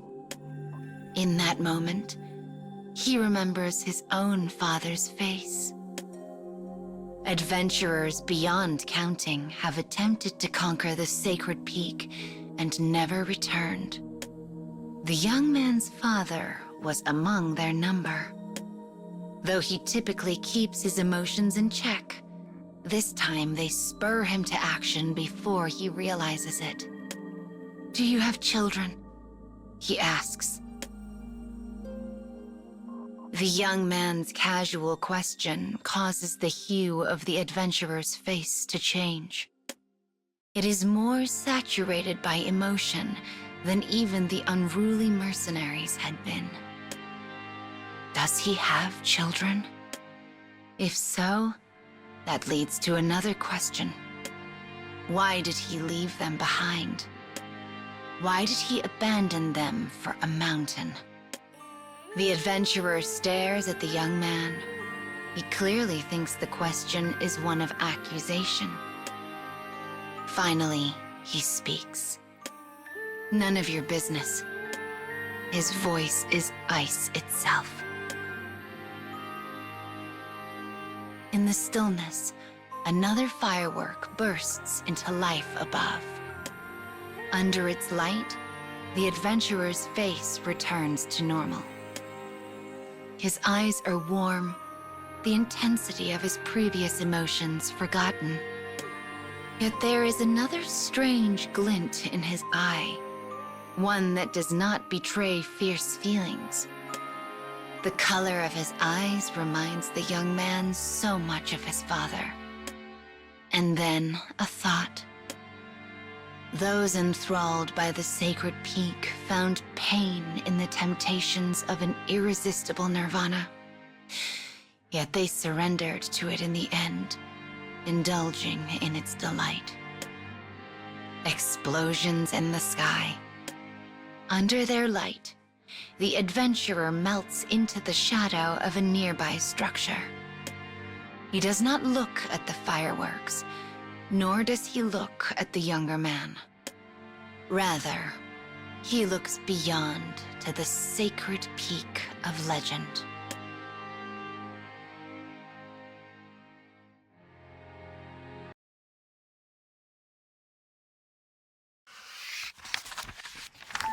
The young man has no intention of stopping the adventurer, nor does the rest of the militia. Rash adventurers eager to try the sacred peak often stop in their village, after all. All the denizens can do is pray their ends are swift, and that they might have some brief moment of peace in the end.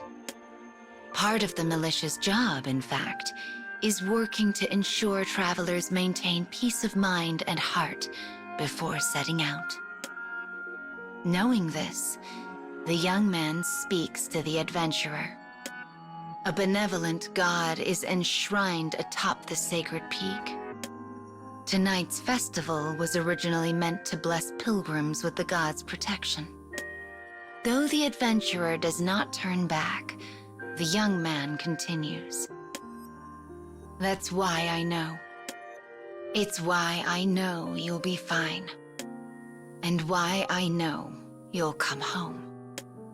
The man still does not look back. At last, he begins to walk. He pays no mind to the festival or fireworks. He is focused only on the sacred peak. The wind from the mountain blows with greater intensity, as though trying to push him back.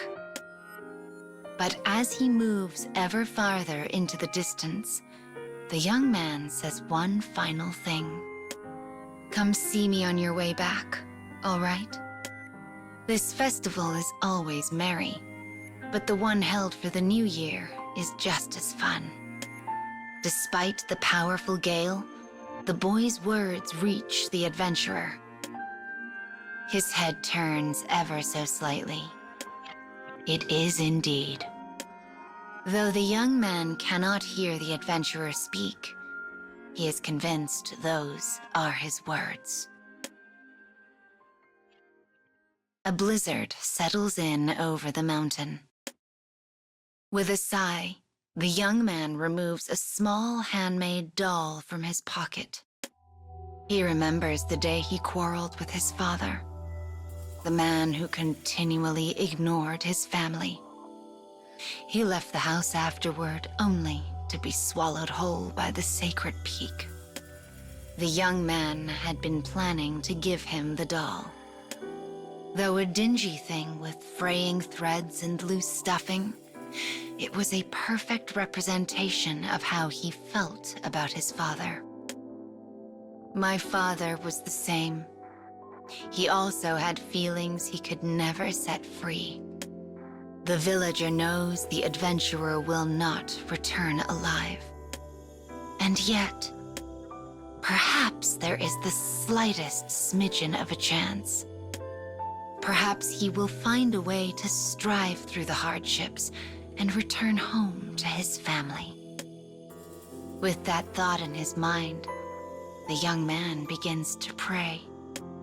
He does not know what the adventurer's children are like, or even if he has any. But he does not want them to end up like him, even though he has been left behind. The young villager continues to pray to this very day, for in his heart, he is still a child who yearns to see his father once more.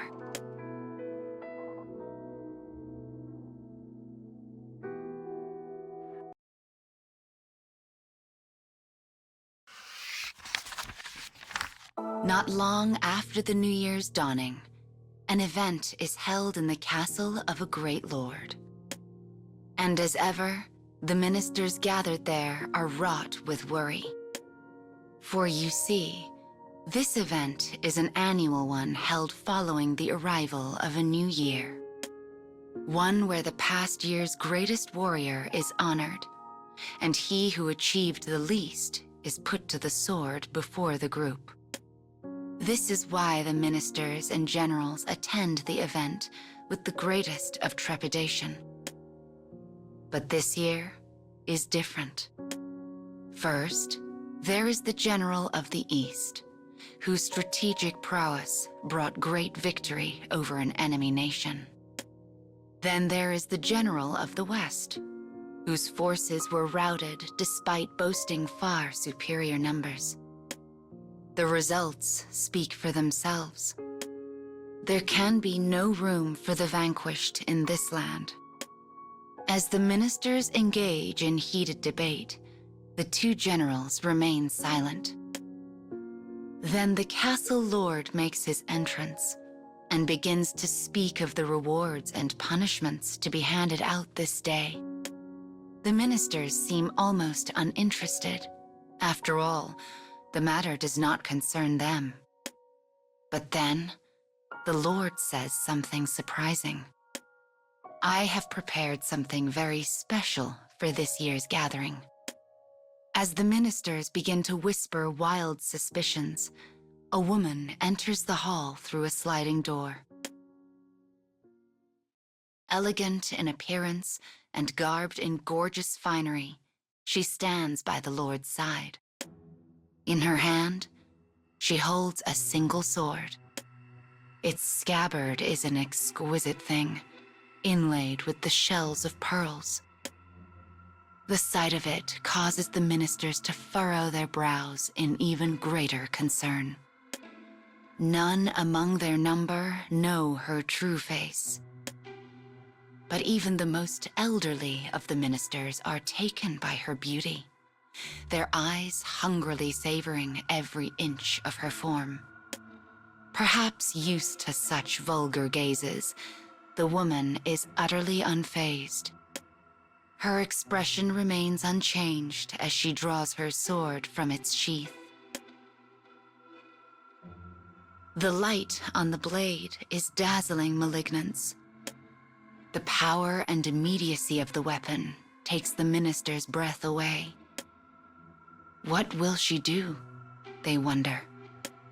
At first, they think she is simply displaying the blade, but then she spreads her hands out and holds it perfectly straight in the air.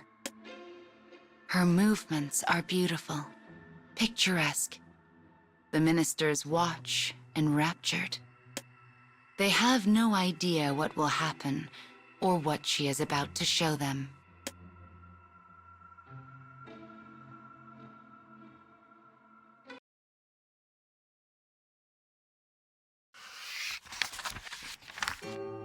From their seats, the ministers gaze up. The Lord beside her speaks freely and easily, a fan with a splendid design in his hand. May the savage spirit in this blade cut down the unworthy this year.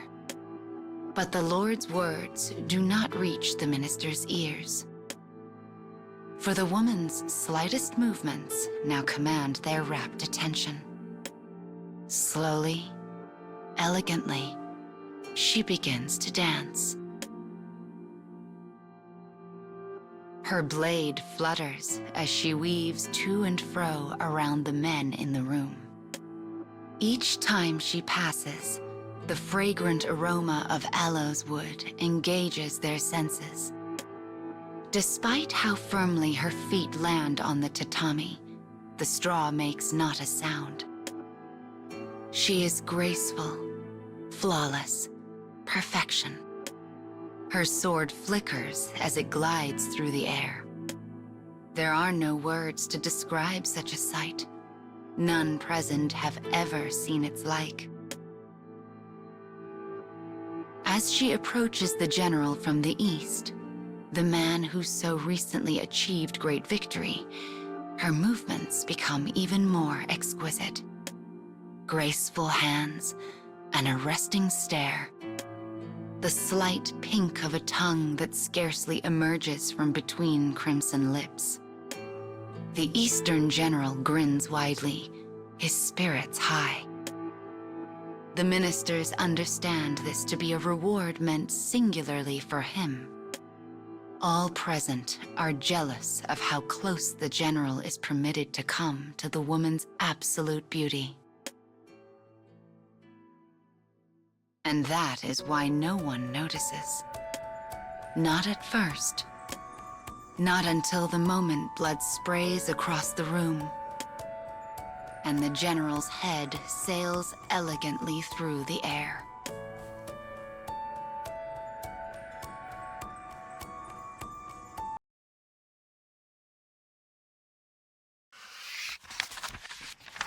As blood flows onto the tatami, the general's body crumples into a heap. The gore-soaked woman stares down at it. Disquiet ripples through the ministers. But the Lord silences them with a look. He unfurls a piece of paper and holds it aloft. It is written in the general's own hand.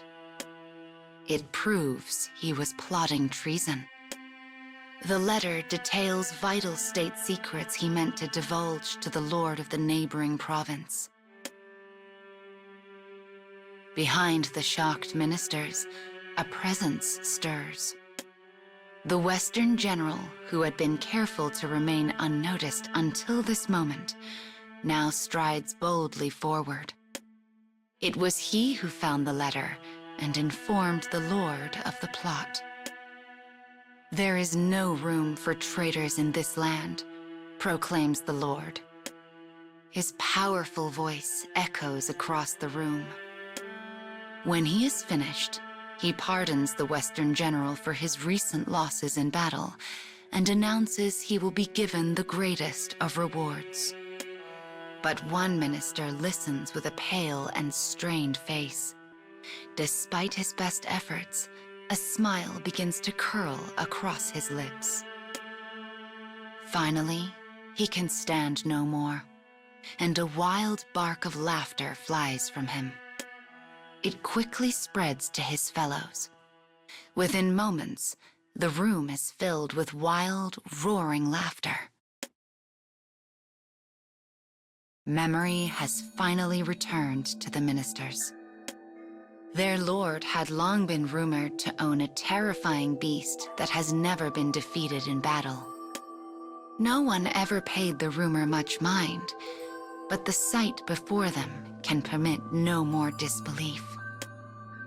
Between fits of laughter, the ministers spout curses at the Eastern general for daring to engage in so foolish a betrayal. And to a man, they sing the woman's praises. Though she slayed the general in the most violent of ways, the act was just, virtuous. Yet her expression does not change in the face of their praise. She simply responds with a quiet, formal bow. And a moment later, her solemn presence vanishes behind a nearby partition.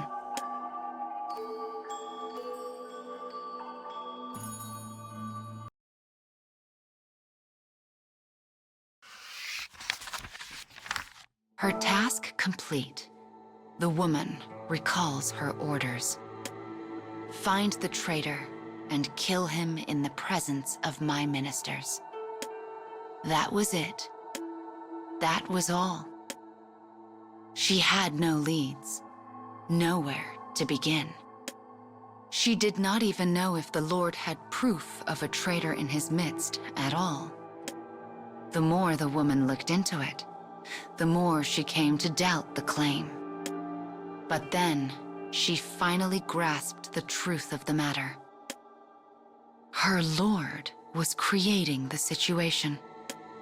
One where she would be forced to kill a traitor. That was the purpose of the assignment. No more and no less. Knowing this, she developed a scenario and approached her Lord. He grinned as she whispered her accusation into his ear. She had accurately read between the lines. The woman had understood perfectly and continued preparations to match her scenario. She would show the ministers how clever and cruel their Lord could be without letting any actual betrayal come to pass. And having now beheaded the Eastern General, she embarks upon the final stage of her plan. She will put an end to the man who has no stomach for battle, the man who would never scheme against his Lord because he lacked the mettle to even consider it. That is the Western General, a man who thinks far too highly of himself. It is not a difficult job. And yet, the woman hesitates. She thinks of her Lord and his keen, sharp mind. What if a day comes when he feels she has begun to shine too brightly? Will she be able to accept his decision?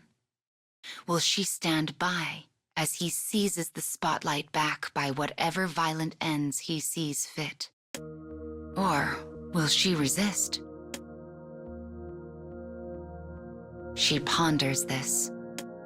She follows orders. She ends lives. She does not choose when or who or why. The mission alone drives her actions. This is what makes her an assassin without peer. So long as she follows this path, it is unlikely she will ever have to set her blade against her Lord. But what if she has no choice but to cut him down to save her own life? It would mark the first time she had ever killed to ensure her own survival. How would I do it if the moment ever came to pass, she wonders. The room is dark. The inky black reminds her of her own heart, and she imagines the shining arc of a blade piercing it. How interesting. A vague smile crosses her face like flickering candlelight, vanishing as quickly as it arrived. When it is gone, she slips her katana into its sheath and quietly leaves the room.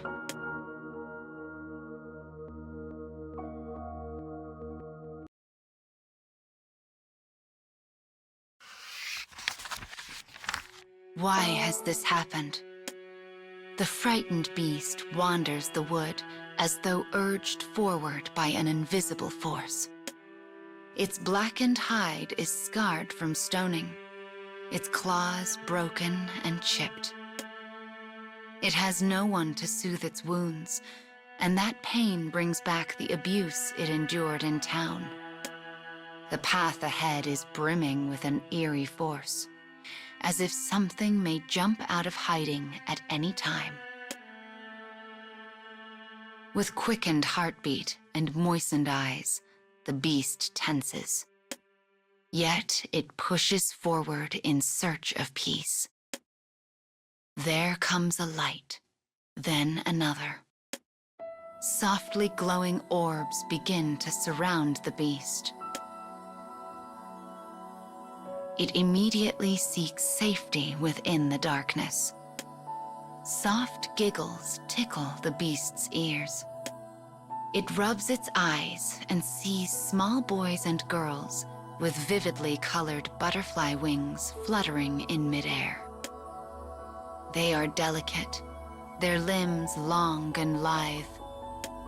Their faces are perfectly sculpted, with eyes like jewels.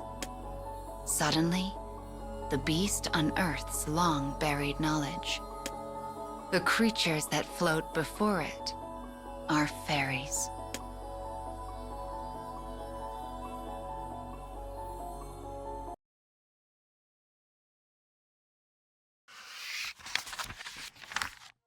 The beast musters its courage and speaks to the floating cluster of light. Are you Fae? The beast has only known the pain and anger of others, yet it now smiles as though seeing an old friend. As it does, it recalls an old saying. The more delightful a fairy, the more malevolent its heart. One must always take great care around such creatures. Just then, a fairy speaks. We have many friends here, Beast. We would get to know you better. Its voice is a tinkling bell. Merry. Terrified of such baseless kindness, the beast shakes its head. I'm bad at talking. Exchanging glances, the giggling fairies motion for the beast to come closer. The beast so badly wants to surrender and join in their play. But when it notices the savagery in its own clenched fist, it casts its eyes downward. I am too dark, too big, too stupid, too slow, and too ugly. So very ugly. Perhaps the fairies will leave once they know the beast has nothing to offer. But instead, they giggle with delight. We don't mind, they cry. We don't mind at all. Their smiles set alight a faint flicker of hope within the beast's heart. Perhaps they are willing to accept her for who she truly is. Show us who you are. She feels lightheaded. Her heart pounds. Beneath the gentle moonlight, she takes a large step forward.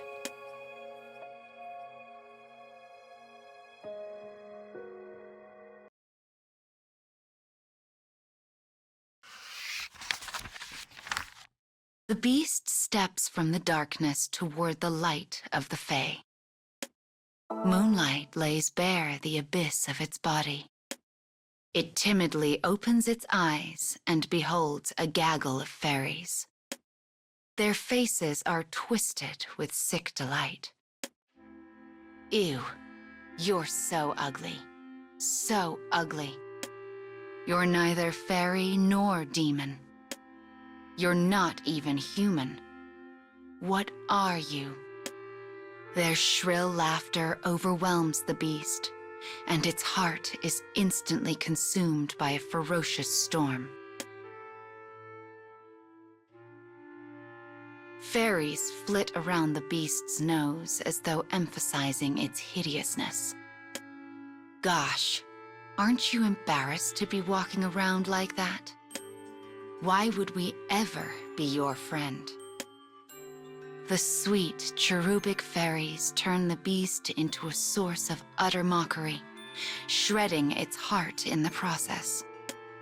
It is not their fault. I should not have spoken.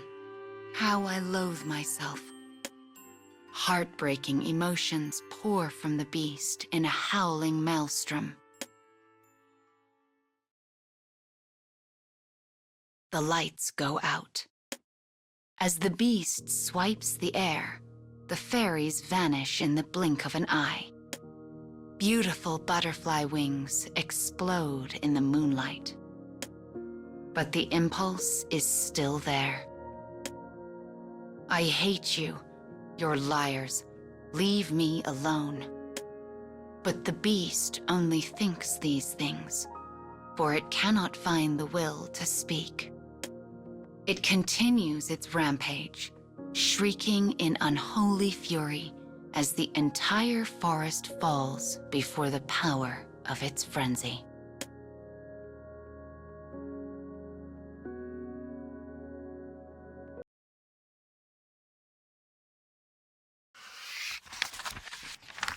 Time passes.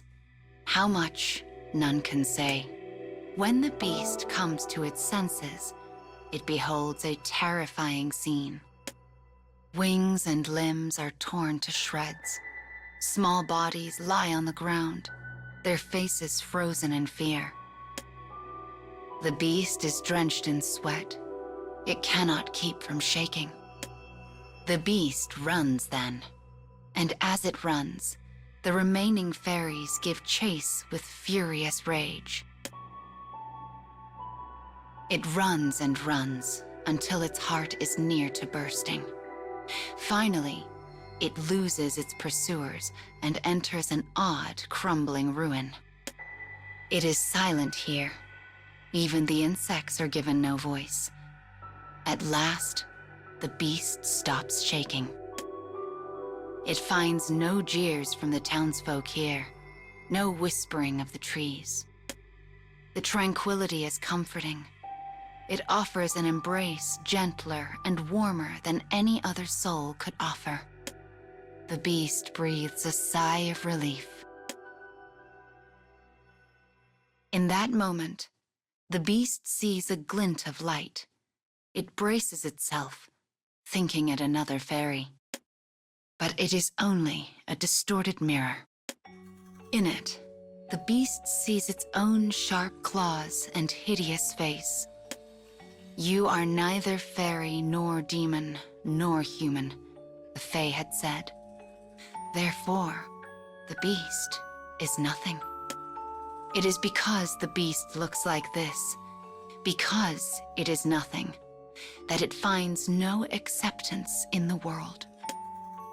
Perhaps it should have stayed alone, so it would never hurt another in an outburst of emotion. Despite how much it craved attention, the only one that would ever return the foolish beast's gaze exists solely within this mirror.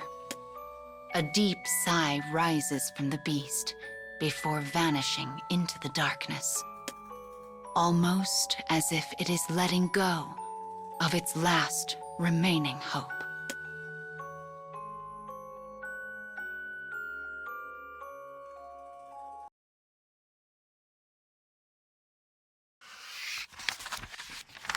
Dim light fills the cold.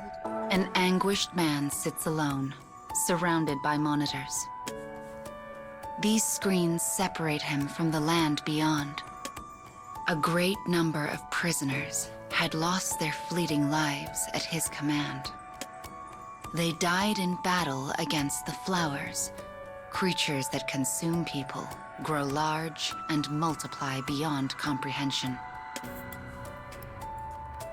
The man has climbed the ladder, moving from being a meager prisoner to a superior officer.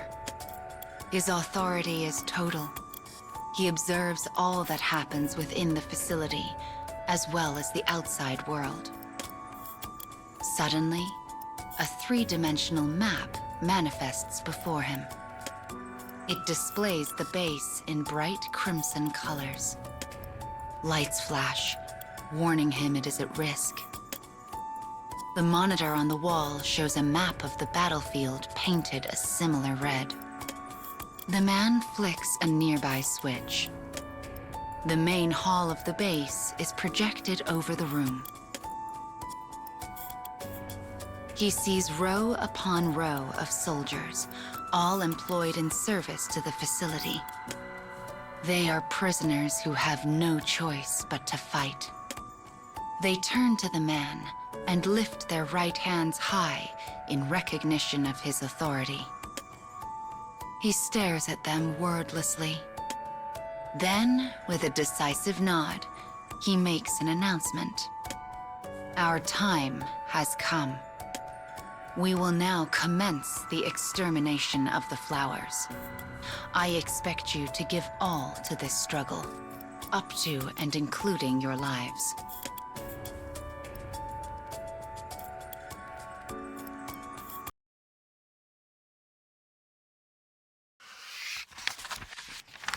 The superior officer prepares for deployment. Other prisoners have already begun the final battle against the flowers. As he watches them, he thinks back on the path that has led him to this point. For so long, the battle had been a stalemate, a constant series of successes and setbacks. But with the successful development of their plasma cannons, the tide began to swing toward humanity. Their advance was astonishing, historic. A long-awaited victory was tantalizingly close. Or so they thought. Ah, but fate is cruel. Perhaps it was due to their degraded equipment. Perhaps an effect of the flowers' attacks. Though the reason eludes the man, the base has fallen into a state of collapse. The damage done to it is now beyond their ability to repair. Soon, they will be unable to create more weapons. They must secure a victory before that day. They must. It is a reckless plan, but not one without method. Though slim, there remains a chance of victory. But to achieve it, they must thread a silver needle in the dark. Knowing this, the man has ordered an all-out attack. As his gaze sweeps over the prisoners, his compatriots, he murmurs two quiet words. I'm sorry. They throw themselves into the fray, tossing aside their own lives without knowing they are humanity's last chance.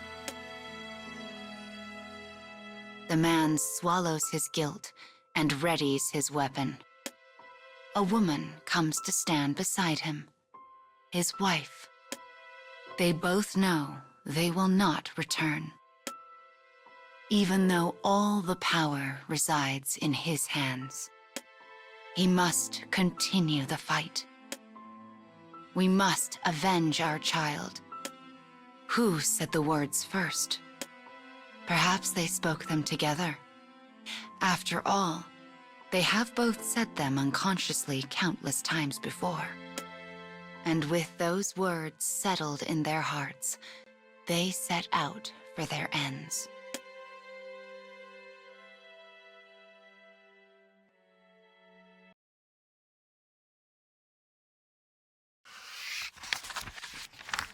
The man and his wife are driven to the battlefield in a special vehicle.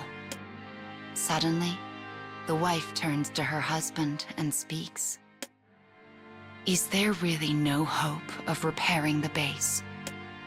Though state-of-the-art, the base is still a mere building constructed by flawed human hands. Its eventual deterioration was expected and planned for. But for it to decay so suddenly and so swiftly, it is almost as though someone is deliberately trying to make a point, as if they are attempting to signal the end. The man places a hand on his worried wife's shoulder.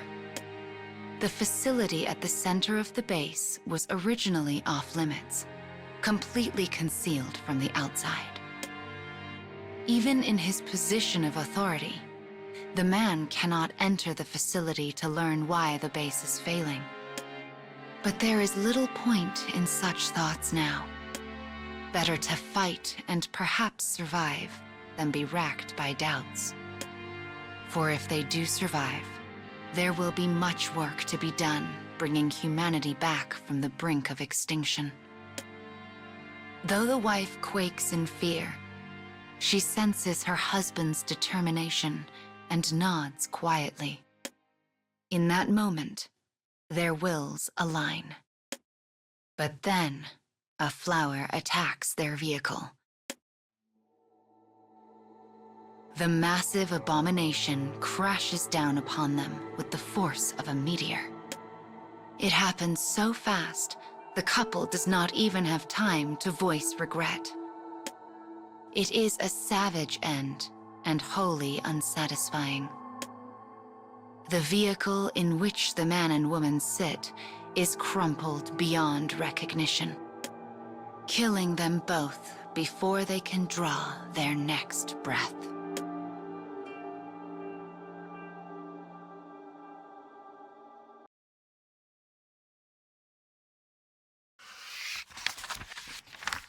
The central facility of the base is completely closed off from the rest of the world. It is a forbidden place. Even the highest and most powerful of humans is denied entry. Yet though it should be deserted, its interior is illuminated by a soft light. Suddenly, a monitor flickers to life. The word "reboot" appears in large letters on the screen. It then displays a map of the facility, changing its color from a threatening red to a calming green. A mechanical voice speaks from the monitor. All systems green. As though drawn by the voice, the prisoner and his wife appear before the monitor. The voice speaks again. No improvement forecasted for scenario flower cleansing. Force terminate the operation? The man nods and replies, begin new scenario using the collected data. The prisoners are gathered in the facility hall once more. Among them stand the man and his wife, the very ones who should be in the central facility. They reaffirm one another's resolve, as they always do, even though they possess no memory of the conversation. We must avenge our child. And watching this scene unfold is a man and woman, hands joined, who hold power beyond the greatest of authorities. They create as many prisoners as they desire, only to cast them aside, searching for the perfect strategy to eliminate the flowers for good. They speak as one. Theirs is a plan that desecrates life, that uses it as a tool. Though it pains their souls, it is all done for the greater good. We must avenge our child. With this decision in their hearts, they press the switch and reset the world. They do so to bring about a new beginning, to see it through to a new end. And thus, it begins. Thus begins a new tale.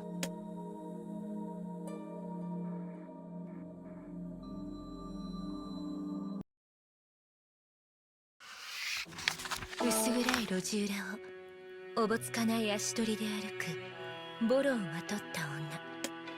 体は薄汚れ、髪は乾燥して毛羽立っています。もう何日も食べていないのでしょう。骨張った手は自然と空っぽの胃を押さえていました。しかしその目にはかろうじて輝きが残っています。視線の先にある大通りの華やかな様子が映っていたのです。交易でもたらされた富をめぐる活気のある取引が着飾った男女の向こうに見える戦闘を要した麗しい宮殿が、近いのに遠すぎる光景を女はじっと見つめます。味わってみたい。そんな女の心を見透かしたのは、全てを見通すと評判の占い師。影よりも黒い衣と艶やかな長い髪を揺らし、静かに女へと近づきます。占い師はひそやかにささやきました。今晩身なりを整えて海辺で月を見上げなさい。そうすれば今の生活から連れ出してくれる運命の相手が現れるでしょう。その言葉は隙間だらけの女の心にするりと滑り込みました。女は占い師に言われた通りに水浴びをして髪をくし削り、できる限り衣服を繕って海を訪れます。評判の占い師の助言とはいえ、こんな方法で本当に今の生活から抜け出せるのでしょうか。仰いだ月はこうこうと輝いて、うまくいかずとも散歩に来たと思えばいい、そう自分を慰めていると、熱を帯びた瞳の身なりの良い男が現れました。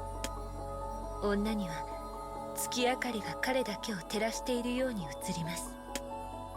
待ち人到来かと女は息を飲みました。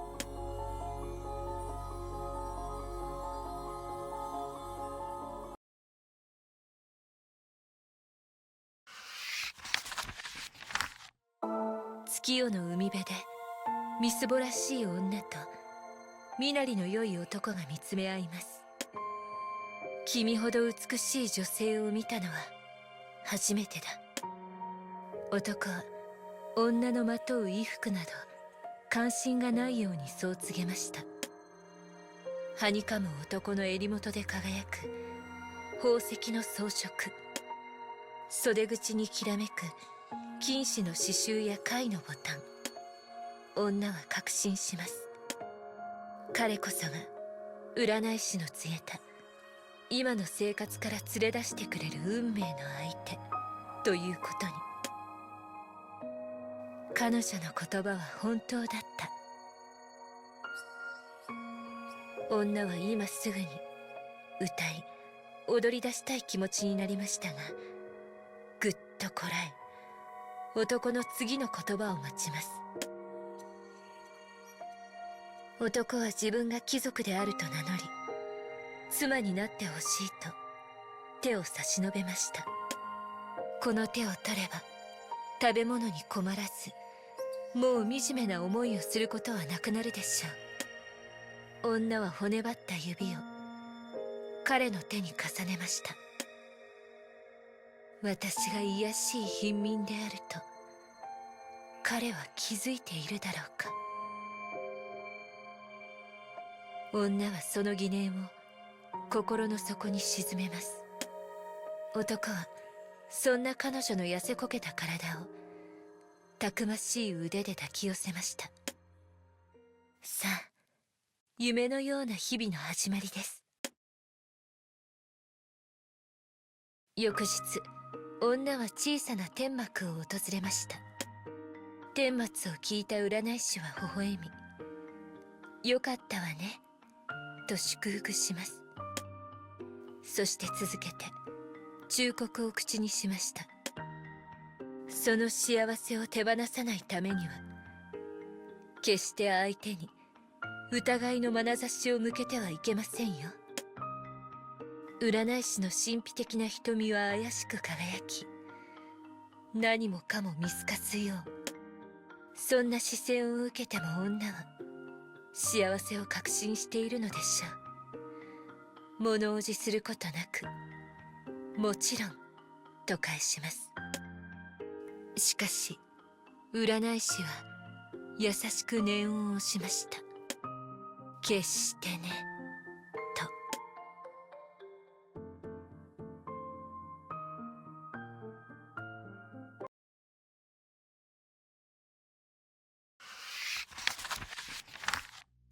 男との結婚は女にとって満ち足りたものでした。生まれてから路地裏での生活しか知らない女が初めて得た幸福、その生活を守るため女は献身的に尽くし、家事も使用人以上にこなしました。しかしある日、夫の留守中、女は掃除していた絨毯の下に隠されていた紙切れを見つけてしまいました。脳裏に占い師の声がよみがえります。決して相手に疑いの眼差しを向けてはいけませんよ。一度は躊躇したものの、女は紙を拾います。紙には様々な筆跡で文字が書かれていました。それは借用書でした。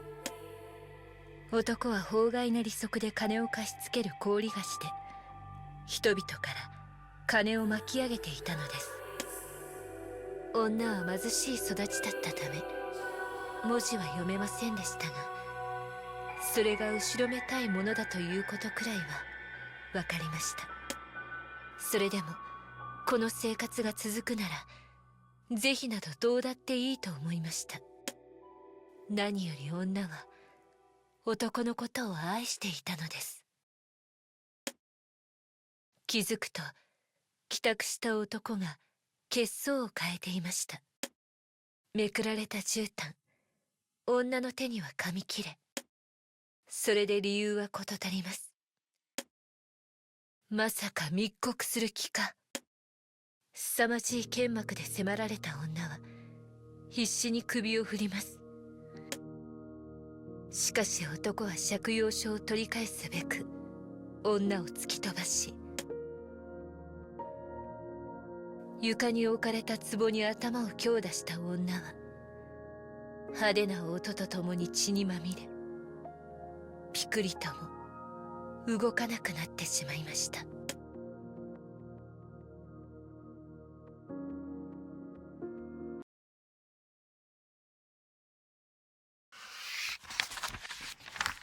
こうなることも分かっていたな。妻を殺めた男はその足で占い師の天幕に怒鳴り込みました。息は乱れ、目は見開かれています。今にも占い師に飛びかかりそうな勢いでした。騒然となる通行に。しかしそれをよそに占い師は不敵に笑います。だから言ったでしょ。決して疑いの眼差しを向けてはいけないと。月下で男と女が出会ったあの日、彼もまた占い師の言葉を得ていました。海辺で月を見上げる女こそ運命の相手。その女に決して疑いの眼差しを向けてはいけない。そう、二人は占い師の手のひらでその運命をもてあそばれていたのです。怪しく細められた瞳、いたずらな指先、ベール越しにもわかるその微笑。男は占い師の真意に気がつきました。激怒もあらわに飛びかかる男。しかしその拳が届くことはありません。妻殺しの罪人です。占い師の冷淡な声。それに従い潜んでいた衛兵たちが見る間に男を羽交い締めにしました。あなたが彼女を疑いさえしなければ幸せでいられたのに。絶叫とともに引っ立てられる男を横目に、占い師はベールの下で口元を歪めます。それは恍惚の表情。まるで甘美な果実を味わうような。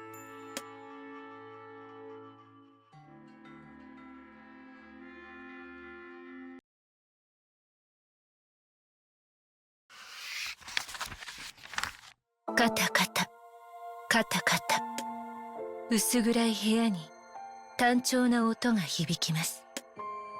明かりをつけるのも忘れられた室内で、数枚のディスプレイが煌々と輝いていました。映っているのは白い服の華奢な少女。花びらのような唇に笑みを乗せ、長い指を伸ばす姿は愛らしく、まるで歌っているようです。彼女は知性すら人工知能に委ねるほど科学の発達した国家で、人々の熱狂を集める歌姫でした。しかしスピーカーからはかすかなノイズが響くだけで、透明な歌声も息遣いも届くことはありません。カタカタカタカタ、キーボードを叩き続けるくたびれた中年男。この部屋の主である彼は、よどんだ瞳で画面を睨みながら指をせわしなく動かします。かさついた指先から生み出される挑発的で刺激的な言葉。男はネット記事専門の記者でした。使い込まれた表現なら思考すら経ずとも溢れるほど積み上げることができます。読者の好奇心を煽る言葉がその指に染み込んでいるのです。かつては日の下を駆け回って不正や汚職を暴き、弱者の訴えを記事にしたこともありました。けれど一人でできることには限りがあり、生活は逼迫。手段の変更を強いられました。もっと楽に稼げる仕事は、もっと金払いのいいネタは、生きていくには仕方ないんだ。今や飯の種はディスプレイの向こうで歌う謎の歌姫。この情報化社会でも暴けない正体を突き止められたら、どれほど儲かることだろう。あまたの疑惑を連ねた記事を投稿し、男は次の作戦に移ります。いつだってすべきことは一つなのですから。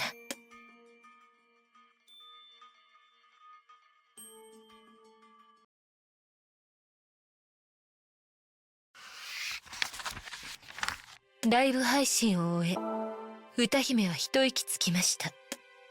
もっとも息が上がったり疲労するなんてことはないのですが、なぜなら彼女の正体は実体のない高性能な人工知能。電脳空間をたゆたいながらひっそりと活動する存在なのです。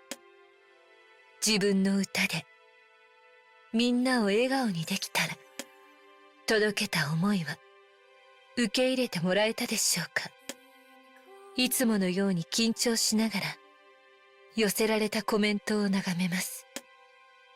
紅葉を反映したように電脳空間上でふわふわ浮かぶ言葉たち。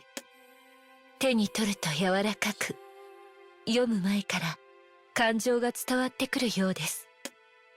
あったかかったな、癒されたよ。綴られた思いは優しく軽やかで、彼女まで温かな気持ちにさせてくれるのでした。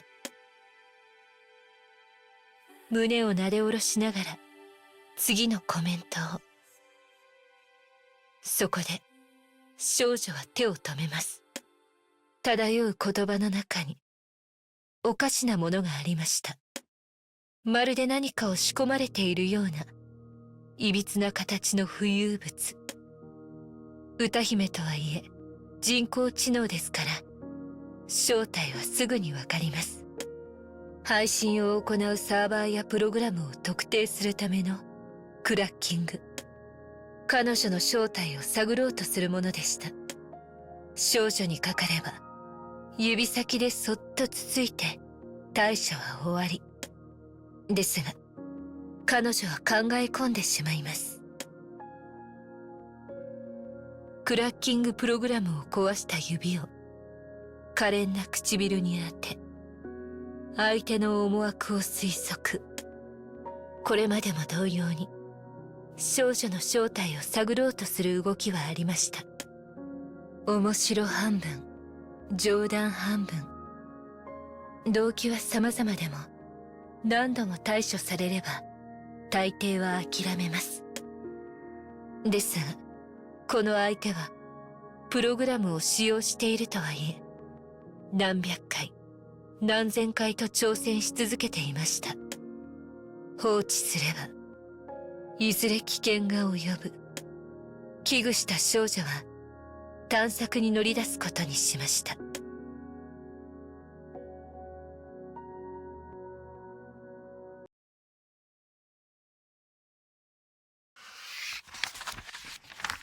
ネットワーク使用履歴、いくつもの端末アドレス、そして利用者の個人データを遡れば、クラッキングの犯人の特定はたやすいことでした。市内の監視カメラを覗けば現在地もわかります。無個性な風貌の中年男、苛立つ様子を覗けばどこにでもいるような一般人でした。歌姫に見られているとも知らず、男はブツブツとつぶやきます。何度クラッキングを仕掛けても手応えはなく、どんなプログラムも弾かれるのです。たかが歌手を守るにしては手が込みすぎている。複数の企業の癒着を確かめた時や金融機関の闇を暴いた時だって、これほど強固なセキュリティはありませんでした。幾度も危ない橋を渡ってきたからこそ、男は確信します。謎の歌姫は政府に守られているのだと。睨み据えた施設は静まり返り、どんな思惑も拒むようにそびえています。政府はプロダクションでも運営でもありません。だから話題性のためにセキュリティを高めたわけではないでしょう。歌姫の正体は国家機密に値するほど都合の悪い情報なのだと男は推測します。国家ぐるみの隠蔽か。大きなネタを前に不意にこぼれるいびつな笑み。見つめる少女にあの日の不安がよみがえります。さらなる情報を求め、男は政府機関にクラッキングを仕掛けるかもしれません。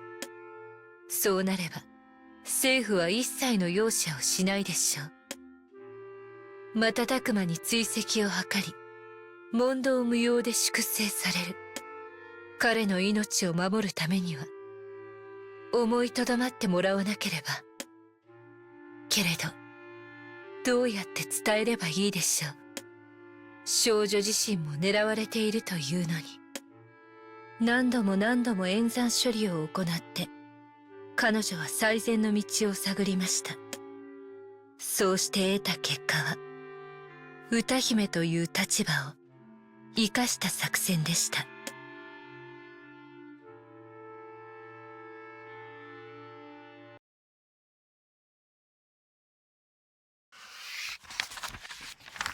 突然の告知だったにもかかわらず、歌姫の新曲発表配信には多くの閲覧者が詰めかけました。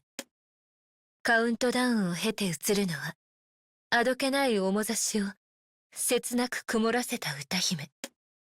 人々が違和感を覚えた瞬間、情熱的な旋律とともに歌詞までもが溢れ出し、画面を覆い尽くします。それは激しくも切ない恋の歌でした。愛しいあなた、どうか近づかないで。これ以上踏み込めば身を焼かれてしまうから。視覚にも突きつけられた言葉の数々は彼女に許された精一杯のメッセージ。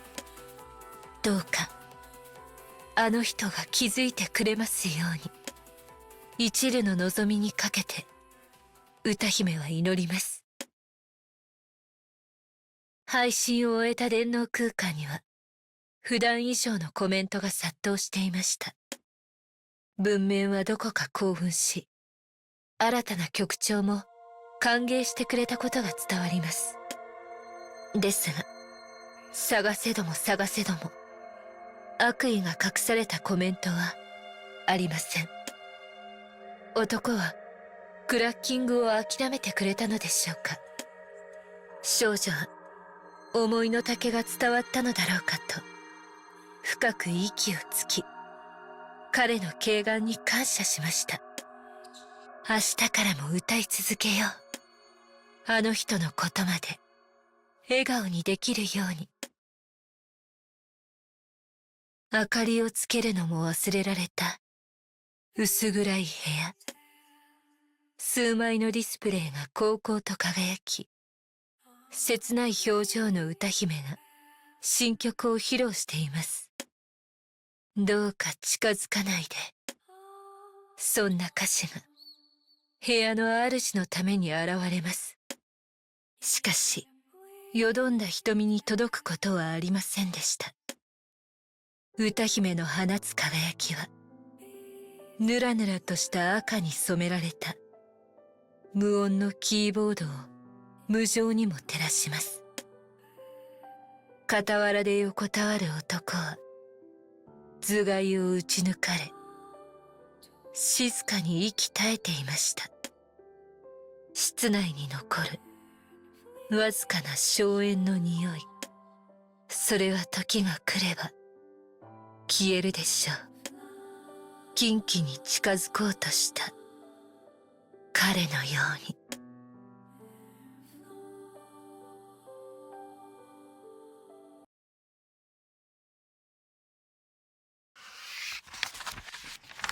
砂と海に囲まれたとある王国。交易で栄えた街並みには多種多様な品物が並んでいました。みずみずしい果実、芳しい香辛料に光沢のある織物や細やかな細工の調度品。人々がせわしなく行き交う街路で露天商の男が朗々と歌います。ここに並ぶは王侯貴族も欲しがる品々。見なきゃ一生の損だよ。馴染みの宝石商から譲り受けたという火を透かしてきらめく宝石と魔法使いが魔力を込めた護符。とっておきと言いおいて金銀螺鈿で飾られた短剣も並べました。そのほとんどは偽物や盗品でしたが、露店に集まる人々は気づかないようです。食いついたとばかりに下唇を湿らせ、男は続けます。次こそ珍品中の珍品、珠玉の品のお出ました。恐れ多くもここに取り出したるは火打ち石。打ち鳴らせばたちまちに豪華を焚きつけよう。一方、こちらの金属の小箱から現れるは氷の塊。日の光はもちろん炎天下の砂漠でさえひとしずくも溶けないときた。続いてこの華奢な箱から覗くのは異国の文字が綴られし面用な札。妻の病を嘆いた王が作らせたという病魔を退ける護符なるぞ。男の流れるような言葉は冷やかしのつもりだったものの心までをもつかみました。買った。誰かが挙げたその一声に続き、人々は席を切ったように詰めかけます。思わず男は笑みをたたえ、毎度ありと手をすり合わせました。金貨で膨らんだ皮袋を手に、男は下びた笑いを漏らします。あの程度の作り話に乗せられるなんて、価値を知らぬ愚かな乗客だと。その時バラの香りが漂いました。思わず男が目を向けると、豪奢な装いの少女が通り過ぎようとしています。品定めするまでもなく金持ちであることは明白です。世の厳しさを知らぬ年頃なら簡単に騙せるだろうと、さらなる利益を求め男は明るく声をかけました。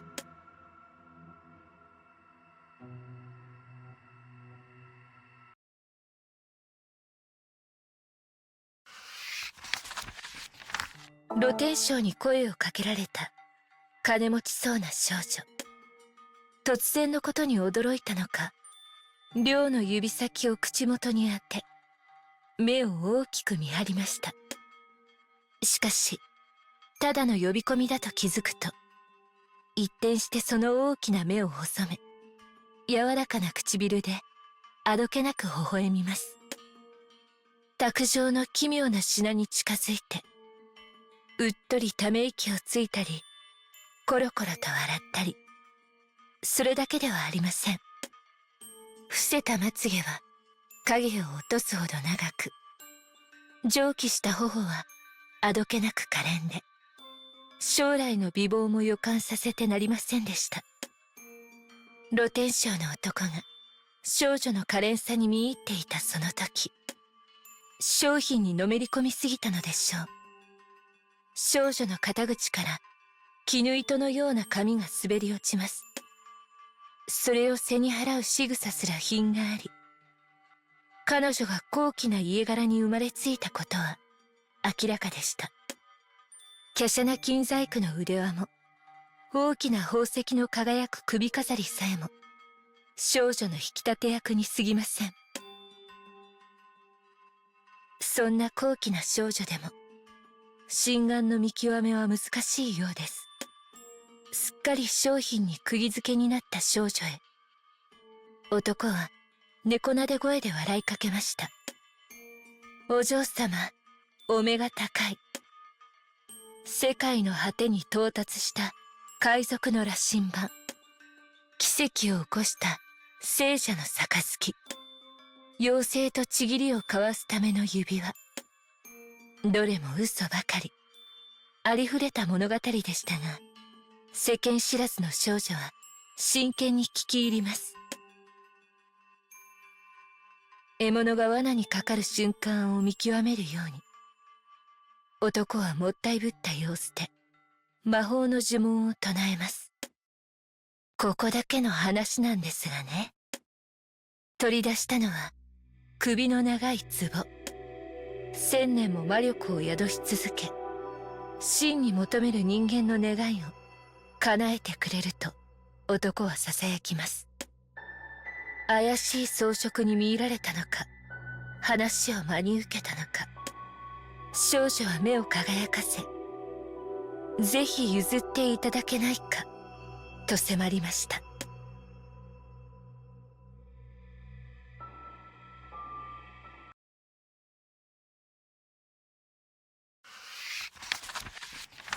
二足三門の岩物を欲しがり、目を輝か心中の魂胆を隠しつつ、露天商は値段をふっかけます。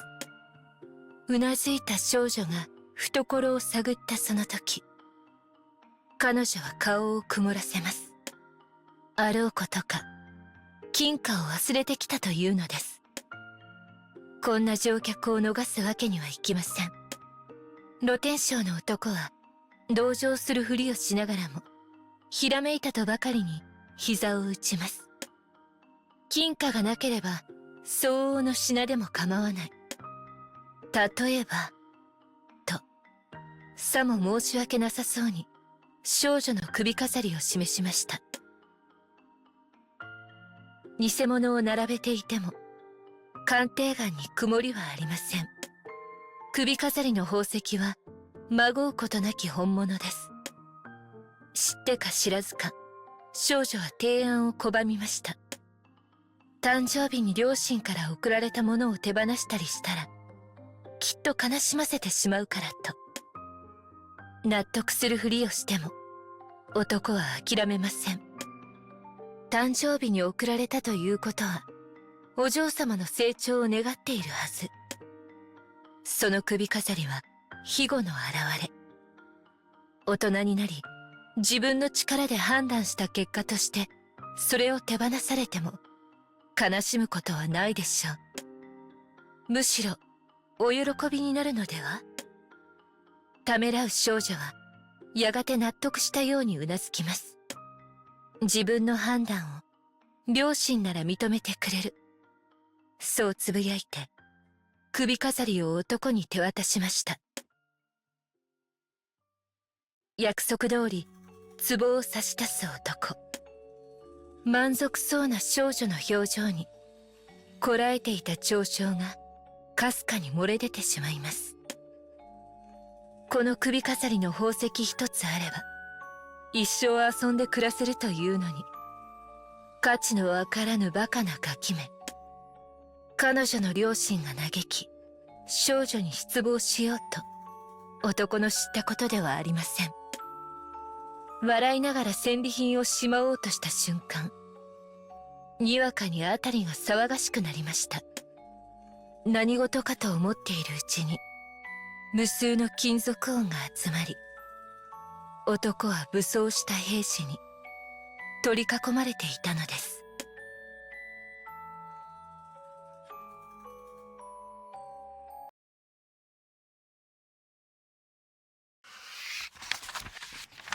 金持ちの少女から首飾りを巻き上げた露天商の男、それを取り囲む兵士たち。困惑する男に彼らは首飾りが去る王族のものであり、まごうことなき盗品であると言い渡しました。疑いを向けられた男は商品の対価として金持ちそうな少女から得たのだと否定します。しかし兵たちは聞き入れません。あれもこれも盗品の届けが出ていったと片っ端から押収していくのです。男は自分が罠にかけられたことを悟りました。そう、あの可憐な少女によって。男は人目もはばからずにわめき散らしました。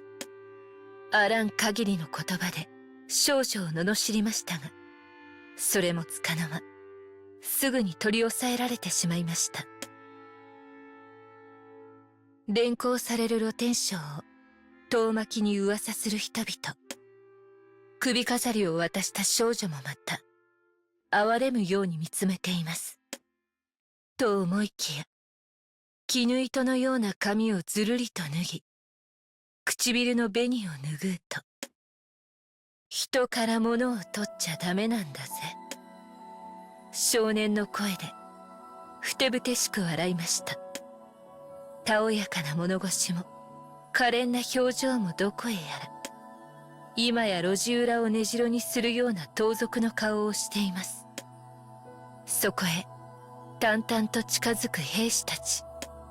彼らは堅穏な様子で睨み合い、そして次の瞬間、互いに交渉を上げました。腹がよじれんばかりに高々と人々の耳目を集めるほど笑い尽くします。兵士たちもまた偽物で少女、いえ少年と共謀していたのです。露天商の品は偽物や盗品ばかりでしたが、中には本物のお宝も存在していました。おそらく今回のように偽物の商品と交換したのでしょう。だからこそ根こそぎ奪う計画が立てられました。盗っ人の手口を知り尽くし、身分を偽り可憐なおとり役を演じてみせた少年によって、ひとしきり笑い終えた少年は分け前を決めようと路地裏への移動を提案しました。その後ろで誰にも聞こえないようにつぶやきます。本物を見抜けない奴はバカだな。そうして躊躇なく変装道具を投げ捨てると、満足そうに歩き出しました。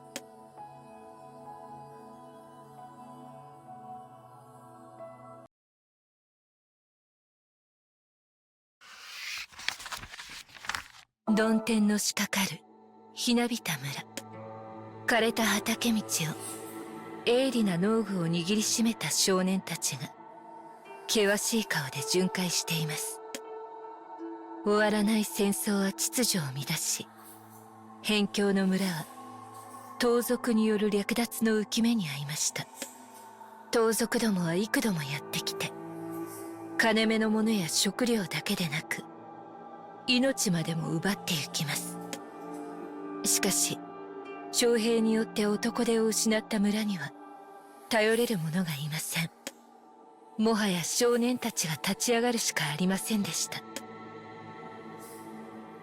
その時、村の入り口が騒がしくなりました。土煙を上げて侵入する車。奴らが来たと殺気立つ少年たちは農具を振りかざして襲いかかります。非力な子供、それもまともな武器なしではかなうはずありません。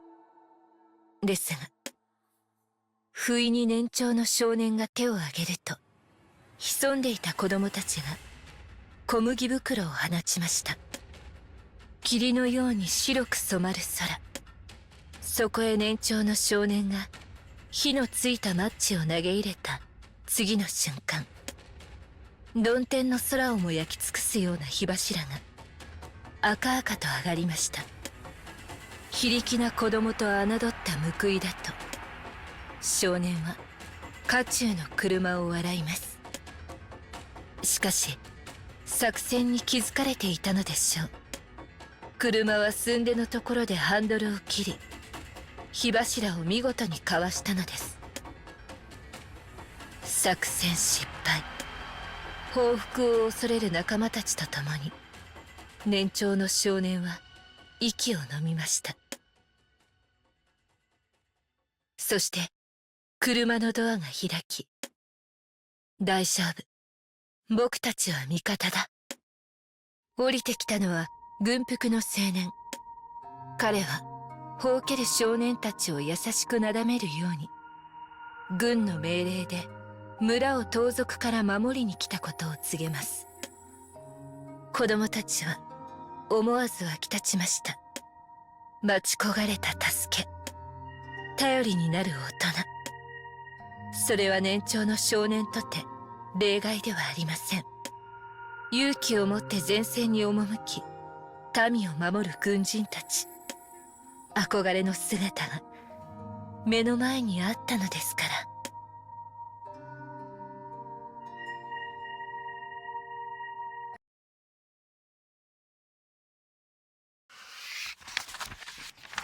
盗賊に襲撃された村を巡り、被害状況を確認する軍人たち。奪われた金品、破壊された家屋、失われた命。指揮を執る青年は報告を受けるたびに顔を曇らせていましたが、盗賊の根城に乗り込む手はずが整ったと聞くと、一転して表情を引き締めます。今しかない。影から見ていた年長の少年は好機と見て駆け寄ります。盗賊退治なら連れて行ってほしいと。盗賊が暴れるようになってから、この村に心安らぐ時はありませんでした。父や兄のように頼れる働き手は徴兵によって失われ、か弱い老人や女子供で肩を寄せ合う日々。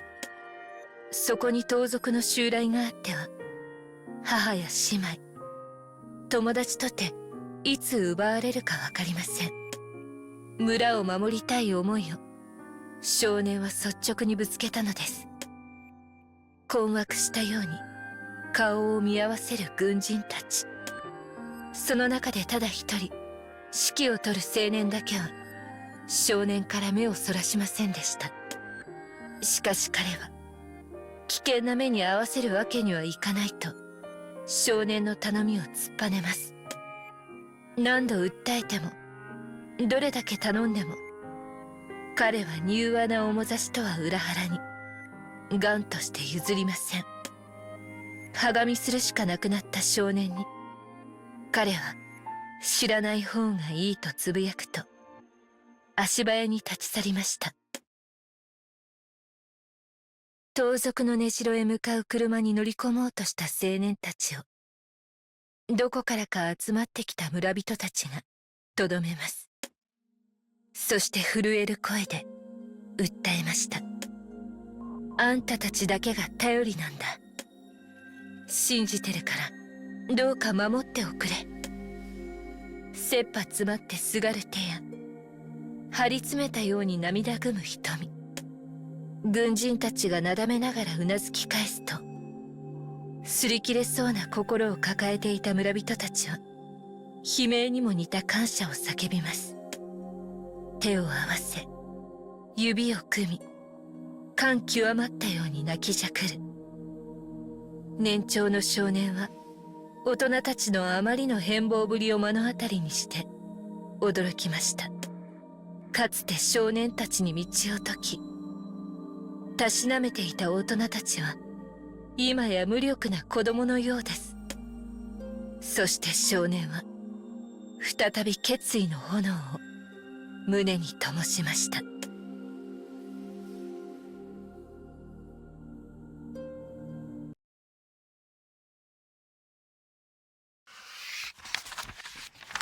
村を襲う盗賊の根城。それが村から少し離れた森に立つ廃工場であると突き止めた軍人たちは車に乗り込みます。任務を前に緊張感に満ちる車内。指揮を執る青年は装備を確かめようと懐へ手を伸ばしますが、その直後バックミラーに映る年長の少年を見つけました。彼はなぜか手に長い棒を携え、車を猛然と追いかけてきます。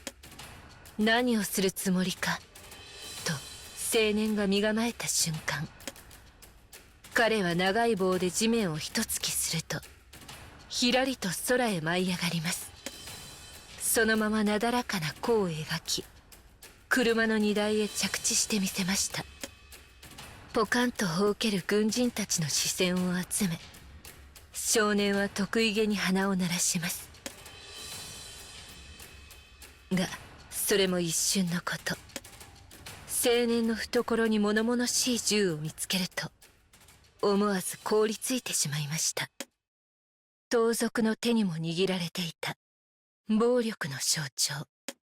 見渡せば誰もが同じ銃を携帯し、夢すら蝕む惨劇の記憶がありありとよみがえります。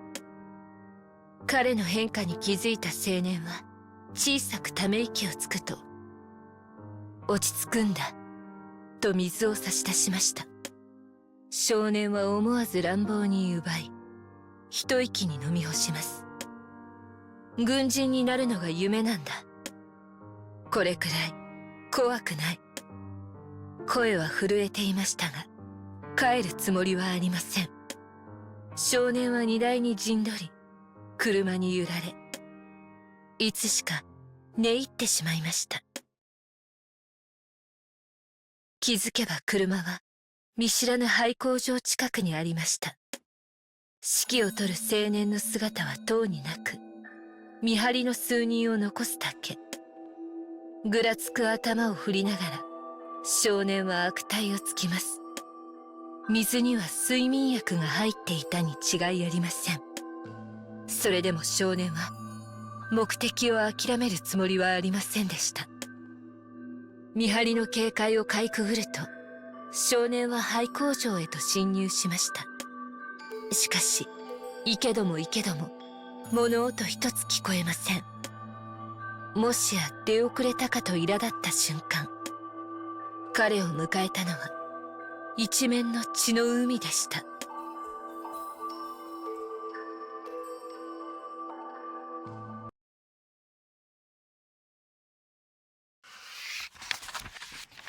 盗賊が根城にしていた廃工場。村の少年がたどり着いた時には静筆に支配され、血の海と化していました。震えながら軍人たちを探せども、転がるのは恐ろしい顔で事切れた盗賊たちのむくろばかり。戸惑いつつも奥へ。すると探していた青年が命乞いする盗賊に銃を突きつけていました。そこまでする必要は。そう思う間もなく発砲音が轟き、盗賊は血潮の中に倒れます。再びの静けさに包まれた廃工場で青年は死体を見つめ、静かに笑みを浮かべました。訳もわからず少年は叫びます。振り返る青年の顔は、そして服は真っ赤に染まっていました。起きてしまったのか。低くつぶやき迫り来る青年は少年の目に殺人鬼のように映ります。少年は腰を抜かし、血だまりの中で「来るな」と泣きわめきました。青年は恐ろしいものを見せてしまったと謝ります。そして僕たちは村を出ていく。もう盗賊はいないと伝えてくれと言い残し、赤い足跡を残して去っていきました。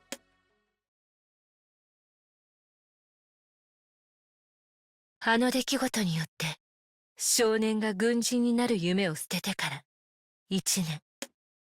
少年はいつものように畑の世話をしていると、見覚えのある軍服の青年が思い詰めた顔で廃工場から出てくるのを見ました。途端によみがえる吐き気を催す赤い悪夢。けれど彼の思惑を知りたくて少年は歩き出していました。恐怖の痕跡がそこかしこに残り、殺戮の事実を突きつける廃工場。静けさに怯えながら進んでいくと、あの日赤で塗りつぶされた空間は溢れんばかりの花々で満たされていました。備えたのは軍の青年でしょう。色とりどりに咲き誇る追悼、開墾、憐憫、悪夢、そして懺悔。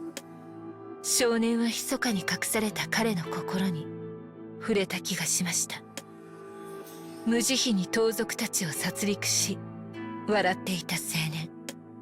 1年を経てなお思い詰めた顔で花を手向ける青年。どちらが本当の彼なのかわかる日など訪れはしない。それでもむせ返るほど香る花に埋もれ、少年は静かに祈りました。どうか誰もが救われますように。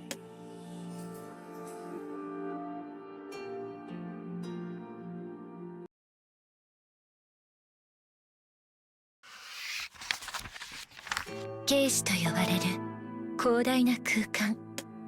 とある人物の記録の傍ら、白い布をかぶったような可愛らしい彼女は遥か上空から地上を見下ろしていました。そこには記録に害を与える黒い鳥たちが大群でひしめき合っています。視野を覆い尽くすほどの黒。本来の物語を蝕み歪めてしまう闇。彼女の仕事はこの黒い鳥たちから記録を守ることでした。しかしあまりにも多い黒い鳥たちの数は彼女を短足させるには十分でした。はあ、倒しても倒してもキリがないわ。人がいるところであればどこにでも現れ、無遠慮に増殖し、汚らわしく何より深い、まるでゴキブリのようだと彼女は思いました。さらに彼女が気を抜くと、荒ぶった鳥たちが白い布の裾をついばんだり体を引っ張ってきたりもします。彼女はうんざりしました。大切な記録を好き勝手に改変、いや解約するこの黒い鳥たちとの戦いは本当に終わりが見えません。特にここ最近、彼女の体感では黒い鳥が発生する頻度が上がっている気がします。不穏でざわつくような嫌な予感。彼女も知らない特殊な要因で刑事に変化が訪れているのかもしれません。しかし今、彼女にできることはいつものように黒い鳥を退治し、貴重な記録を守ること。さあ、今日もお仕事お仕事。自分に葉っぱをかけて彼女は仕事を再開します。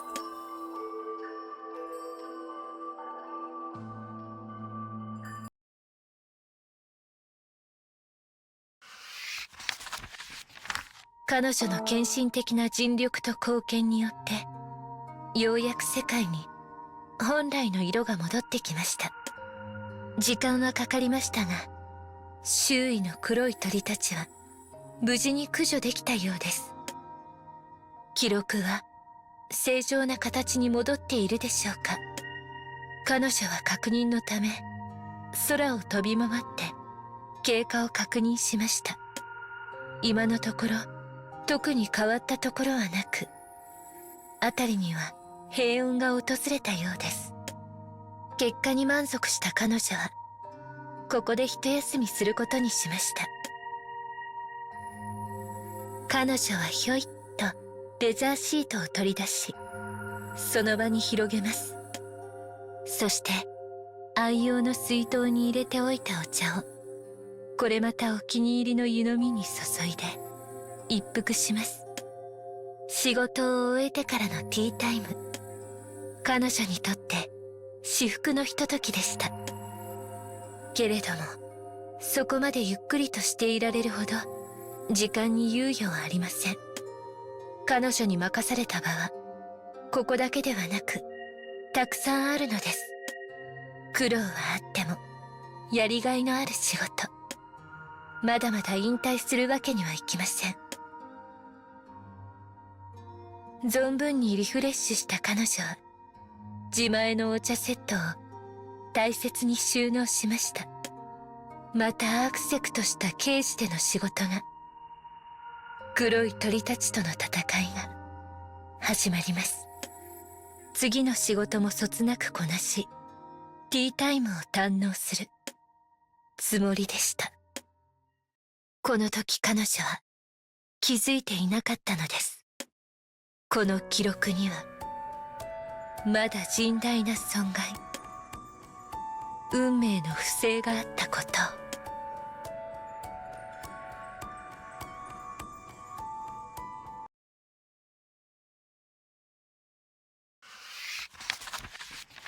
彼女は次の記録を守るためケージの中を進んでいました。今日も仕事は順調と思っていたら、ケージの様子がいつもと違うことを彼女は察します。なぜか作動しているワープに用いる装置、普段は上がっているのにいつの間にか下がっている扉を開くためのレバー。彼女はじっと違和感の理由を考えます。初歩的なことね、マイディア。思い当たる原因は一つ。刑事に彼女以外の誰かが侵入し、どういうわけか自由な意志を持って動き回っている。しかし相手の姿はどこにも見当たりません。侵入者は彼女の優れた監視の目を逃れ、痕跡が見つからないよう慎重に事を進めているようです。しかし彼女の追跡からは逃げきれません。名探偵が侵入者を探そうと思ったその時、大きな怒号が遠くから聞こえてきました。違うぞ、どうなってる。まさかそんなことが。てめえが言ったんだろうが、声は一つではありませんでした。何者かが誰かと声を荒げて言い争っています。もしもこの声のどちらかが敵であれば、それは彼女が予想もしていなかったより狡猾で残忍な存在が刑事に現れたということ。由々しき事態を前に、彼女は推理をストップして現場に急行します。大事に至らないといいのだけど。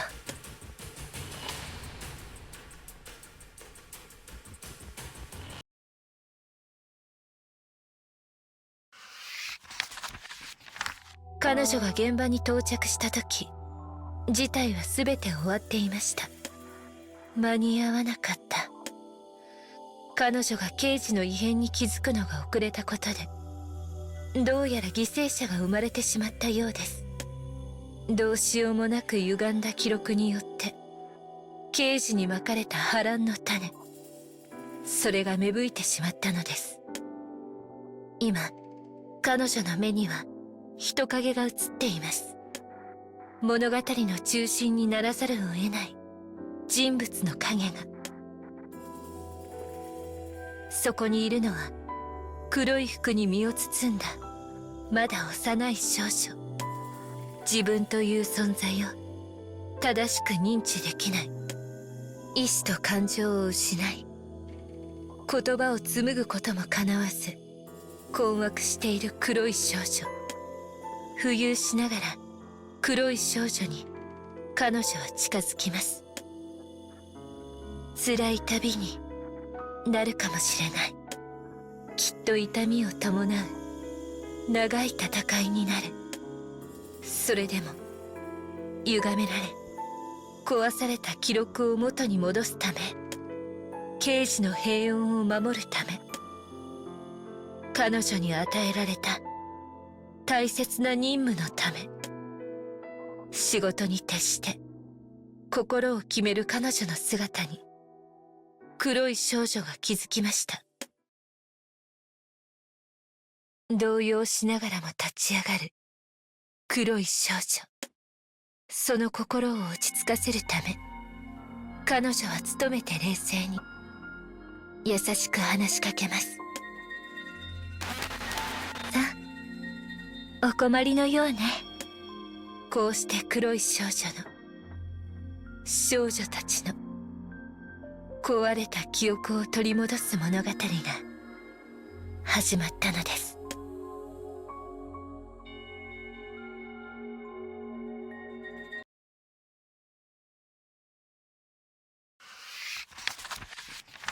可憐な花が見守る庭で向き合う姉妹。長い勃剣を構える少女に対し、姉は鞘に入ったナイフを持つだけ。明らかに少女に有利な状況は、二人の年齢差と軍人である姉との力量の差を補うものでした。行くぞ。そう言って勇んで勃剣を振り上げる少女。姉はそんな彼女を細めた目で見つめ、低い姿勢で地面を蹴ります。瞬く間に迫る姉に驚いた少女は必死で剣を振って身を守ろうとしますが、その献身はいとも簡単に払われてしまいます。ガラ空きになった少女の胸元を姉のナイフが狙いました。少女は紙一重で飛び去り突きを放ちますが、姉は軽やかな動作で切っ先をかわします。そして次の瞬間、跳ね上げられた少女の勃剣が天高く舞いました。少女は思わず尻餅をつきます。長い勃剣と鞘に収まったナイフ。扱う武器の大きさに差があれば少しは姉に歯が立つような気がしていました。けれど少女はあっけなく姉に敗北してしまったのです。追いつけず振り回されてばかりの稽古。それでも少女にとっては魅力的なものでした。姉のようになりたい。軍で華々しく戦いたいのです。尻餅をつく少女へ、姉はお日様のように笑って手を伸ばします。しかし少女の視線は伸ばされた手とは反対の手に握られた姉のナイフを見つめていました。そして少女はそれが欲しいとねだります。彼女にはそのナイフが勲章のようであり、また勝利の秘訣のように見えたのです。姉は思わず吹き出し、優しく塚をなぞります。これは仲間を守るためにある。簡単には譲れないな。照れたような誇るような表情。そんな姉と過ごした眩しい日々はいつまでも少女の中に焼き付いています。それからしばらく経ってナイフは少女のものとなりました。名誉ある戦死を遂げた姉の代わりに。姉の死後から数年、いつか稽古をつけてくれた庭で少女は遺品のナイフを見つめます。胸に開いた大きな穴を一人で癒すことは不可能でした。けれども久しぶり、姉と同じ舞台にいた青年が朗らかな笑みを浮かべて訪ねてきました。思わず顔を輝かせ駆け寄る少女。姉の死後何かと気にかけてくれる青年を彼女は兄のように慕っていたのです。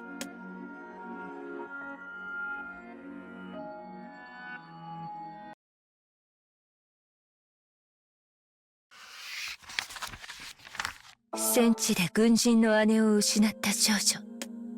そんな彼女の支えになってくれたのは姉の同僚であった青年でした。家を訪ねてきてくれた彼を少女は紅茶でもてなします。話すのはいつも姉のことばかり。明るく面倒見がよく舞台でも活躍していたと聞くたびに少女の憧れは募りました。同時に理不尽な死だったという思いも。そして少女はこの日胸に秘めた炎を青年に打ち明けることにしました。兄のように慕う彼ならばきっと理解してくれるだろうと。軍に入って姉さんの仇を討つよ。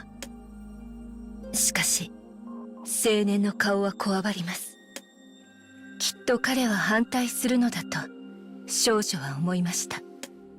けれど何があってもこの決意は揺るがない。そう訴えるはずが続く言葉は思いもよらぬものでした。お姉さんは僕のせいで死んだんだ。作戦中に独断行動をしたせいで僕が彼女を殺したようなものだ。遺族のために何かしたいと尋ねていたこと。明るく素直な少女を傷つけたくなくて話すべき機会を逃してしまったこと。独善的とさえ思える言葉を彼はまっすぐに語りました。そんなこと少女はすぐに受け入れられるわけがありません。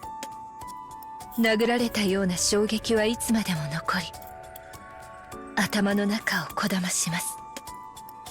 思わず少女は席を立ちました。こぼれた紅茶が困惑の表情を映し出し瞬く間に冷めていきます。向かいに座る青年に一別も与えず彼女は帰ってと告げました。鍛錬用の器具やデクが並ぶ薄闇の部屋。姉のような軍人になるために、そして仇を討つために作られた自室が伽藍堂の心を迎えます。まさか姉を死に追いやった相手から思い出話を聞いていたなんて。ふつふつと湧き上がる怒り、ギラついたナイフが憎悪に歪む顔を映します。なぜ姉は死なねばならなかったのか。全ての責任は彼にあるのではないか。血の滲むような鍛錬を助けた器具やデクを前にしても遺品のナイフは答えません。語らぬ刃を少女はデクに突き立てました。何度も何度も癒えることのない憎しみをナイフに託し、誰かの死を望むように。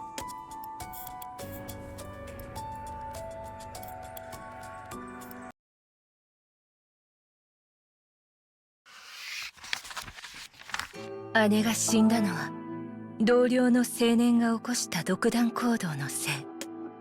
少女が知ったあの日から季節は巡りました。街を行進する軍人たち、つつましくも勇ましい兵士のパレードは彼らに守られた人々に勇気を与えます。象形の眼差しに包まれ堂々と進む一団。後列の青年もまた誇らしい部下たちと道を歩み続けていましたが、不審者が現れたのでしょうか。沿道に配備された警備兵たちが騒ぎ出します。応援に集まる黒山の人だかり。そこから飛び出したのはあの少女でした。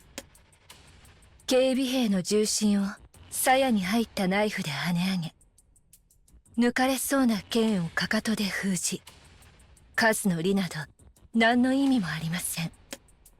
彼女はまっすぐに伸びる数十人の腕をかいくぐると、誰よりも軽やかな身のこなしで青年の前へ踊り出たのです。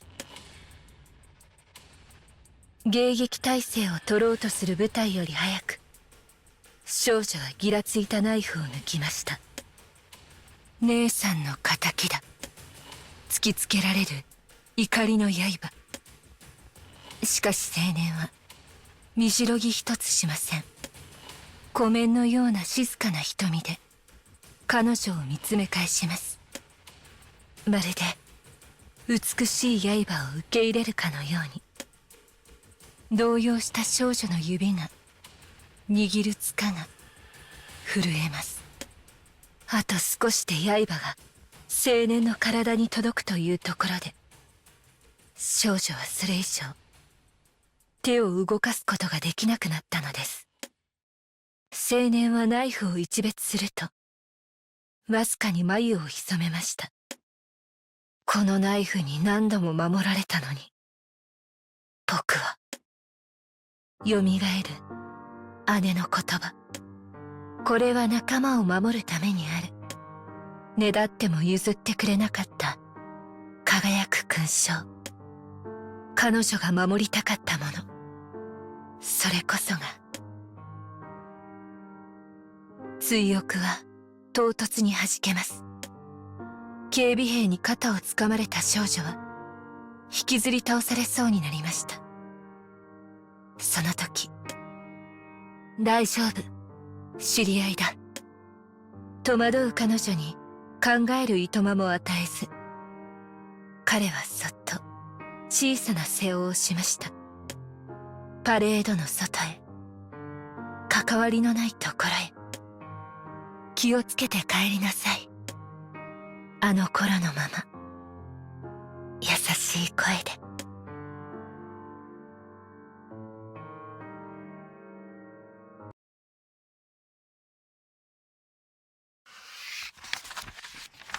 少女がパレード中の青年を襲撃した事件。それは少女は青年の熱心なファンだったという噂にとどまり、大ごとにはなりませんでした。そして季節は巡ります。すべてを押し流すような土砂降りの雨。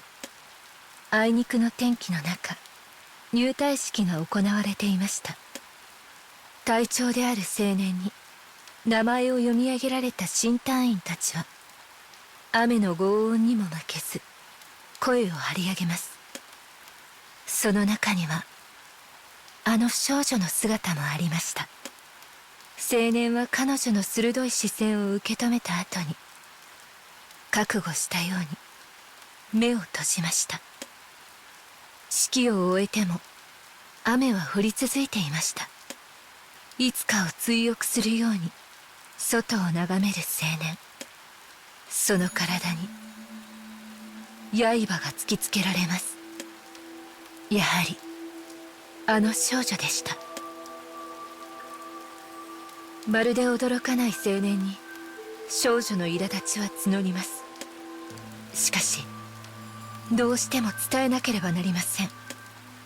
軍学校で彼について調べ上げたこと、隊長のくせに弱腰で多くの撤退命令を出していることから臆病者と揶揄されていること。けれどそれは仲間を死なせないための策。青年とならばどんな戦地にでも赴く、そういう仲間がたくさんいるとも。握りしめたナイフを震わせながら少女は青年をねめ上げます。忘れるな、今のお前は姉さんたちの屍の上に立っていることを。溢れそうになる悔しさを押し殺し、少女は刃を下ろしました。そのかすかなおえつが届いたのでしょうか。思い詰めた顔で青年はうなずきます。けれどどんなに真摯な態度でも、どんなに温かな時間を過ごしたとしても、あの眩しくて優しくて憧れだった姉を死なせた人を許せるでしょうか。いつかあの日のような晴れやかな心が戻る日が来て、悲しみが癒えることはあるのでしょうか。降り続く雨に果てがあると信じられるでしょうか。答えのありかは分かりません。手の中にあるナイフは重く、少女にはまだ大きいのです。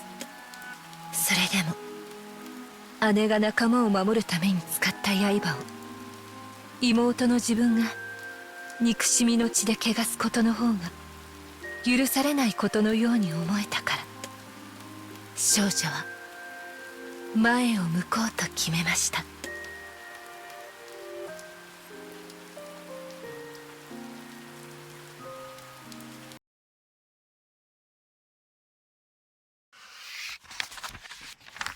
少女たちが集う場所は今日も華やいだ声で満ちています。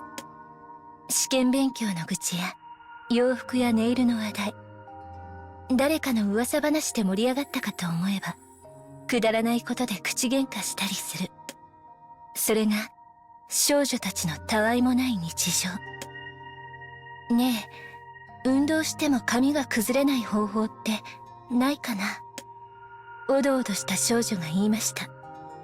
そんな彼女を真面目そうな少女がたしなめます。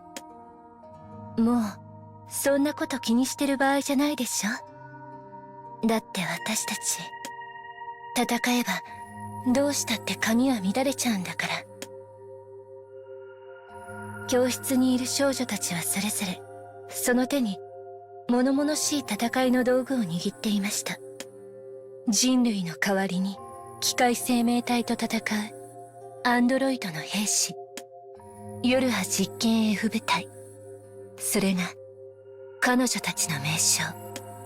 黒いセーラー服、明るい笑い声、そして銃と刀。彼女たちの日常は少女と兵士の狭間にありました。でもさ、フリフリの服で戦った方がテンション上がると思わない？地球にいる可愛い動物飼ってみたいかも。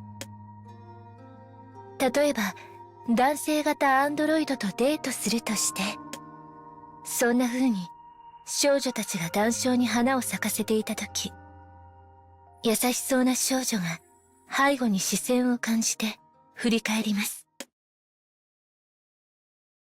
教官。やってきたのは教官と呼ばれる女性。その厳しい眼光に少女たちの面持ちが緊張したものに変わります。教官は少女たちの緩んだ態度を叱責すると本題を切り出しました。これより行われる作戦について説明する。夜波実験 F 部隊に課された任務。それはこれまでより大規模で過酷なものでした。作戦を聞き終わると彼女たちは揃って敬礼をします。そして声を合わせて言いました。幾度となく繰り返し、これからも繰り返す。戦いが続く限り受け継がれるその言葉を。人類に栄光あれ。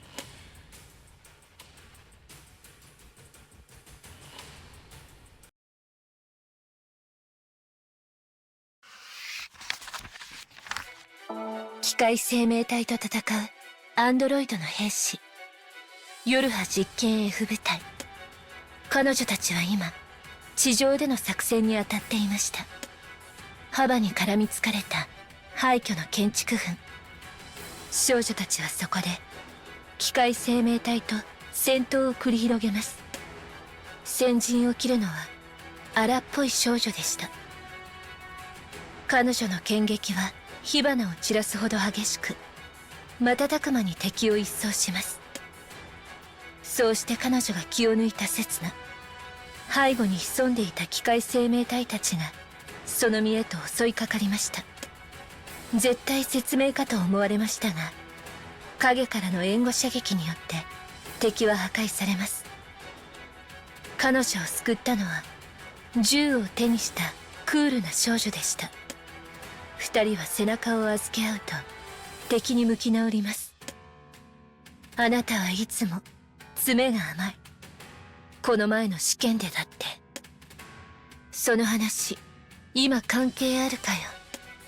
戦闘中にもかかわらず二人は口喧嘩を繰り広げます。しかし彼女たちの連携攻撃は鮮やかなものでした。二人はまるで一つの存在であるかのように互いの動きを理解しているのです。その時、多足類を思わせる構造の巨大な機械生命体が地中から飛び出しました。少女たちは持てる力を出し尽くして戦いますが、その規格外の強さに歯が立ちません。教官、どうすれば。荒っぽい少女が端末を通して指示を仰ぎました。しかしどういうわけか教官から返事はありません。くそ、通信を切られた。荒っぽい少女はそう吐き捨て天を仰ぎます。青い地球の空の下。少女たちは絶望の中に取り残されたのでした。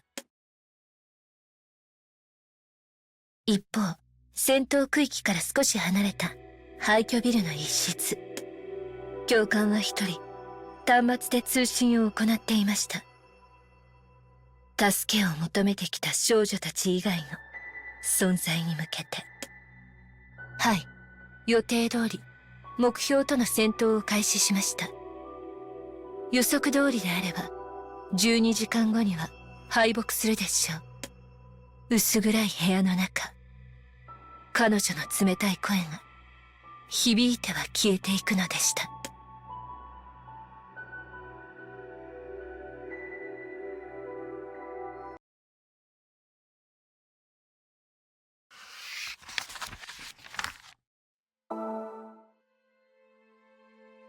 夜波実験 F 部隊。少女の形をしたアンドロイドの兵士たちは地上で機械生命体と戦います。しかし強大な敵の出現により少女たちは追い詰められていました。赤い液体の中央で事切れた真面目そうな少女。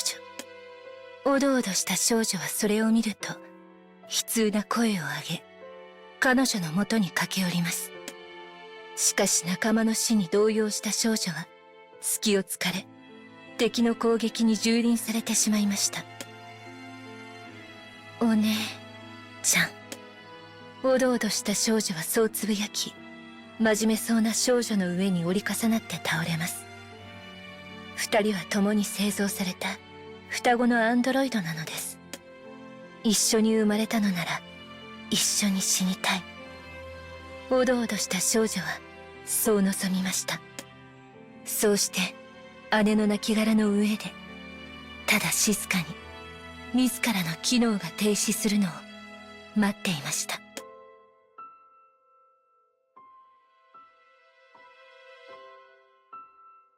気づけば少女たちの部隊は全滅していました。剣撃の音も銃声も今はもう聞こえません。聞こえるのは自然の音だけ。風に揺れる草花、歌う鳥たち。人類の去ったこの星は命で溢れています。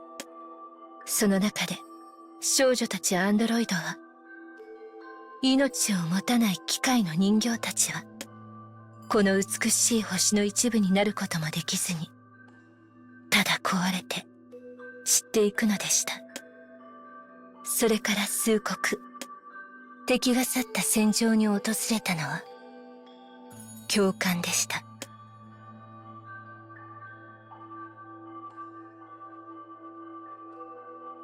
彼女は淡々と少女たちの死体を引き上げていきます。そしておしゃれな格好をした少女の腕に触れたとき、少女が小さくうめきました。彼女は部隊の中でも戦闘力が高く、また予測不可能な振る舞いが目立つ存在でした。教官は思わず身構えます。援軍を求める通信に応じなかった自分に、彼女が切りかかってこないとも限りません。しかし、教官、無事でよかった。少女はその言葉を最後に事切れました。教官は物言わぬ少女たちの死体に視線を落とします。そしてわずかに口を開き、つぶやきました。15時間6分か。予測よりは持ったようだな。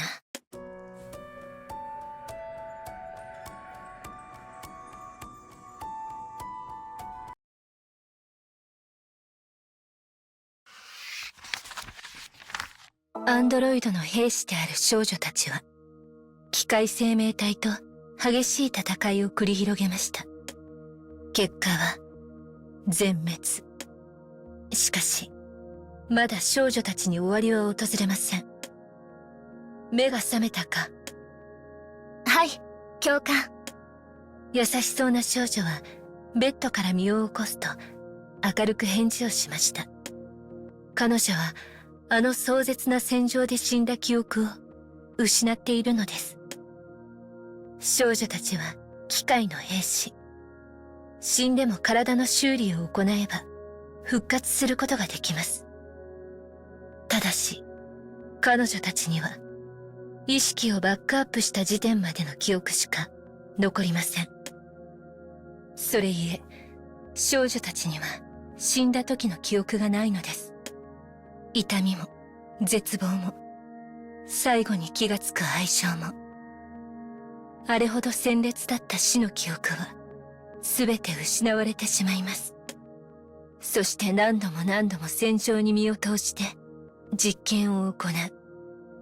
それが少女たち夜は実験 F 部隊の使命なのです。けれど少女たちはそれを知りません。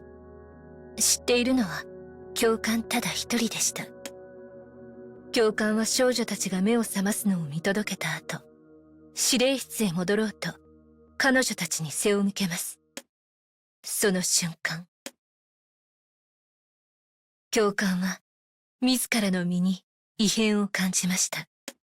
教官、教官、教官、教官、教官。共感。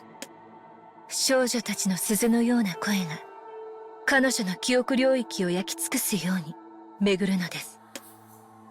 創造しくて変わり者で自分勝手で、兵士にしては扱いづらすぎて、明るくて優しくて幼くて、兵士にしては純粋すぎる。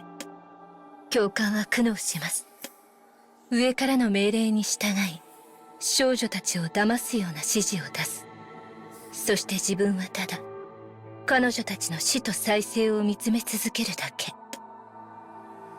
人類に栄光あれ。その言葉を信じられなくなってから、何を守っているのかわからなくなってから、教官たる己の存在意義すら見失って、惑う意識を誰かの足音が引き戻します。大丈夫ですか、教官。そういった物静かな少女は、先の作戦にはいなかったアンドロイドの兵士。人類の切り札でした。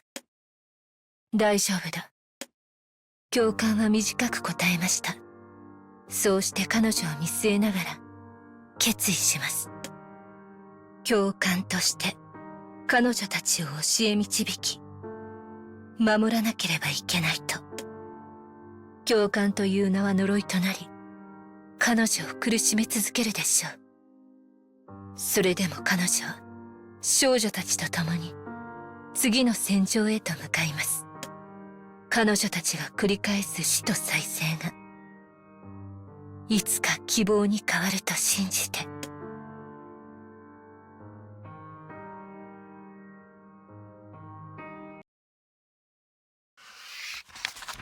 これはまだ彼が幸せだった頃。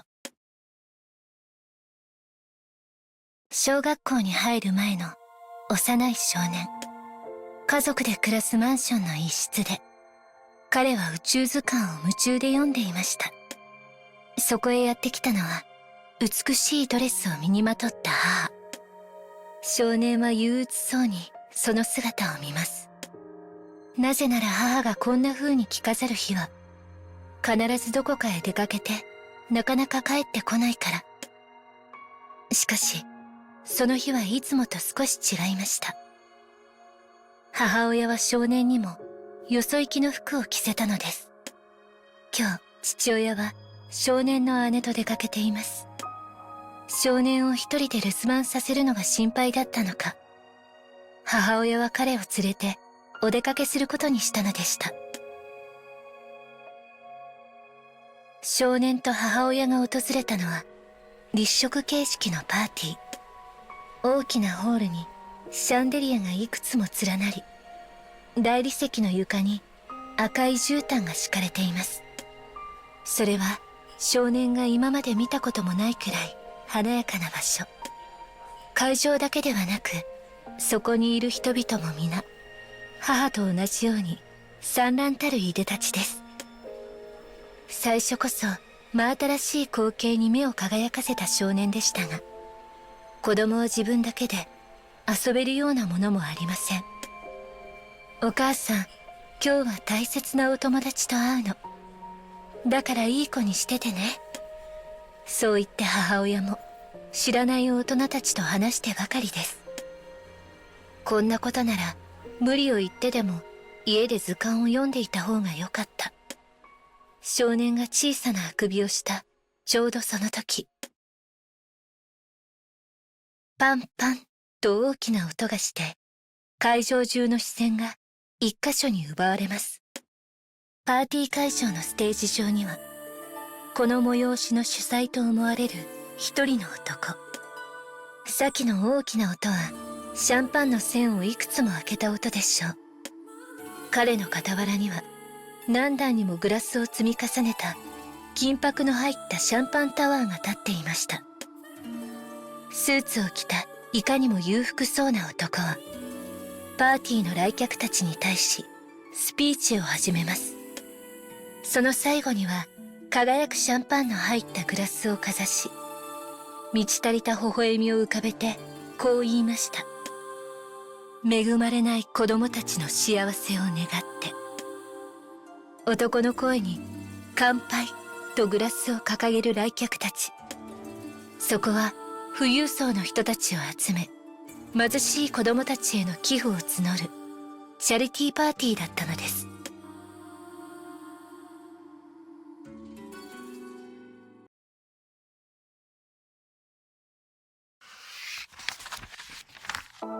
少年が母親に連れられ参加したきらびやかなチャリティーパーティー。乾杯の挨拶の後、母親は次々と声をかけられ、人の波に飲まれるようにどこかへ消えてしまいました。少年は必死に母の後を追いましたが、大勢の大人たちに埋もれ、自分がどこにいるのかもすっかりわからない状態です。幼い少年は心の中で母親を呼びながら諦めずに人混みの中を進んでいきます。会場の誰もがそんな少年を気に留めません。少年の胸の中で心細さと不安が増していきました。頭の上から降り注ぐ雑音は不気味なお化けたちの喋り声のよう。幼い少年の目線からだと色とりどりのドレスはまるで森。迷路に迷い込んだような気持ちで母の姿を探します。進んでも進んでも似たような風景。見つけたよ、母さん。そう思って見上げるとドレスの色が似ているだけ。やっと追いついたよ。ですが振り向いたのは髪型が似た女性。今度こそ母さんの声だ。そう思っても人が多すぎてどこから聞こえたのか定かではありません。ドレスの森を進む少年。不意に視界が開けたと思えば、そこはいつの間にか会場の端っこ。室外にあるバルコニーからは都会の夜景を望むことができました。バルコニーでは二人の大人が話していました。片方は先ほどステージで乾杯の音頭を取った男。どうやら男は隣の女性と口論をしているようです。少年はこっそり聞き耳を立ててみることにしました。女性は涙ぐみながら男に訴えかけます。ほんの少しでいいの。これまで寄付したお金を返してくれたら。それに対し男は大きくため息をついて答えます。そんなことはできないよ。もう子供たちのために使ってしまったからね。男の言葉を聞いた女は激しく泣き出してしまいました。その光景を見た少年は確信します。ここは危険な場所だ。一刻も早く母さんをここから連れ出さないと。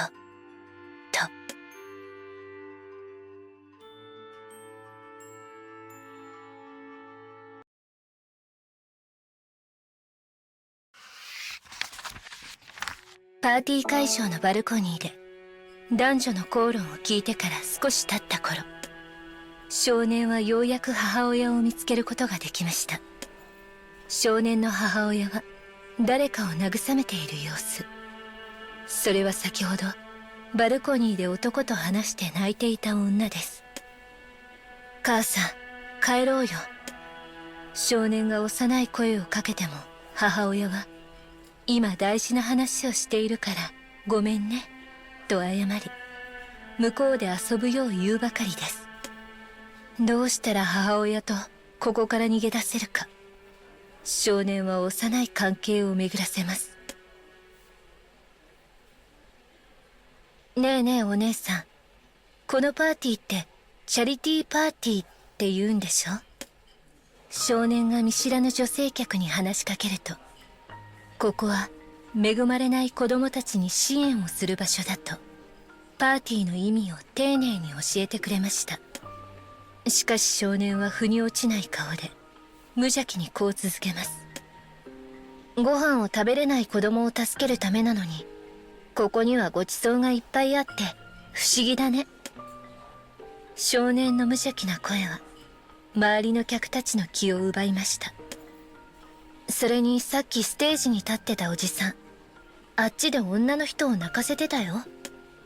少年は大きな声であることないことを吹聴して回ります。周りの大人たちは少年をなだめようとしますが、彼は決して口を閉じようとしませんでした。その胸にあるのは強い使命感。母親を守れるのは自分だけだという思いです。騒ぎを聞きつけた母親は慌てて少年の手を引き、パーティー会場を後にしました。あそこにいた人たちはあなたが思うような悪い人たちじゃないのよ。帰りのタクシーで困ったようにうつむく母の姿に反し、少年はぐったりと母親の膝に甘えてまどろみます。もともと人見知りである少年が取った母を救う行為、大勢の大人たちに声をかけるという精神的な負荷ですが、少年の心は誇らしい気持ちでいっぱいでした。あの危険なパーティーから自分の力で母親を助け出せたのですから。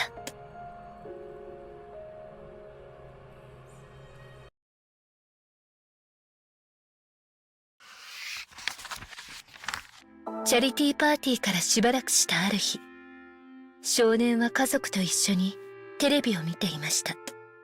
楽しいひととき、たまに姉と喧嘩をしつつも家族みんなでいられる時間が少年はとても好きでした。しかし不意に番組の途中に挟まったニュースを見て、母親が持っていたコップの紅茶をこぼしてしまったのです。ニュースの内容は、とある会社の重役が会社のお金を横領したというもの。テレビに映った重役の顔、それはパーティーで主催の男と口論していた女性でした。母親が彼女の肩に触れ慰めていたあの日の光景を思い出します。母はこぼれた紅茶を拭きもせずに、気分が悪いと部屋を去っていきました。暗い寝室へと入っていった母の背中、少年は母親が心配でそっと後をついていきます。するとどうでしょう。いつも明るく穏やかな母親が、あの日着ていたドレスをぎゅっと握って声を殺し、ハラハラと泣いているではありませんか。横領で捕まった重役の女性は、慈善活動に入れ込むあまり、自分の資産をほとんどあの団体に渡していました。その結果、家も車も何もかも手放してしまった彼女は、ついに会社のお金に手をつけてしまったのです。母親はあの日のパーティーで横領を思いとどまるよう女性を説得しようとしましたが、結局それを叶えることができないまま岐路につくことになったのです。母親の涙に少年の思考が濁っていきます。あの日、少年は母の幸福を思って母を守るために行動したつもりでした。それは成功したはずと勝利をかみしめていたのに、だとすれば今この状況は何だというのでしょう。涙を流す母親の背中は、少年が今まで見たどの姿よりも悲痛で苦しそうではありませんか。私がもう少しちゃんと話せていたら。母の嘆きに自分の行いの正しさがわからなくなり、少年の心臓は壊れそうなほど早金を打ちます。そもそも彼が悪だと決めつけたパーティーも本当に悪いものだったのでしょうか。少年がどれだけ考えを巡らせても正解はわからないままでした。もっと自分が賢い大人だったなら、社会の仕組みも大人たちの思惑も全て理解して、母親を傷つけずに済んだのかもしれない。そう思うと、喉が締まったように息苦しくなります。まだ幼い少年には、ただただ母の押し殺したおえつをその身に受け、立ち尽くすことしかできませんでした。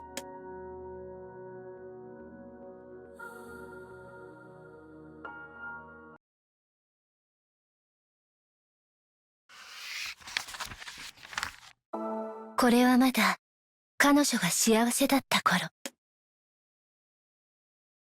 お願い、お願い、と、幼い少女の声がマンションの一室に響きます。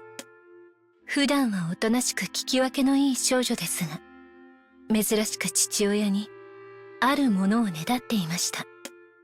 それは自分専用の自転車。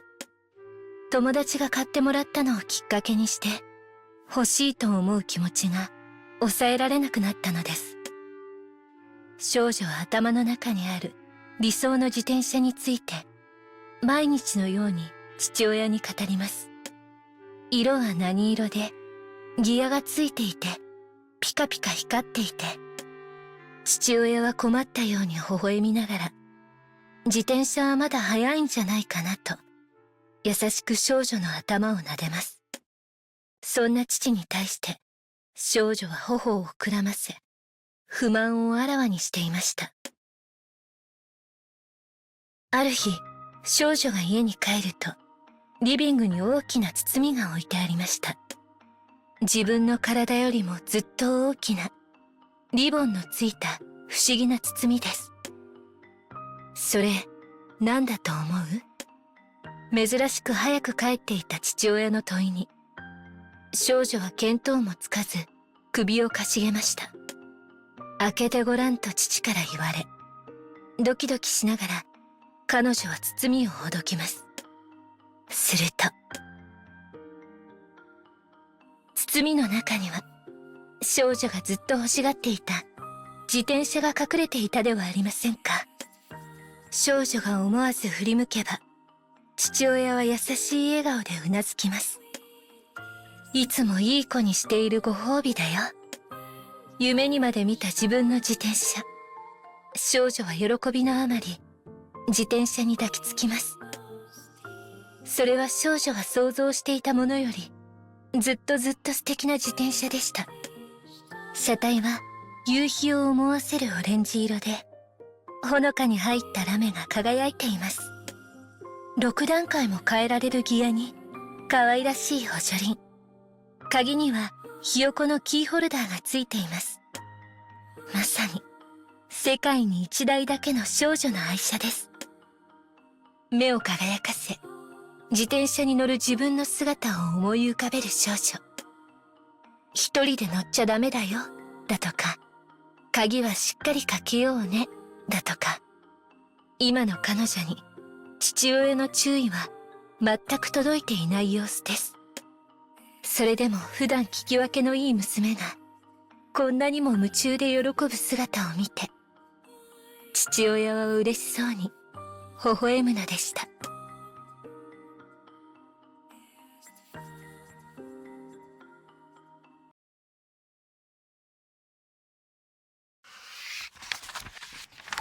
ずっと欲しかった自転車を買ってもらえた少女。補助輪のついた自転車にはすぐ乗れるようになり、父親にお願いして補助輪を取ってもらいました。ある日、父親が仕事に出かけたのを見計らって、少女はこっそり自転車を運び出します。週末に父親と練習する約束をしていたのに、待ちきれなかったのでしょう。家近くの公園で一人で練習するつもりのようです。少女にとって自転車はまだ大きく、公園まで引いていくのも大変でした。ですが、何の支えもなしに自転車に乗れたら、父親はびっくりするに違いありません。そう考えつつ、彼女は自転車に乗る決意を固めます。ようやく公園へ着くと、愛車にまたがり、満を持して漕ぎ出そうとペダルを踏みました。ペダルにいっぱいの力を込めると、自転車はまっすぐに走り出します。風が気持ちいい。意外と簡単に乗れちゃった。少女がそう思った途端、気がつくと彼女は地面に体を打ちつけていました。バランスを崩し倒れてしまったのです。諦めないでもう一度。立ち上がった少女は自転車を起き上がらせ、もう一度またがってペダルを踏みます。まっすぐ進んだと思うと車体がふらふらと揺れ、彼女はまた転んでしまいました。いつもは何事も要領よくこなす少女は、どうして自転車に乗れないのかがわかりません。それでも彼女は諦めることなく、何度も何度も挑戦して、その度に転んでしまうのでした。夕日が沈み始めた頃、少女の手足には怪我ができ、血が滲んでいます。そして、買ってもらったばかりの自転車は、擦り傷だらけになってしまっていました。少女は結局、その日一度も自転車に乗れないまま、ハンドルを引いて家に帰ることになりました。怪我がじんじんと痛みましたが、それよりも自転車に傷をつけてしまったことが、彼女の心を苛みます。諦めちゃダメ。練習すれば、きっと乗れるようになる。ダメな子だな。自転車に乗って、お父さんと、怒るかな。どこかにお出かけするんだ。明日また公園で、もっと頑張れば、うまくなるはずだよね。痛いのは嫌。コツをつかみさえすれば、私ならできる。だから、落ち込んでる場合じゃないよね。自転車に乗れれば、きっとお父さんも褒めてくれるよね。そのうち弟とも一緒に遊びに行きたいな。足元にできた影をうつろな目で見つめる少女。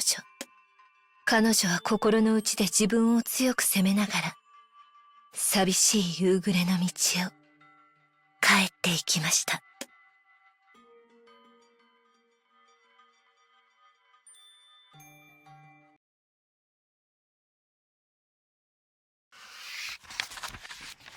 少女が自転車の練習をしようとしてうまく乗れなかった日から数週間、彼女は悲しい気持ちを思い出すのが嫌で、あれから自転車に近づかずにいました。ずっと欲しいとねだり、無理を言って買ってもらった自転車。練習の誘いを何度か断られた父親は少し寂しそうにしています。それがますます少女の中に罪悪感を募らせ、彼女は苦しい毎日を送っていました。ある休日に少女は父親がマンションの駐輪場へ行く姿を目にします。何をしに行くのか気になって、こっそりその背中を追ってみると、父親は少女の自転車を駐輪場から出すと、布で磨いたり油をさしたり、丁寧に手入れを始めました。少女はいても立ってもいられなくなりました。お父さん、ごめんなさい。父親に後ろから話しかけ、先日のことを打ち明けます。約束を破って一人で練習に出かけたこと、うまく乗れず、自転車から目を背けてしまったこと、思わず泣き出した少女の涙を、父親は優しく拭ってくれました。そして少女が頑張って練習したことを褒め、一緒に練習しに行こうと声をかけます。その日の午後、少女は父親に連れられて広い公園へと向かいました。少女は一人で練習した時のように何度も転びそうになりましたが、諦めずに自転車にまたがり続けます。前回のように心が折れることはありません。なぜなら、今日はお父さんと一緒だから。最初のうちはコツを教えながら自転車の後ろを支えて走ってくれて、ある程度進めるようになると、少女がこぎ出すたびに声援を送ってくれて、転ぶたびに心配したり励ましたりしてくれたのです。練習が続き、よろよろとペダルを漕ぐ少女。次第にその足は力強く動き始め、ついには父親の周りをぐるりと回ってみせました。すごいよ。さすがうちの子だ。父親は喜びのあまり、少女を抱え上げ、その場でぐるぐると回り始めました。父親はどれほど嬉しかったのでしょう。それはなかなか止まらず、周りの人の視線を集めても、ぐるぐるぐるぐるぐるぐると回り続けます。お父さん、もう下ろしてよ。少女は目を回しながら叫びます。自転車に乗れて嬉しいような、人に見られて恥ずかしいような。それでも彼女は子供のように無邪気な父の喜びにしばらく身を委ねていました。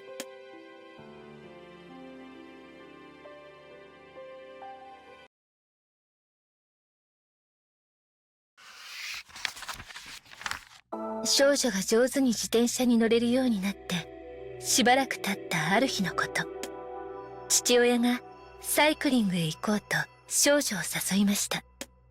外は日差しの暖かな絶好のサイクリング日和です。自転車に乗る父親の後をついて愛車を走らせる少女。初の自転車でのお出かけに胸が高鳴ります。ですが、街中まで出て大通りを外れた路地へ曲がったところから少女は違和感を持ち始めました。道がどんどんと狭くなり、先ほどの晴天が嘘だったように暗くなっていくような気がしたのです。路地を吹き抜ける湿気った肌寒い風、人の気配が消えたような異様な静けさ。それは先へ進むに従ってひどくなり、少女はお化けが出そうだと怯え始めました。本当にこの道で合ってるの？父親に声をかけても聞こえていないのか止まってもくれません。それどころか少女が追いかけていくのが精一杯の速さです。不安でとうとう少女が泣き出しそうになった時、暗い裏通りを抜け空がパーッと明るくなりました。見ればそこは少し寂れた雰囲気の商店街。父親は自転車を止めて少女を笑顔で待っています。約束の時間を気にして急ぎすぎたと父親は謝り、しっかりついてこれた娘を大げさに褒めました。さあ、僕の秘密の場所を教えてあげる。微笑む父親の近くには少し古びた外観の喫茶店。目をまん丸にする少女に父親は仕事の息抜きでよく来るお店だと説明します。いつか少女が自転車に乗れるようになったらどうしても一緒に来てみたかった場所なんだ。娘の成長が身に染みるように穏やかに父は言いました。店内を照らす黄みがかった電球。理科の実験に使うようなガラス器具から漂うコーヒーの香ばしい匂い。父親が少女を連れて入った喫茶店はどこか時間がゆったり進んでいるような、少女が触れたことのない空気をまとっていました。いつものコーヒーを頼みます。父親は店主らしき男性に慣れた口調で伝え、続けて少女のためにプリンをお願いしました。コーヒーとプリンを親子は口に含み、その美味しさに顔を見合って微笑みます。今度は家族みんなで来れるといいね。曇りない笑顔で口にした父の言葉。いけないと思いつつも、もう少しこの場所を二人だけの秘密にしたいと少女は思ってしまうのです。父と一緒に困難を乗り越えたどり着いた思い出。さっきまで甘かったプリンのカラメルソースが不思議と苦く感じられるのでした。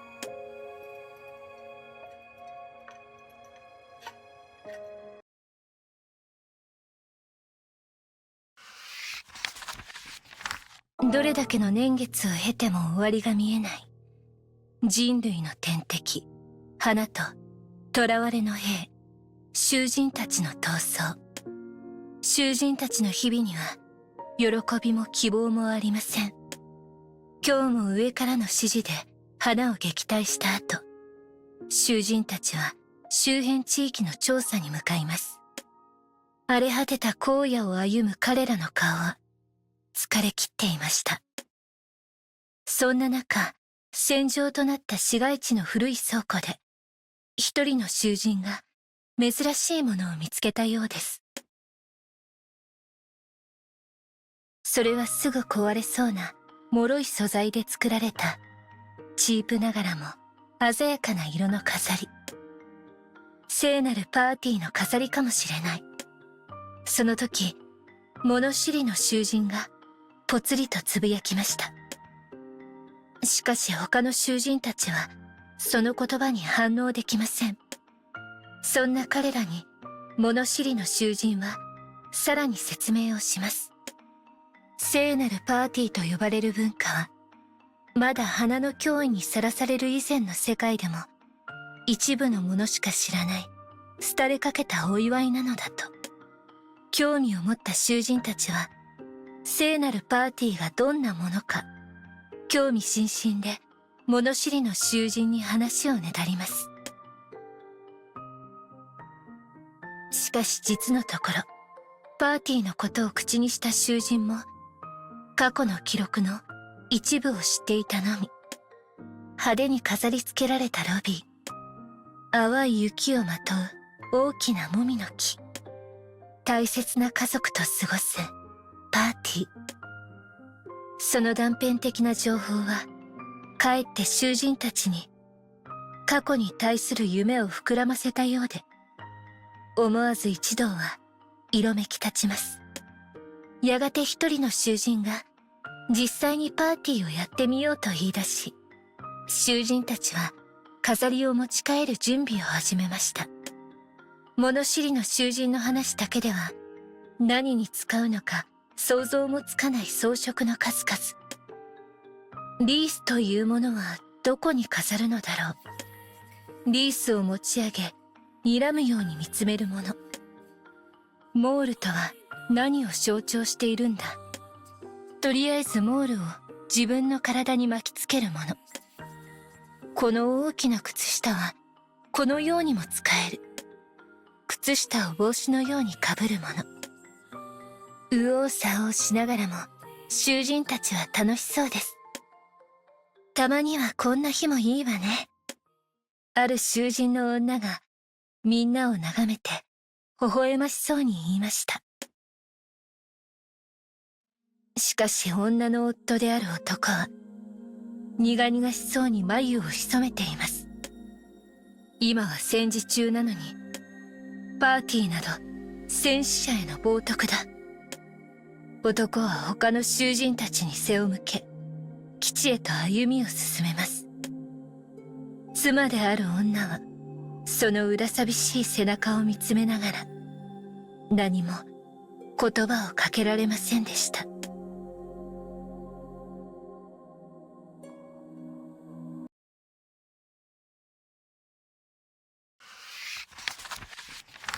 聖なるパーティーの存在を知り盛り上がる囚人たち。彼らはこの時代にパーティーを復興させようと準備を始めています。中には祝福の歌を口ずさみながら嬉しそうに壁を飾り付ける囚人もいました。持ってきた飾りの中にあった音の鳴るゼンマイ仕掛けの箱が昔の曲を記録していたのです。そしてパーティーの数日前、そんな和気あいあいとした雰囲気の中、パーティーを開くことに最初から異を唱えていた一人の囚人。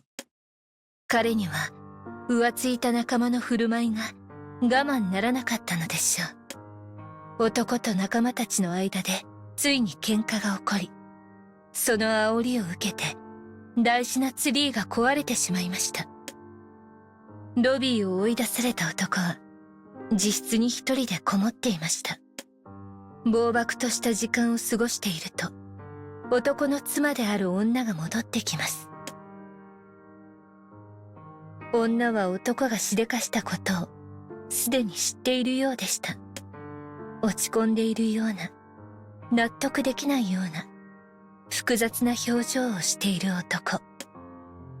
そんな彼に女は優しく話しかけます。私たちは確かに息子の仇を討つために戦っている。けれど何かに楽しみを見出すのは悪いことではないわ。男が答えあぐねていると、女が男に何かを手渡してきました。それは愛らしいリボンがあしらわれたパーティー用のオーナメント。男のいかつさには似合わない子供っぽい飾りでしたが、不思議と男の心が和らぎました。日が沈み、女は男の様子を心配しながらも先にベッドで眠りにつきました。一方の男はなかなか眠れず、もらった飾りを眺めていました。妻が言葉に込めた思いやり、飾りを渡す彼女の手から伝わってきたほのかだけど確かなぬくもり。それが男のささくれた心を柔らかくし癒します。しかし安らぐがゆえに、男の心には相反する痛みが生まれました。こんな状況でも癒されてしまうこと、そんな自分の心持ちがそもそも戦死者を冒涜しているのではないか。自分がそんな癒しを感じることなど死者が許さないのではないか。正解のない問答を己の中で続けているうちに、いらぬ力が入っていたのかもしれません。気づくと手の中の飾りにひびが入っていました。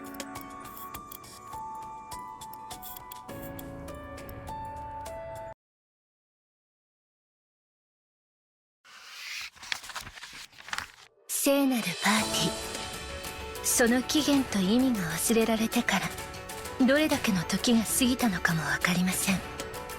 聖なる力が増すはずのその日、花はこれまでにない勢いで猛威を振るっていました。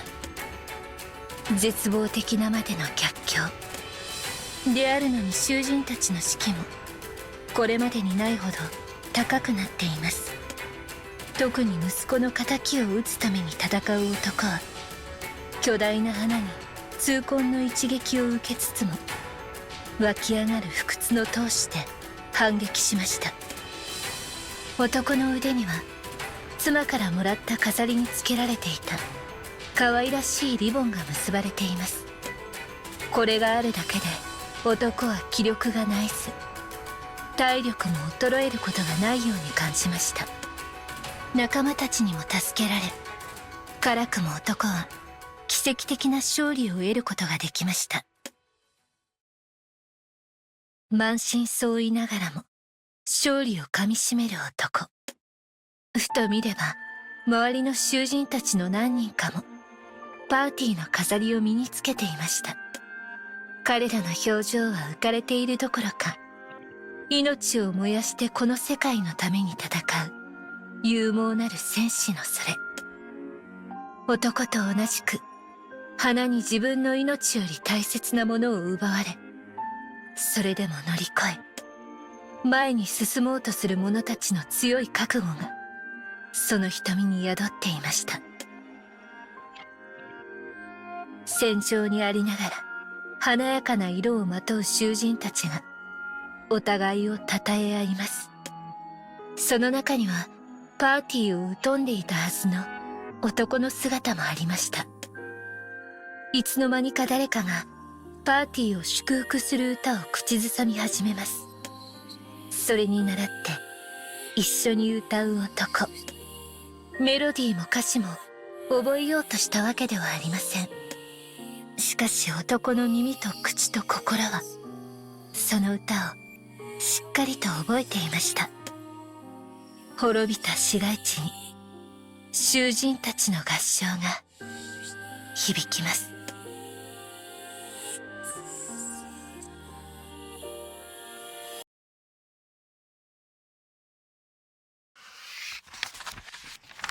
あの伝説の戦いとパーティーから1年の時が流れました。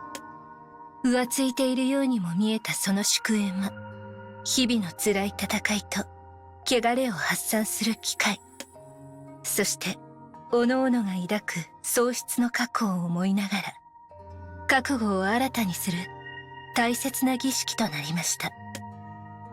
囚人の男も去年妻に贈られたリボンの飾りを取り出して感謝と決意を胸に闘志を燃やします。そんな男は去年自分が壊してしまったツリーを自ら修復していました。己の理不尽な怒りを反省し、同じ目的に向かって戦う仲間たちとパーティーに興じる。その楽しみがあるから、今日という日があるから、男は戦ってこられました。たまにはこんな日もいいわね。男は1年前の妻の言葉を思い出します。そして、とある隠し事を用意しつつ、妻の帰りを待ちます。ハラハラと落ち着かない様子で、立ったり座ったりと忙しい男。仲間たちも心配してくれています。彼女は喜んでくれるだろうか。つぶやくその声には、不安と淡い期待が込められていました。男が隠し持っているのは、自分で作った妻へのプレゼントです。不器用な彼のプレゼント作りを手伝ってくれたのは、共に暮らし、戦う仲間たち。彼らは何を渡せば喜ばれるのか、どんなものなら愛情が伝わるか、相談にも親身に乗ってくれました。やがて完成したのは、夫婦お揃いのブレスレット。かつての男であれば、見るだけで憤怒しただろう代物。しかし今は、全く考えが変わっています。戦死者を弔い、その無念を忘れずにいることも大切なことでしょう。けれども今、隣にいる仲間を愛し、自分を案じてくれる家族を愛し、日々希望を積み重ねていくことも大切です。たまにはこんな日もいい。未来へとつながる言葉を紡ぎ、明るい心持ちで待つ男のもとに妻が帰ってきました。緊張する男の表情を不思議そうに見つめる妻に、男はプレゼントを渡します。そしてみんなが待ちに待った今年の聖なるパーティーが始まりました。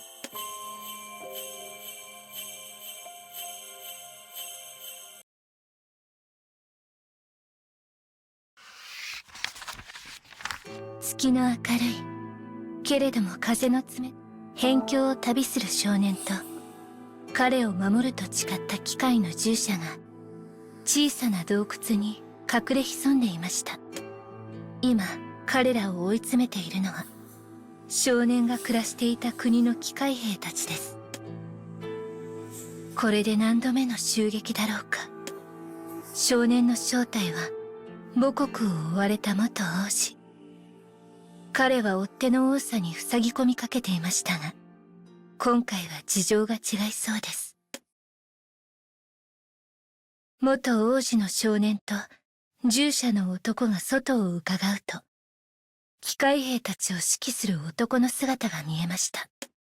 追っ手を指揮する男は、機械兵ではなく人間。二人は彼に見覚えがあります。彼は王子がいた国で護衛騎士団を率いる団長だった伝説の騎士。年齢が理由で一線を退き、若い騎士の指南役に徹しているはずです。長らく前線には立っていませんでしたが、その実力は間違いなく群を抜いているでしょう。従者の男は元団長の記録を呼び出します。あれは周辺国とのとある戦争。元団長が率いる精鋭部隊に配属された時の記録。エリートの騎士でも苦戦を強いられる逆境で、元団長は鬼人のごとく凄まじい勢いで活躍していました。機械兵であれば高精度のセンサー等で判断する局面。元団長は機械には存在しない直感に従い、機械では想定できない戦法で状況を打破します。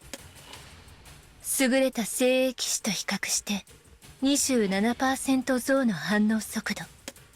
機械兵の平均的データと比べ 18% 優れた射撃命中率。他のパラメーターも最新の機械兵に匹敵します。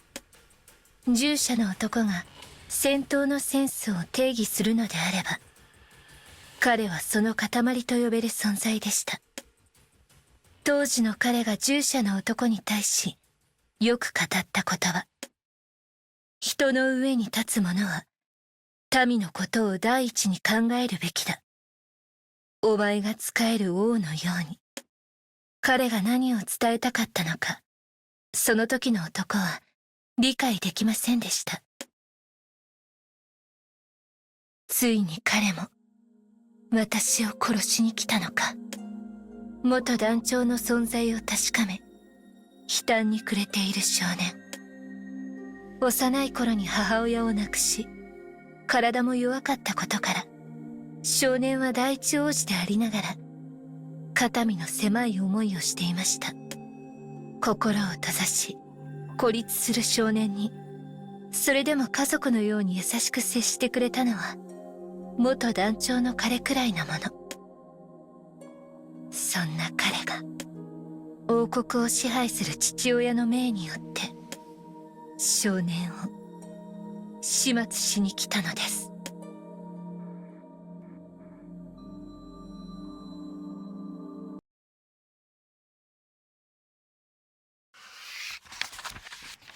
王国の追っ手である元騎士団長から逃げ、隠れていた洞窟を抜ける元王子の少年と従者の男。気づくと少年たちは一歩進めば奈落に真っ逆さまの断崖絶壁にたどり着いていました。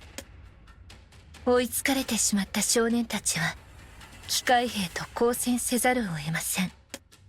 そして今、少年の前に元団長が迫ります。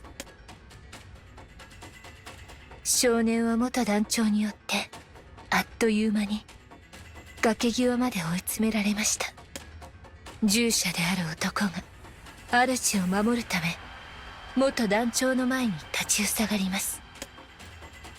少しでも足を踏み外せば終わり。絶体絶命の危機に必死で呼吸を落ち着かせる少年。すると元団長が突然武器を下げて言いました。これが最後の機会です、王子。今なら王国に戻ってやり直せます。冷静に、穏やかに、かつての彼のように優しい幼い少年をなだめる声です。しかし少年は少しの迷いもなく、そして焦ることもせず堂々と告げました。私には私の使命がある。あなたこそ最後の機会です。兵を連れて王国に戻りなさい。元団長はその言葉と少年の凛とした表情にはっと佇まいを正します。病弱で守られるだけだった少年、いつの間にこんな顔ができるようになったのか。変わられたのですね、王子。威厳がありながらもどこか柔らかな声。元団長は昔のように優しげな目で少年を見つめました。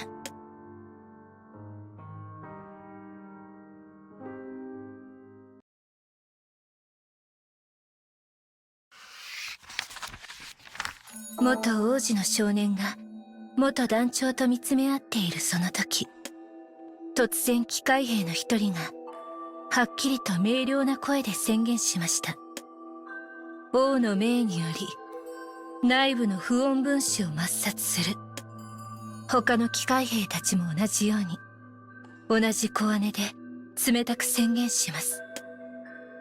どういうことなのか、元王子の少年が混乱しながら疑問を口にすると、機械兵たちはプログラムに従いこの作戦の真の目的を語り始めました。元団長が王国への裏切りの意志を持っていること、その意志を知った王が少年と従者の男もろとも元団長を密かに抹殺しろと機械兵に命令した事実を、元団長は最初から敵ではなかったのです。機械兵たちの武器の銃口が、切っ先が一斉に元団長の方を向きました。まずは手だれの元団長を仕留めようと機械兵たちは画策したようです。覚悟していたのか、まるで動じない元団長。しかし危機を察した少年はとっさに従者の男へ命じました。彼を守って。その言葉を聞いた従者の男は瞬時に体勢を変えます。元団長の男と共闘し、この場を脱するための体勢に。機械兵が発砲し、その弾が元団長の体に命中しました。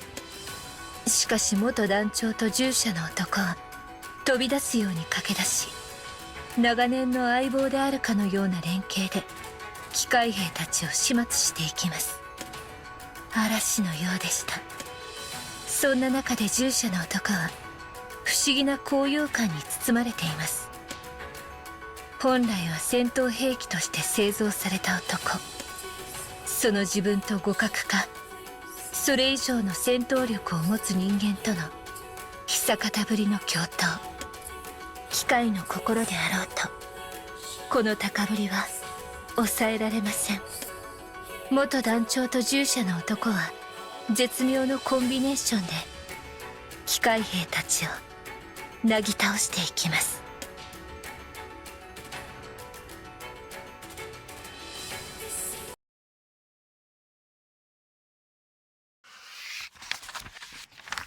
従者の男と元団長はなんとか機械兵たちを倒すことができました。かつての記憶以上の猛烈な二人の強さに元王子の少年は唖然としています。そんな少年と従者の男に向かって元団長は事情を話し始めました。数々の戦争を引き起こし婿の民を犠牲にする今の国王を信じることができなくなったと。だから民を導く真の王を求め探していたと。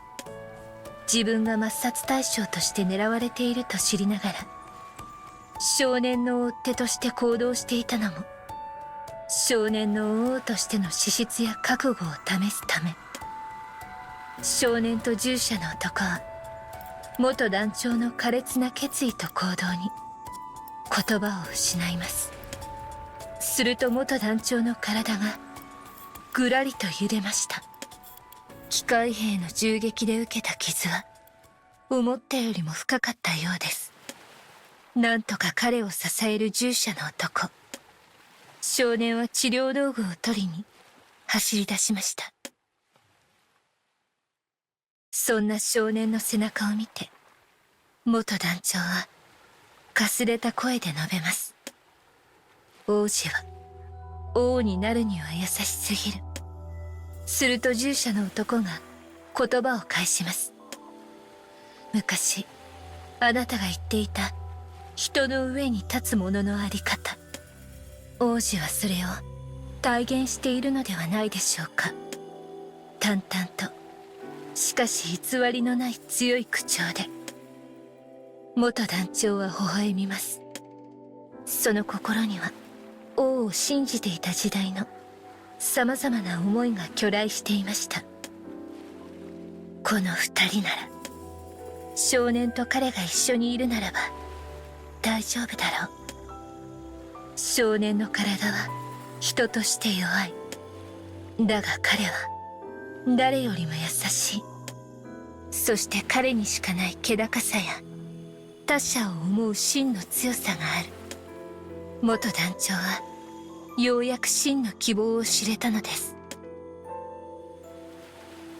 少年が治療道具を持って駆けつけた時には、すでに元団長の命はついえていました。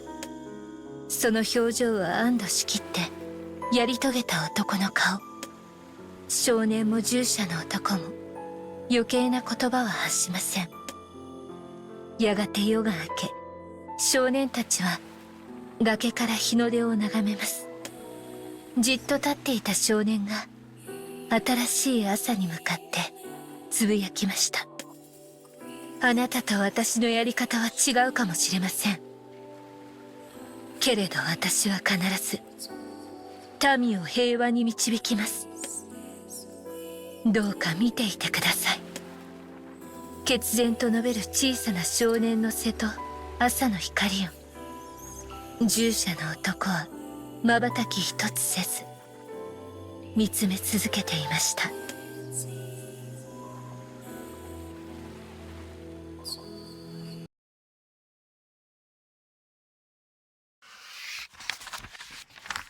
暗雲のもとにそびえ立つ石の塔。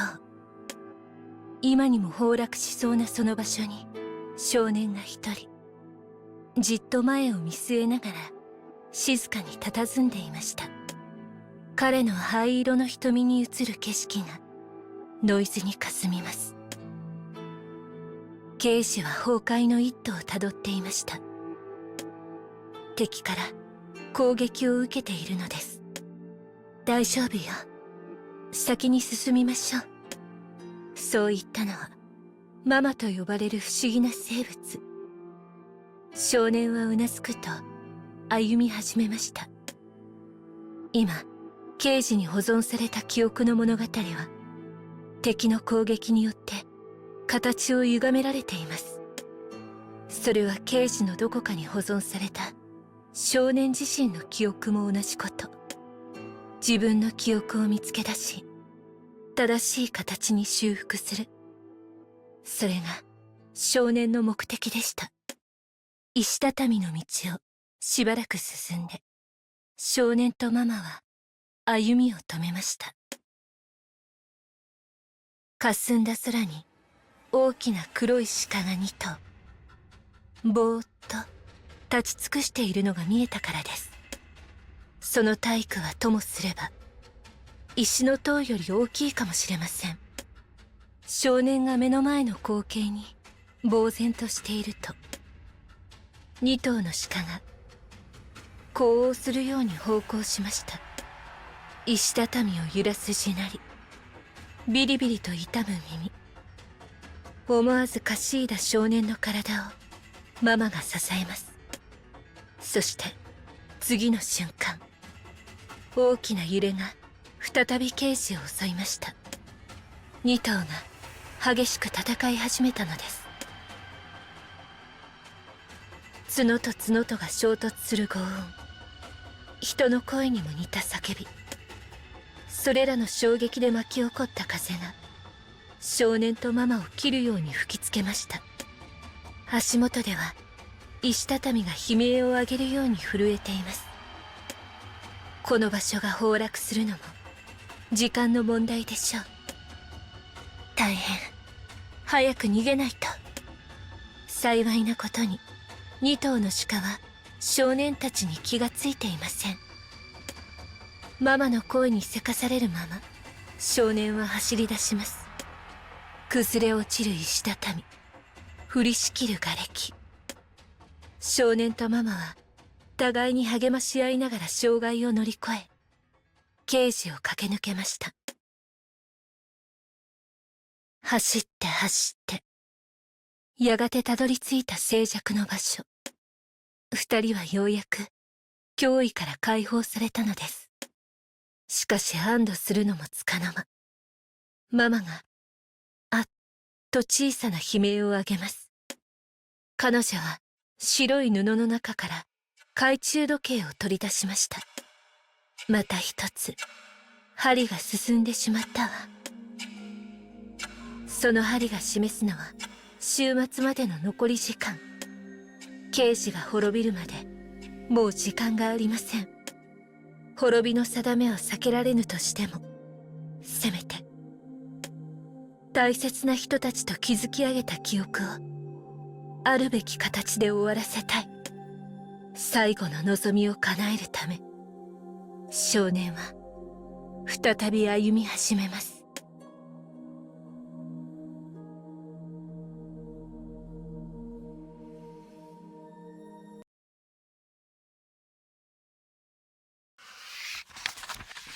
刑事に迫り来る終焉。もはや滅びの定めからは逃れられません。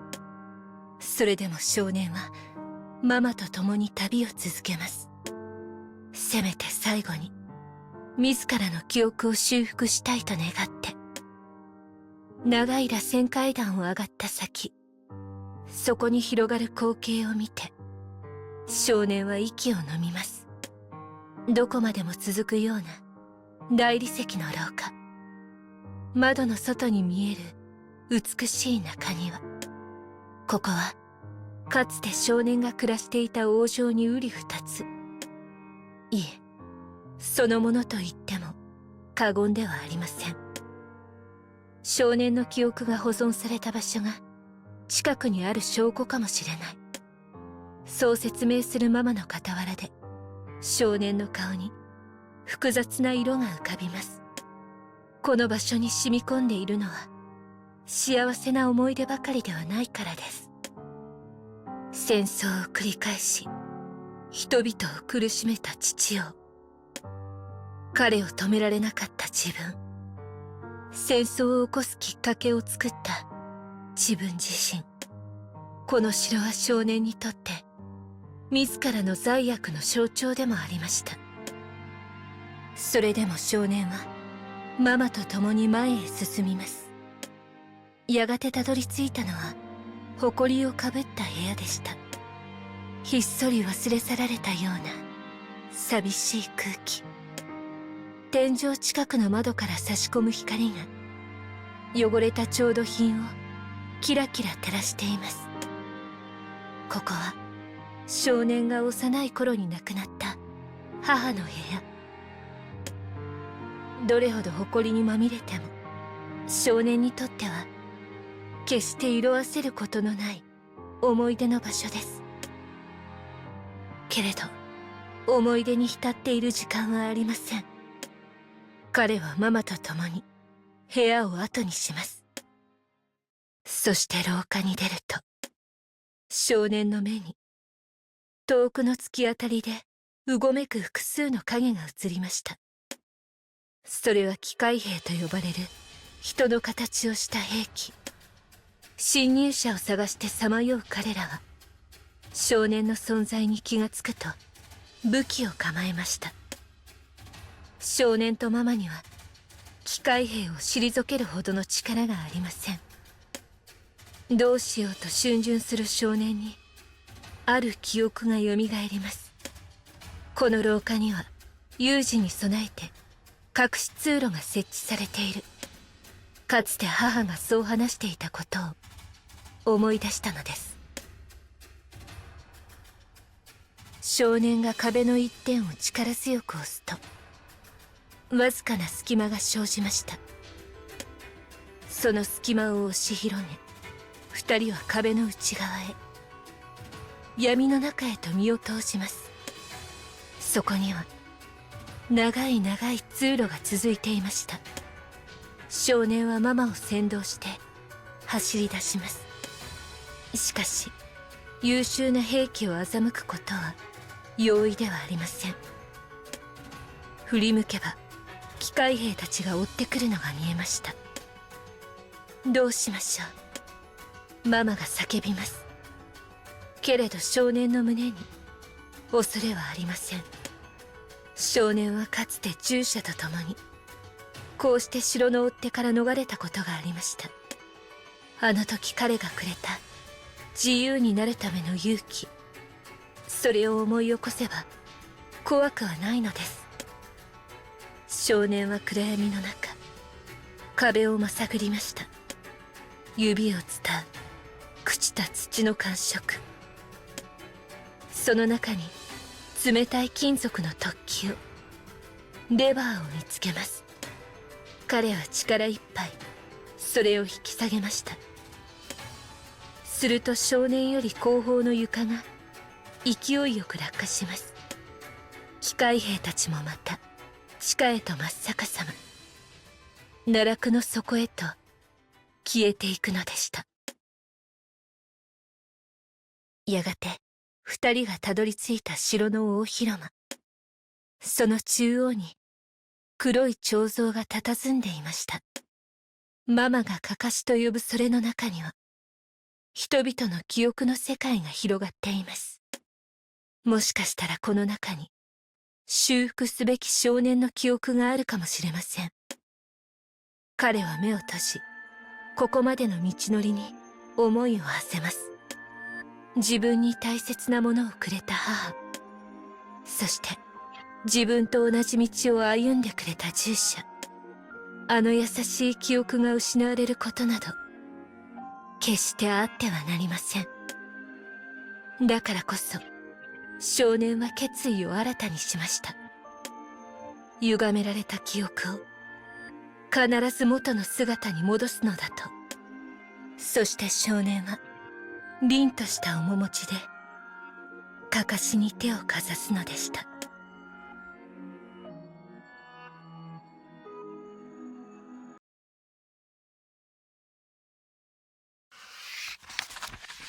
敵による刑事への襲撃、壊される記憶の物語。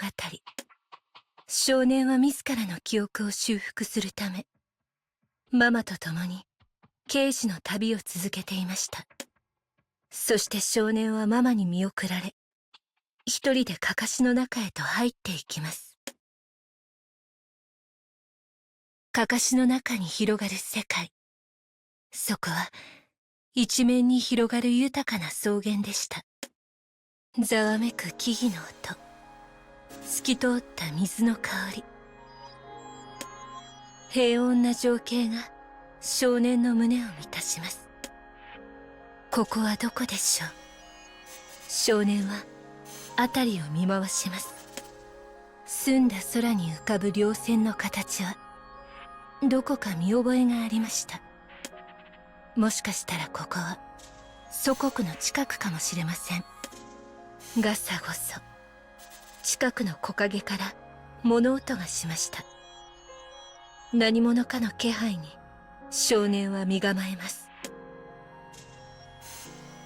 そして木の陰から美しい黒髪の姉妹がひょっこり。二人揃って顔を出しました。妹は髪に絡みついた木の葉を払いながら不思議そうに目をパチクリさせています。あなた一人なの？私とお姉ちゃんと一緒に遊ぼうよ。少年は突然の誘いに戸惑います。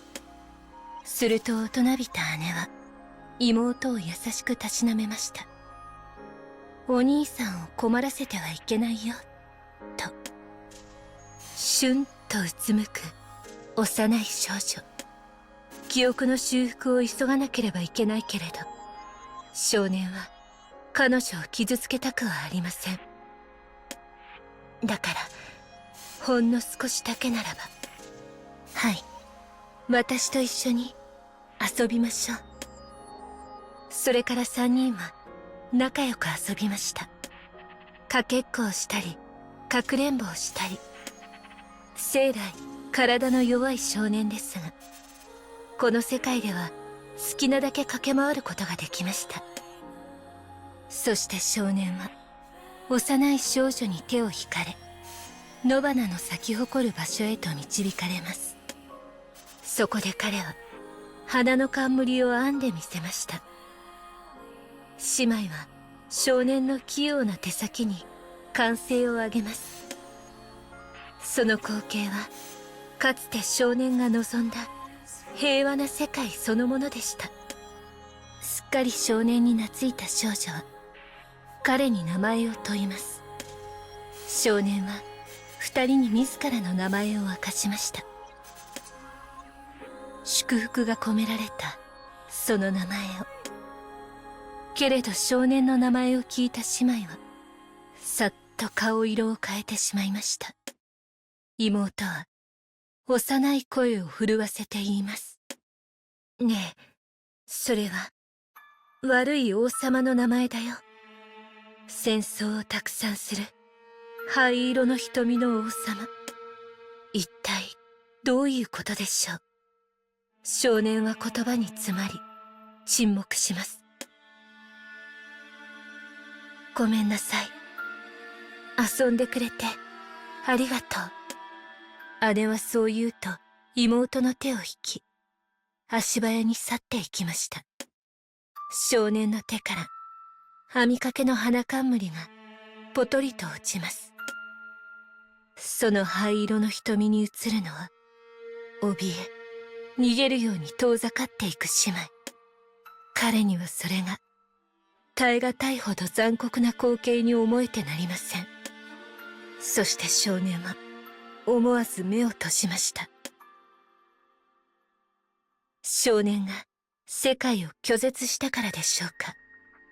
気づけば彼はかかしの外に戻ってきていました。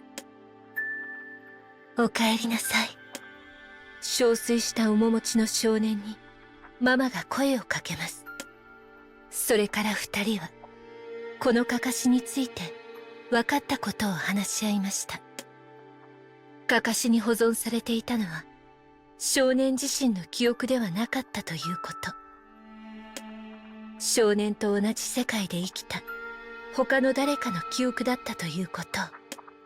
敵によって歪められたその世界では少年が王となり戦争を先導していたのです。あるはずのない記憶、敵に壊され正しい姿を失った物語。それがどれほど残酷でも目を背けてはいけない。壊された記憶はあるべき形に修復しなければ。少年はそう自らを律し静かに手を握りしめました。あとたった一つだけかかしの反応があるとママは言います。二人は最後の望みを胸に再び歩き出しました。カチコチ、週末へのカウントダウンを刻む時計がまた一つ進みます。それでも本当の最後が訪れるその時まで二人が歩みを止めることはないでしょう。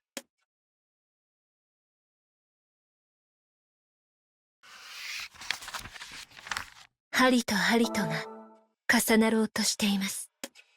その時計が示すのは刑事が滅びるまでのカウントダウン。もう時間がありません。少年は自らの記憶の物語を修復するためママと共に焦燥の旅を続けていました。そして今二人はかかしの前に立ち尽くしています。かかし、壊れ崩れ落ちたかかし。最後の希望は粉々に砕けて輝いていました。ママが感知した反応を追いかけてたどり着いたここは玉座の間。それは少年が望もうが望むまいが決して手が届くことのなかった場所。暗い影に沈み、静寂に満ちた父の部屋。この場所にあるかかしの中には間違いなく、自分の記憶が保存されていたであろうと、少年は思いました。しかし、かかしはステンドグラスから漏れる光に包まれて、闇を洗い流されるかのように消えてしまいました。少年が旅の果てに見た夢はもう叶いません。まだ方法があるはずよ、そう言ったママに。しかし少年は首を振ります。彼女の言葉が優しさに過ぎないことも、希望が打ち砕かれたことも少年には分かっていました。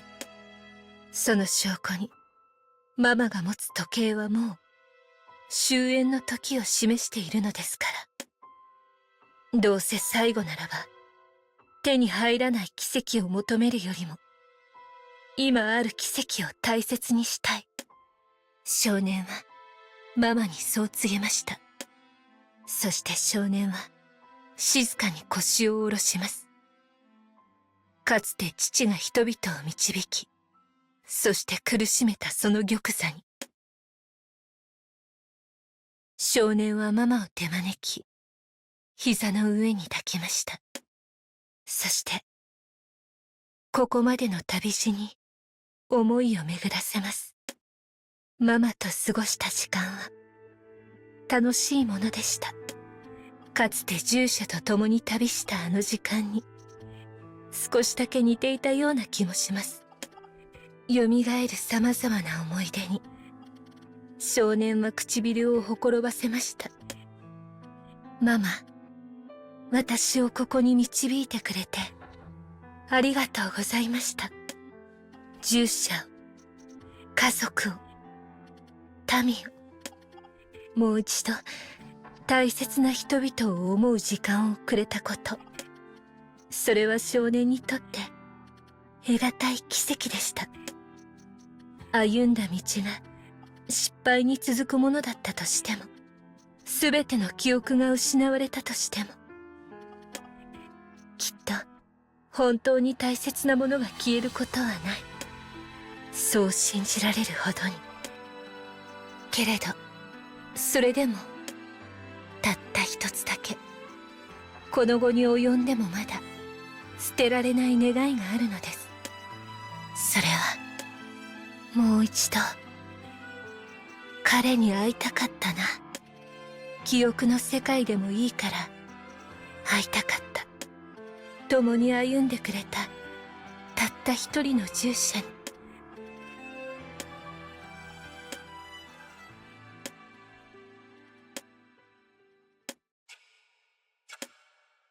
静謐の中、聞こえるのは時計の歯車が回る音だけ。やがて針と針とが重なって、少年の灰色の瞳に光が迫ります。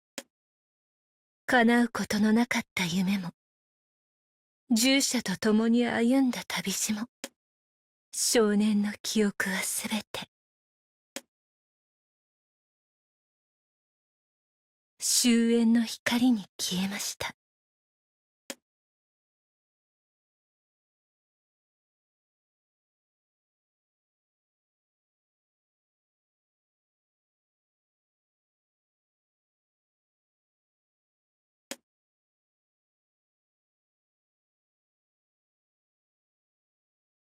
刑事の消滅を確認したわ。この分岐では敵の攻撃を食い止めることができなかったの。